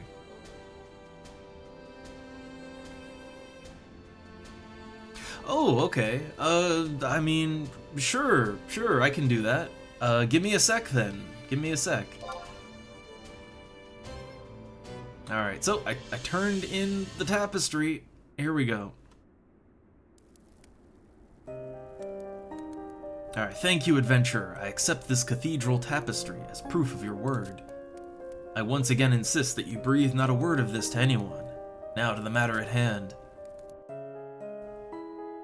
Oh, are we going down like a whole thing right now? Several days ago, Count Varonbiro M. Tulom was granted audience with the Royales. Man, do you know of Count Tulome? He resides in a mansion built within Carpenter's Landing territory. I didn't know there was a mansion there. 30 years ago, those lands belonged to the Knights Mistal. However, the head of the family, Francmage M. Mistal, lost his life under mysterious circumstances. His inexplicable death dealt a terrible blow to the Knights.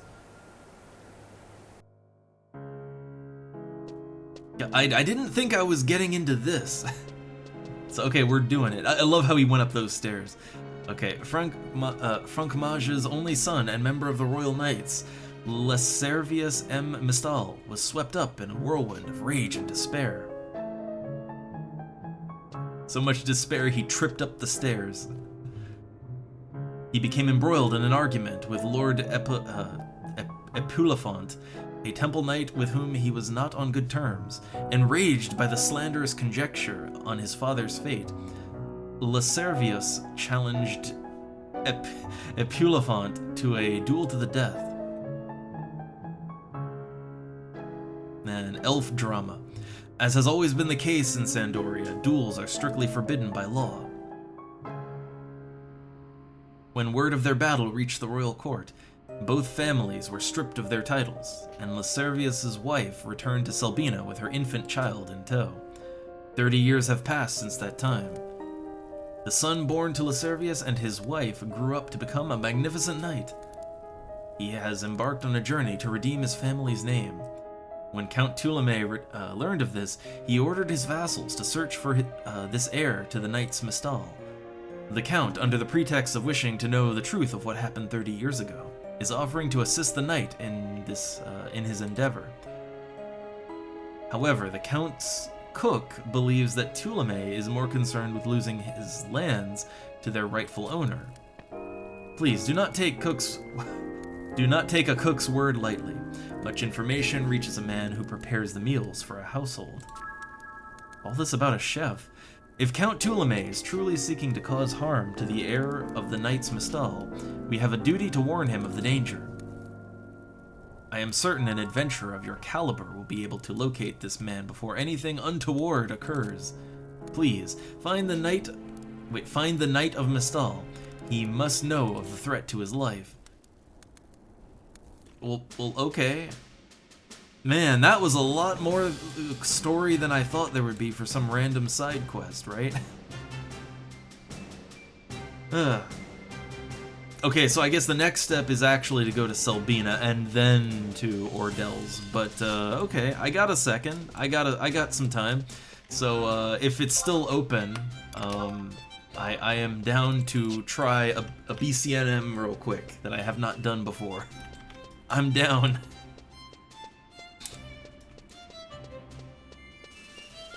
Like that was way more cutscene than I was prepared for.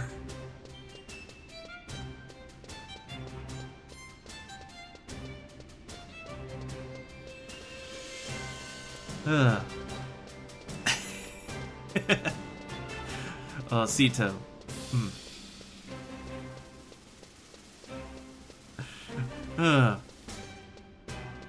Yeah, I don't know.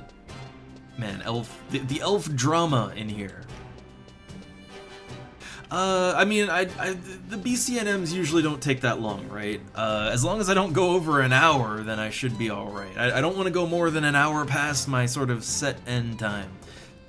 So I got up almost an hour. Which I'd hope would be enough time if everything is good to go, since I can get back to Juno pretty quick.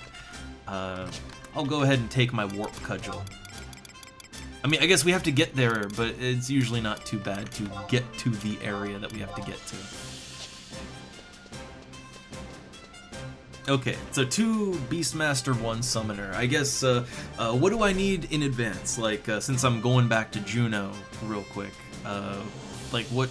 Well, okay, I guess, first off, what's the orb that I need? And second off, because yeah, I'll get one too. And what do I need to get to be ready for action? To make sure I have like the right pets, consumables, etc.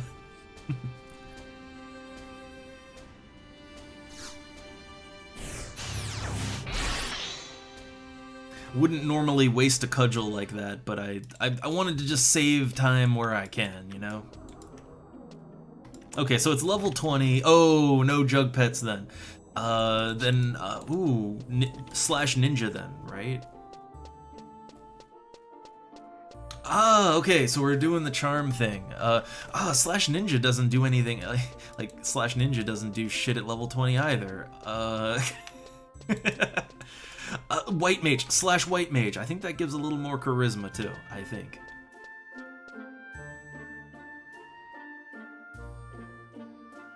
Okay, so yeah, come loaded out with charisma. Got it. Well, I have pretty good charisma gear for level, like, 20 and under, so I should be alright there. Yeah, I figure the best thing I could possibly bring in to a level 20 fight is slash white mage. You know, just in case, throw some heals out, I guess. But really, like, not a whole lot will help me out at 20. Yeah, it's not much is gonna help you there. Yeah, we'll just go in with that. And we'll exit to the port.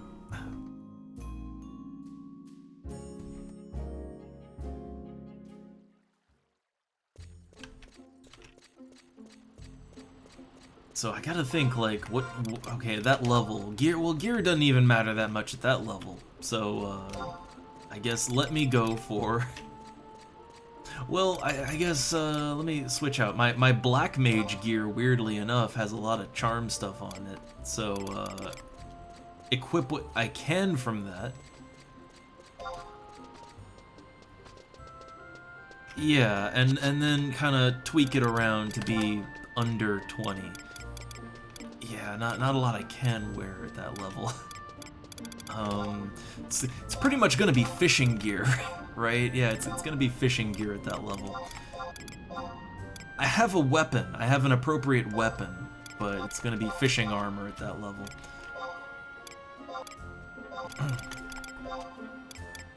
But I do have a battle axe +1, and I have a shield, so I've got... Yeah, I have weapons at least for that. And let's see, so my level 14 ring. Yeah, so, okay, I still should have like +12 charisma. I'm not sure if there's a charisma food I could eat too. I have no idea.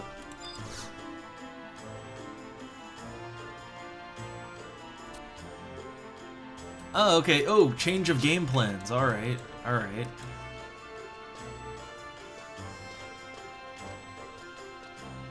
But I think for like level 20 and under, the only thing... I'm trying to think what else I could have that would boost my charisma. I think I have everything, like... yeah, those won't equip, but like, I think I have everything that would actually affect charisma at that low of a level.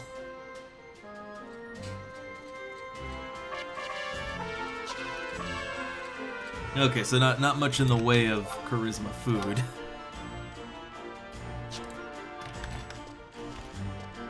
Oh, the traditional wave. Okay, a cloudy orb. Alright.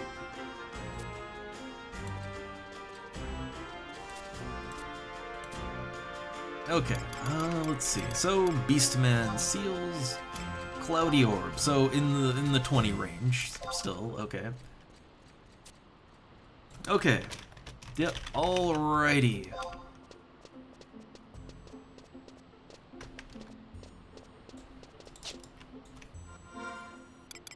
I guess since yeah, there's not really anything great for this, I guess I could just eat sushi, right? Like, why not?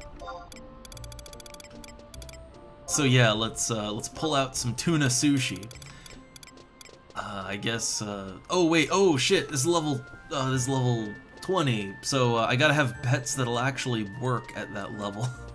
Yeah, I don't have pets that would work at that level. So I guess we're going with the sheep, right?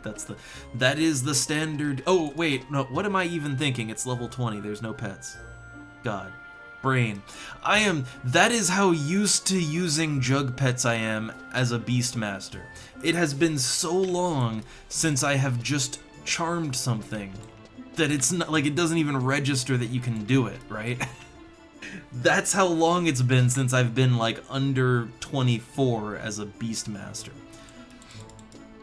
Alright, so yeah, all I can do is charm. Like, it is crazy though, like, you charm a lot up to 24, but when you hit 24, you pretty much just get your jug pets and you never look back. Like, you just never go back. And so the idea of charming, you just sort of forget that you can even do it. Okay. So, to the Ronfar. Alright, then I think I have everything I can possibly have for that. Yeah, I'm getting in there. Alright. Alrighty. So, alright, yeah, so let me think, before so I think Beastmaster White Mage is about as good as I can do, Sushi's about as good as I can do, Charm Gear is about as good as it gets.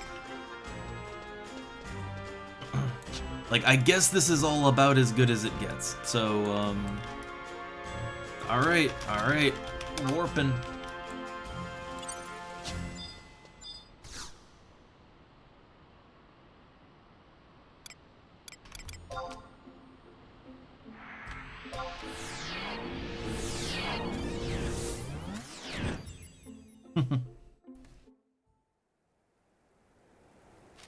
Okay, and then from here, yeah.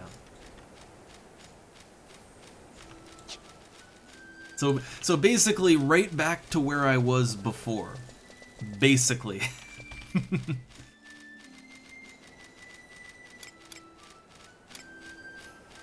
Also, I have no idea what the red Cryptex does. I assume it does something good, but I'll hold on to it till I can wiki it up. Oh, what am I doing? Wrong way. Wrong way. Okay. That's the exit to the oubliette underneath Sandoria.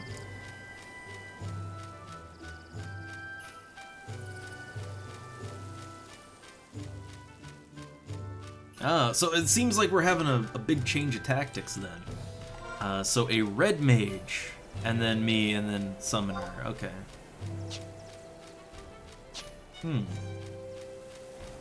Wait, would red mage be able to sleep at that level? I just had that thought. Man, I need to level more classes up just for BCNMs. Like straight up, I need to level things up, not necessarily even to take them to 75, but just for BCNMs. Ah, okay. So yeah, I'm not really sure what they're gonna be doing as a red mage exactly. Cause yeah, you can't sleep yet. I'm not sure like what at level 20. I'm not sure what it would contribute is the thing.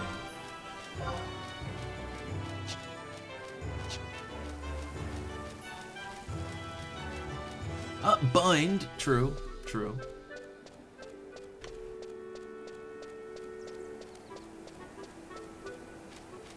Look, I'll be able to throw out a few.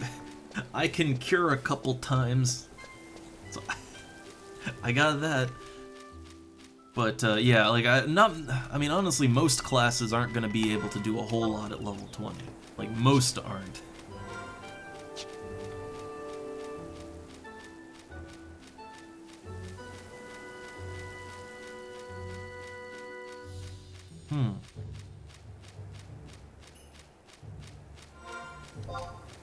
So on this one, I mostly just really hope that I don't miss my charm. See, that's the thing about charming, right? The thing about charming is that if you miss, well now you just have a bunch of angry monsters on your ass.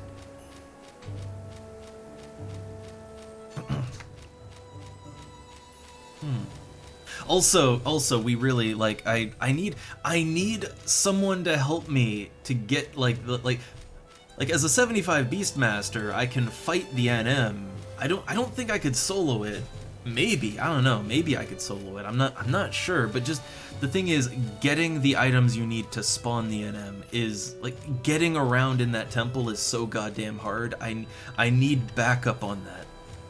I need some other interested level 75 parties to help with those mittens, because I'd like the mittens too, because I do want to level summoner up at least to 37. I might go higher, but I'm not sure.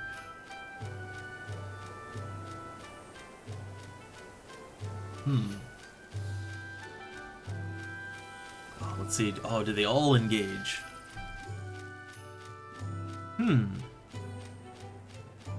I do wonder about that one. Like, if you Carby pull, would that... Because usually how it works is that, like, if a pet pulls aggro, and then the pet dies or releases, then the aggro transfers, like, the ones that weren't directly attacked on your order, they just sort of go away. But I don't know if it works that way in a BCNM. That's the thing. I've only done like one BCNM fight so far, so I don't have the data.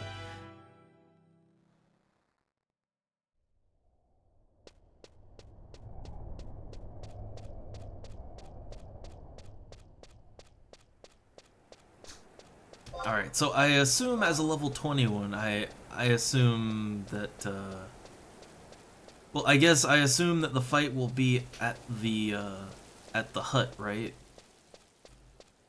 Like, I assume it's the hut, the same place that I did Petrifying Pear, I would assume.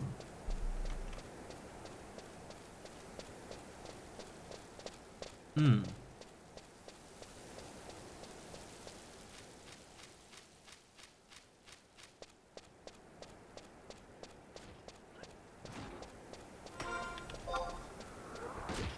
Alright, so yeah, assuming it's the same place, then just right through here.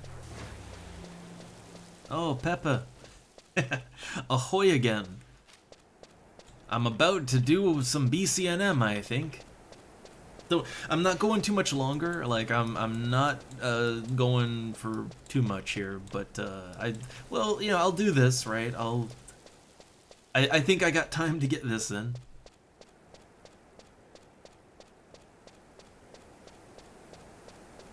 Okay, they'll aggro the charm bad. Well, yeah, I sure hope charm lands.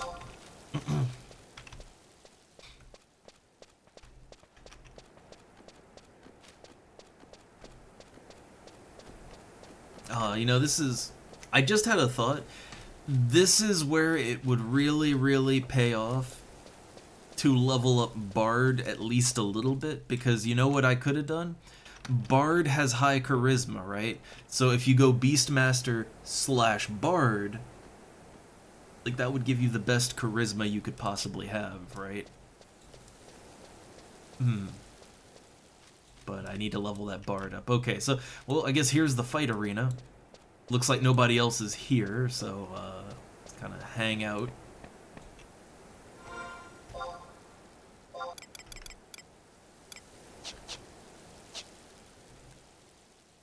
And, oh, Filu, Filu, Phil, words. Just doing a little BCNM here. Doing a little BCNM. Hoping I got the right stuff to make it work.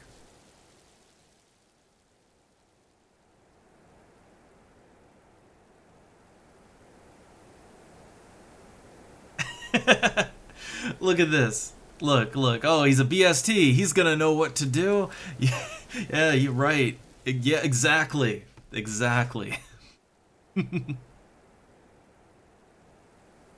Flow, like flow. Flu. I see the ooh. But I want to say like yeah, the oh ooh. Yeah, oh, it's words are hard, but flow too. I got it.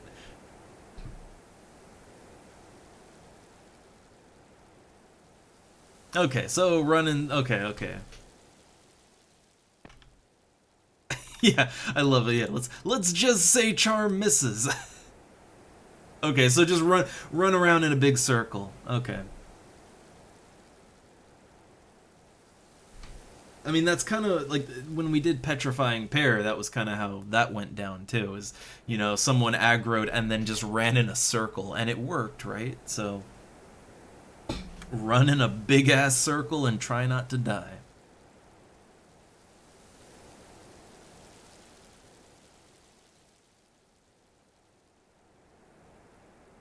Alright.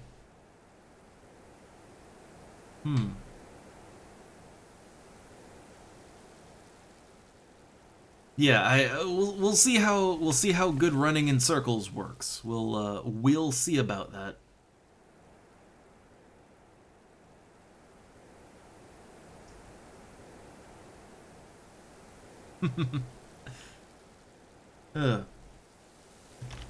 I guess let me go ahead and pop my tuna sushi. Oh, hey, wait a second.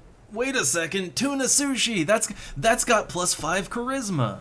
Hey, awesome. I'll pop it. Okay, I'll pop it once we get inside then. Nice. Okay, well with like I do have pretty good charisma gear. I think I have about the best I could have at the level.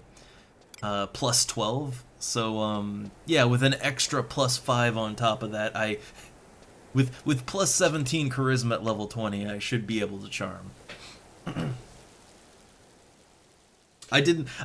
Man, I literally brought this food along and I didn't even bother to look at it.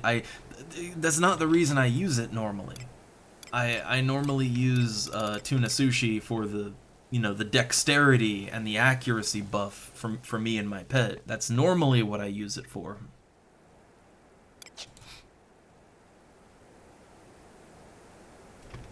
All right. So I'm pumped and ready.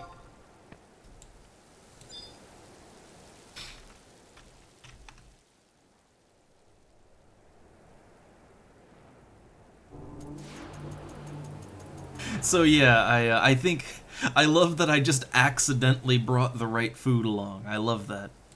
Oh look, we're getting the sweaty palms already. All right, so Wings of Fury. Let's do it. Oh, this isn't like the real tense music. This is just mild tension right here. This is the mild tension music. Okay, so I guess I charm the Furies over here. Let me eat my tuna sushi. I'm very glad I brought it now. Maybe buff up a little bit too, like, hold up. Throw out that Protectra. Alright. Okay, yeah, going in, going in. Alright, so I'm gonna try to go around. Just gonna try to... Oh god, my camera! My camera! Alright. So just try and... Okay, I got it. So, alright. Went off without a hitch. Great.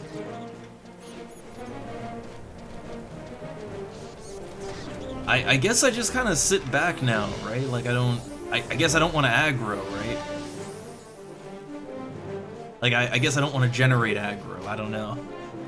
I do, like I could do a lot of damage though with my axe. I don't know if I should yeah, should I go in or not?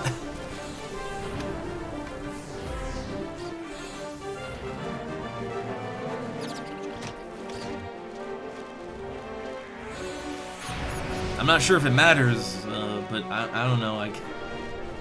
The pet's going down.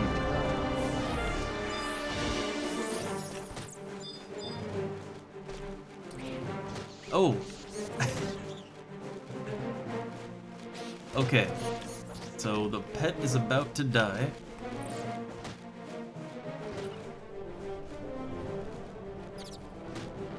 I'm just waiting for the pet to die so I can charm the other one. Oh. Well then, do we just fight it out? Because I mean, we have to kill it, right? We can't, like, we have to kill it. If I charm it, then we're just sort of stuck here. So, all right. Okay, then I guess I need a healer. I guess I'm tanking now. Because my axe with the tuna sushi is actually pretty decent. I don't know, Beastmaster is kind of tough.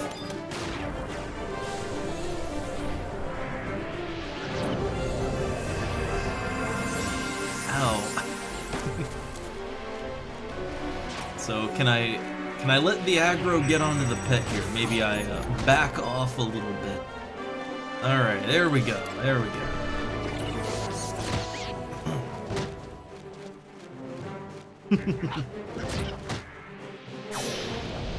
Yeah, I do find that I often overthink the fights, but you get why, right? Because there's a lot on the line. You know, if you, like, for a lot of these fights, if you lose and die, like I mean, A, you waste everyone's time, B, you potentially waste money because you have to buy consumables and stuff. You know, there's like, there's so much loss associated with failure. You really, really don't want to fail, right? Like, you really don't want to.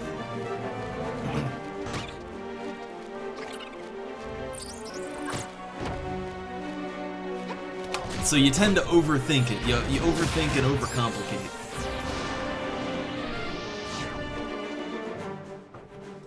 But it's better than going in unprepared, right? Better than being completely unprepared.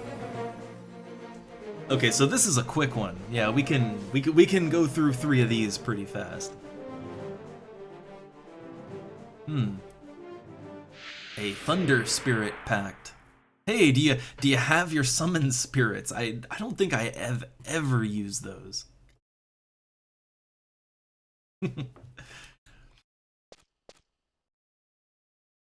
All right, all right.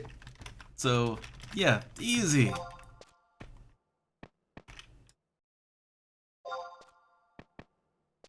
So I guess next up, next orb, I guess. I'm just gonna rest my MP up real quick.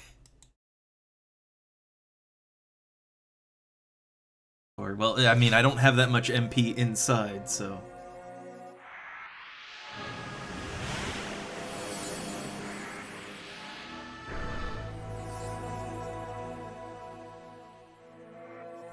I will admit, I could use me some astral rings if I want to level up summoner. I could definitely use it. The price on astral rings though has actually gone up. It's like 120k now per ring. But even when I'm not like going summoner, if I'm being invited to a party as like a red mage or a white mage and I'm just healing, having tons of mind isn't super important if you're just sort of there to heal. So yeah, like pop an astral on there, that work out pretty good. All right, so I guess all right, who's next? Who's next? Oh right, roll. Right, yeah, we do the, oh god, the roll. I thought it was slash roll, right? It's slash roll, right? I thought it was just slash roll. Am I? God, what is the command? Random. Okay. Uh, all right. I swear I thought it was slash roll. I swear. Okay. So, Cloudy Orb, here we go. I think what it is, it's slash roll in EverQuest. Alright. So which battlefield will you enter? Wings of Fury.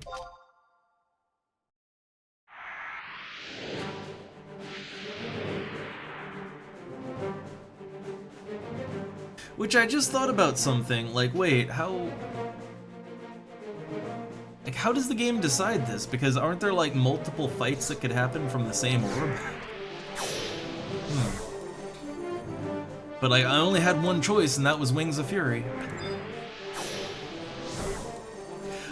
I'm pretty sure a Beastmaster could solo this. It'd just be really, really painful. Like, when there's only one left, right? Like, oh god, that'd just be a nightmare. All right. So going around the side here. All right. Okay, so let's hope I charm.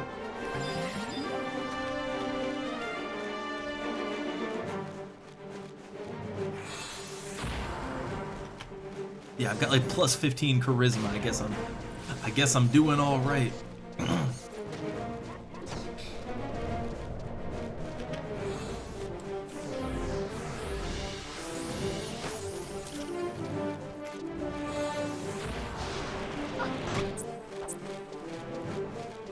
Alright, yeah, I guess just jump on in this time around. I was so paranoid about this fight. I was so incredibly paranoid. Ah, okay. Wait, I guess I used the... So, I guess last time... Oh, right. Last time I was here doing Petrifying Pair, that was a level 30... yeah, that was a level 30 orb. Yeah, yeah, should probably let it kill the pet. Because, yeah, that charm might last a bit.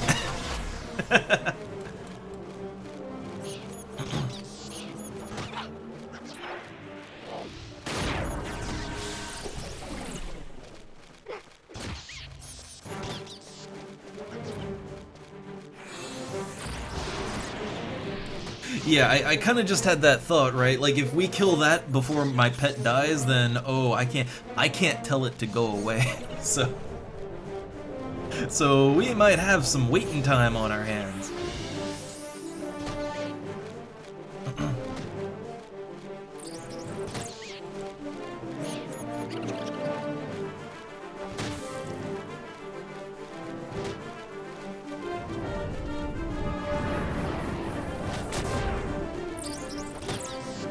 Alright, it's going down now.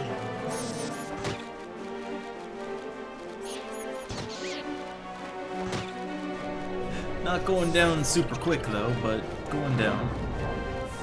I'll throw a D on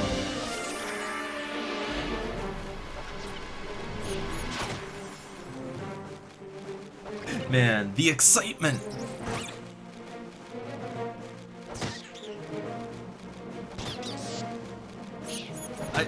Yeah, I do. I wish you could. Well, I mean, later on you can. Later you can. You can tell the pet to leave, right? But I hate that you don't get that command until way later. Like, way later. Like, that. Honestly, that should be a level 1 command. Like, that should just straight up be level 1. Alright, here we go. What's in my box of mysteries? I guess you roll after you get out, I guess. So. A scroll of sneak. Yay! Yeah, I got a scroll of sneak.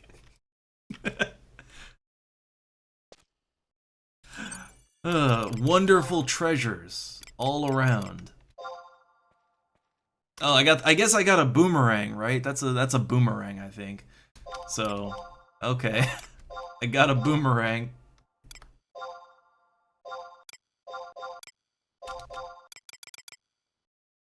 I mean, only thieves and rangers can use that. I play neither thief nor ranger.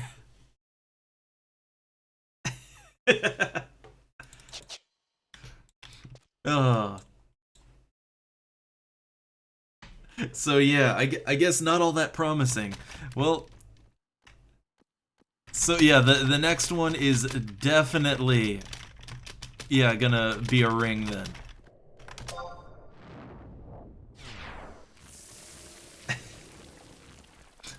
The next one, 100% ring.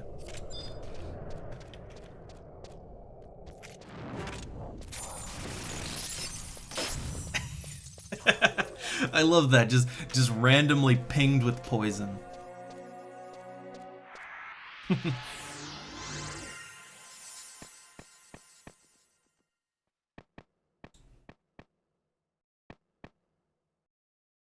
So, okay, the orb that I got here, I guess that's just dead now. So that gets thrown away. It is still so weird to me that the orbs don't, like, you know, they don't just clear out of your inventory or change in any way.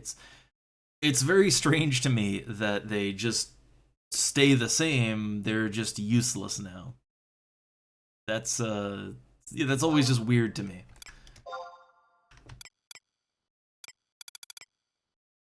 Alright, but yeah, nice shiny silver boomerang. Yeah, like that's the thing, you trade them, right? Like, you literally trade them to the door, so yeah, it should just leave your inventory.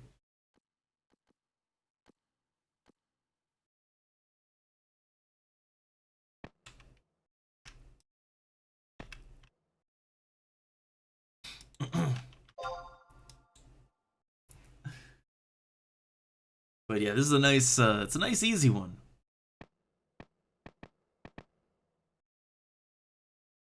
True. Yeah, yeah, like, yeah, so the charm bat dies, let the avatar tank kill him dead. Well, I like what we're doing now. We're trying to. I think the problem is we kill we kill the boss so fast that it doesn't do any damage to the pet. Like, that's the problem. We literally kill it so fast that the pet still has, like, nearly a full health bar. We gotta slow down a little bit.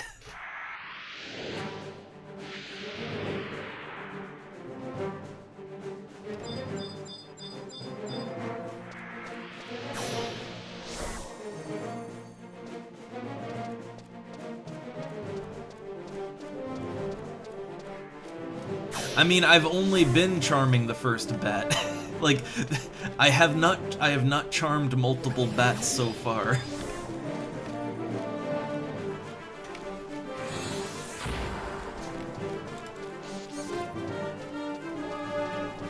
Like, the enemies literally die so fast that the pet barely takes any damage.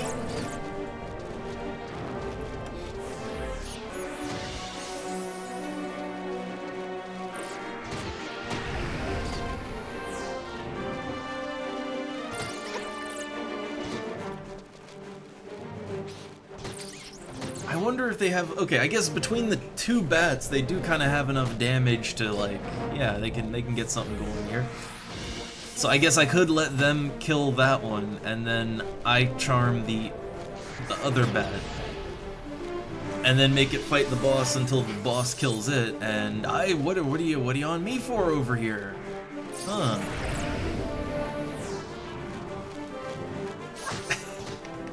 I don't know, look, Beastmaster's pretty tough, so I can take the punches, but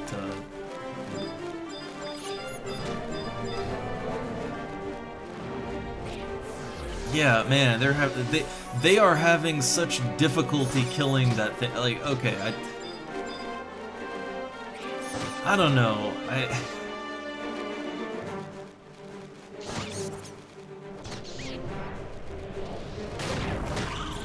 Okay, so I won't charm anything else, right? Like, I'll just, we're just doing this now.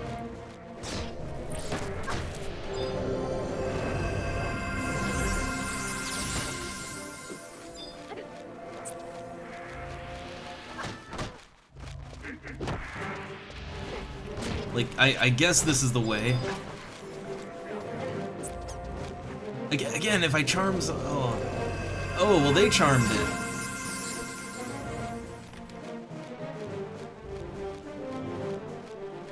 So...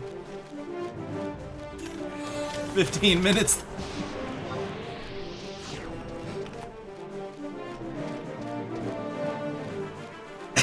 I hope it doesn't last that long.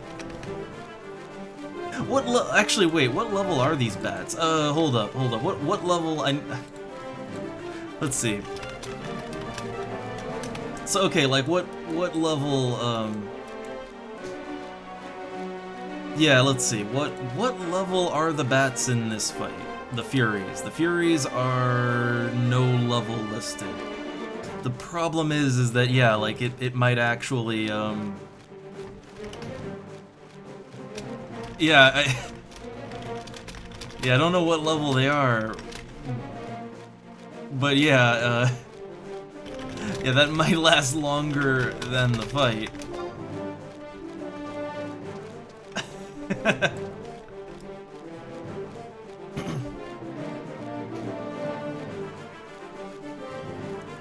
Man, imagine a timed failure, right? Imagine losing on a time-based technicality. Oh. Man. I guess, well, I guess we could still, yeah, that would, yeah, that would do it.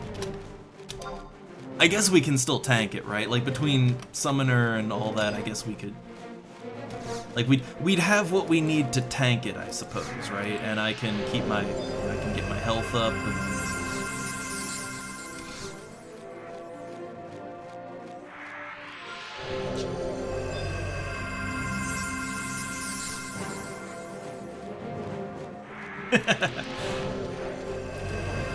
It's just, see, this is what I was trying to not do. Like, I was trying to not do this.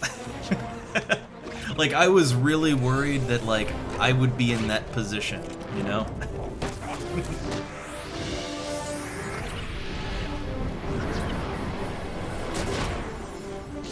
I mean, it's, you know, it's your chest anyway, so, like, yeah, as long as we can still fight and win here.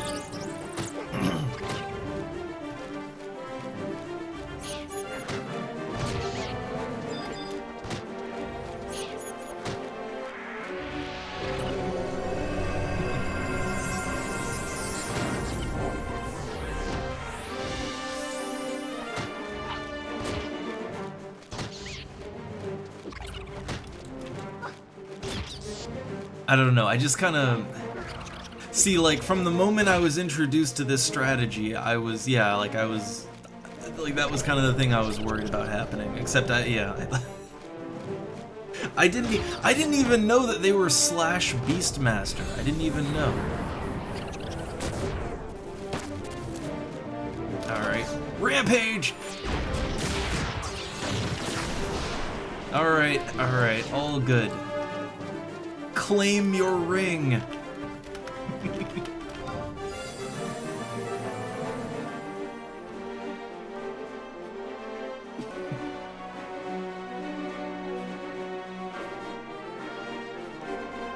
Yeah, exactly! Exactly! Eggs fucking exactly.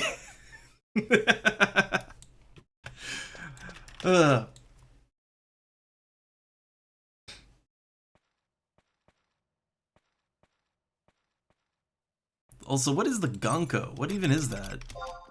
A ninja weapon? Yeah. Okay. Well, alright. Passing on everything.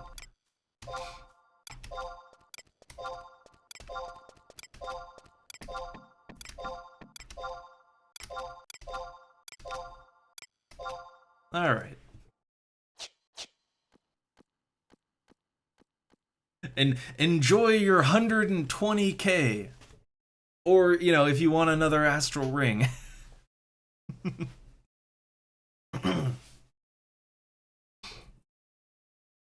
And yeah, exactly though. Like, yeah, imagine if we lost because of charm. Yeah, it's the thing is that charm, like, yeah, if you have really good charisma and also if the enemy is just kind of weak, like, charm can last. Yeah, it can last like 15 minutes.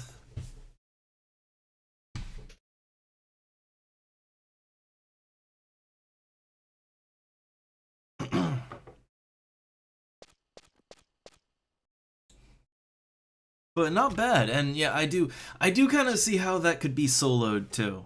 Like, yeah, I could, same tactic, right? Like, I run in, I charm one of the small bats, and then I make the small bat fight the boss.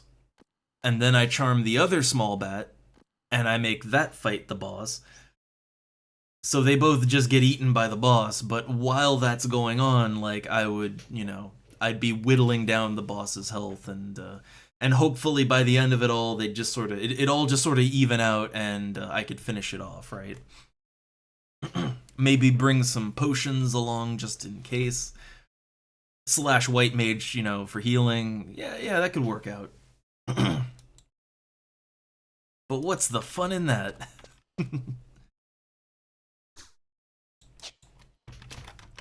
Alright, extra clap. Extra clap.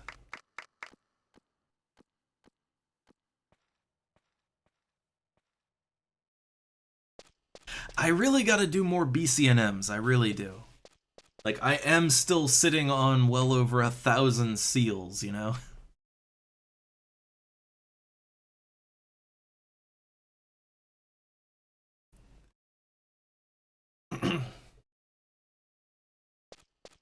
But, yeah, good job. Good job all around. See, look, now, when I need my gil, I just go to the fish mines, right? I, I live in the fish dungeon. Oh, phone call, phone call. So, I mean, I'm almost done anyway, but one sec.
Alright, I'm back. But I did say I only wanted to pop in, or, to do my stream and then get on out of here. I don't want to spend all day doing the stream today. Also, because tomorrow's a holiday.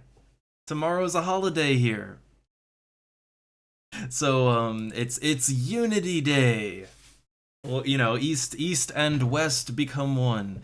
There's not really much celebration around that, but it is a holiday and you can do whatever you want. It's, so we're gonna have pancakes in the morning, and for lunch, like just big stacked ass pancakes. Pancakes is how you celebrate Unity.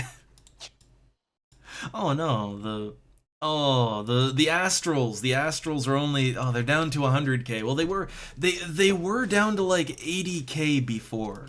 Like the last I checked, they were kind of on their way to like 60,000 gil. So sell while you can, I guess. Yeah, 100k is still quite a lot. Like, it's a lot of gil for relatively little effort. I mean, we just, like, we weren't even here for an hour, right?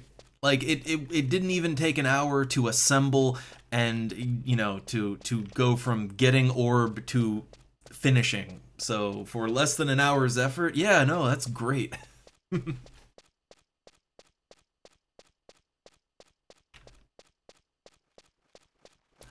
Alright, so I guess I do want to at least get out of Gelspa and get back into the Ronfar. Or do I want to just warp on out, right? I mean, I got my scroll. I got my scroll, I can just warp on out, I guess. But I might actually want to hang by the Ronfar a little bit. I want to, level up Summoner a little, I don't know. Also, the cat is meowing, he is getting hungry. He's getting mighty hungry. So actually, I guess I'll figure what I want to do, but I'll just park myself over here by the entrance. Can go whichever way. But went a little longer than I wanted to, by like an hour. But all good, all good. So I hope you all had fun today. We didn't. I mean, I don't know. We did. I don't know. Some level grinding, some BCNM. Started up a quest, right? Starting to get into that. I don't know. We did accomplish a little bit, I guess. Yeah, we'll have to do some BCNMs again. I would like astral rings and some other things too. I'd like some. But otherwise, for the rest of the day, I'll probably just back to the fish mines. Alright, those Grimonite aren't gonna catch themselves. And I've got 11 more levels I can grind on them. Oh yeah, actually, yeah, that fight is probably doable. Like, I mean, really all you need a Beastmaster to charm, but like, I'm gonna be honest, like, as long as as long as we both sub White Mage so that we have heals to go around between the two of us, like, yeah, no, like, we could totally duo that. We didn't need a third person. So hey, I don't know. I'll be back around later. Just just in. So if I'm around, you're around, and you got time, then yeah, let's do some more. Knock some more orbs out. It's pretty quick to do. So yeah, why not? I would like to level up Summoner some, and I would like to have some Astrals when I do that, right? Like, I'd like those dual Astrals when I level up Summoner. It's the least I can do not having Carbuncle Mitts. God, Carbuncle Mitts make me so jealous. One day I'll have them. I don't even want a main Summoner, but I want those goddamn mittens. Alright. But till then, let's get out of here. Alright, tomorrow's a holiday, so I don't know if I'll be streaming or not, because it's a holiday. if I do, we might do something totally different just to mix it up. Also, I just realized I still have my AFK on, but I mean we're closing out. We're about to get out of here. I'll take it off, but we're getting out of here anyway. So yeah, till next time. The cat is meowing at me like crazy. You can hear him back there, some just squeaking every now and then. Well, he gives a proper meow, but he's still very hungry. All right, let's get out of here. Whatever I do tomorrow, if anything, I'll let you guys know on Discord. I'll try to put something out like an hour before I start. If there's a stream tomorrow, we'll see. Holidays. But otherwise, if there's no stream, there's no stream. Again, I'll try to update things so you won't be totally in the dark. I'll try. Okay, getting on out of here. Later.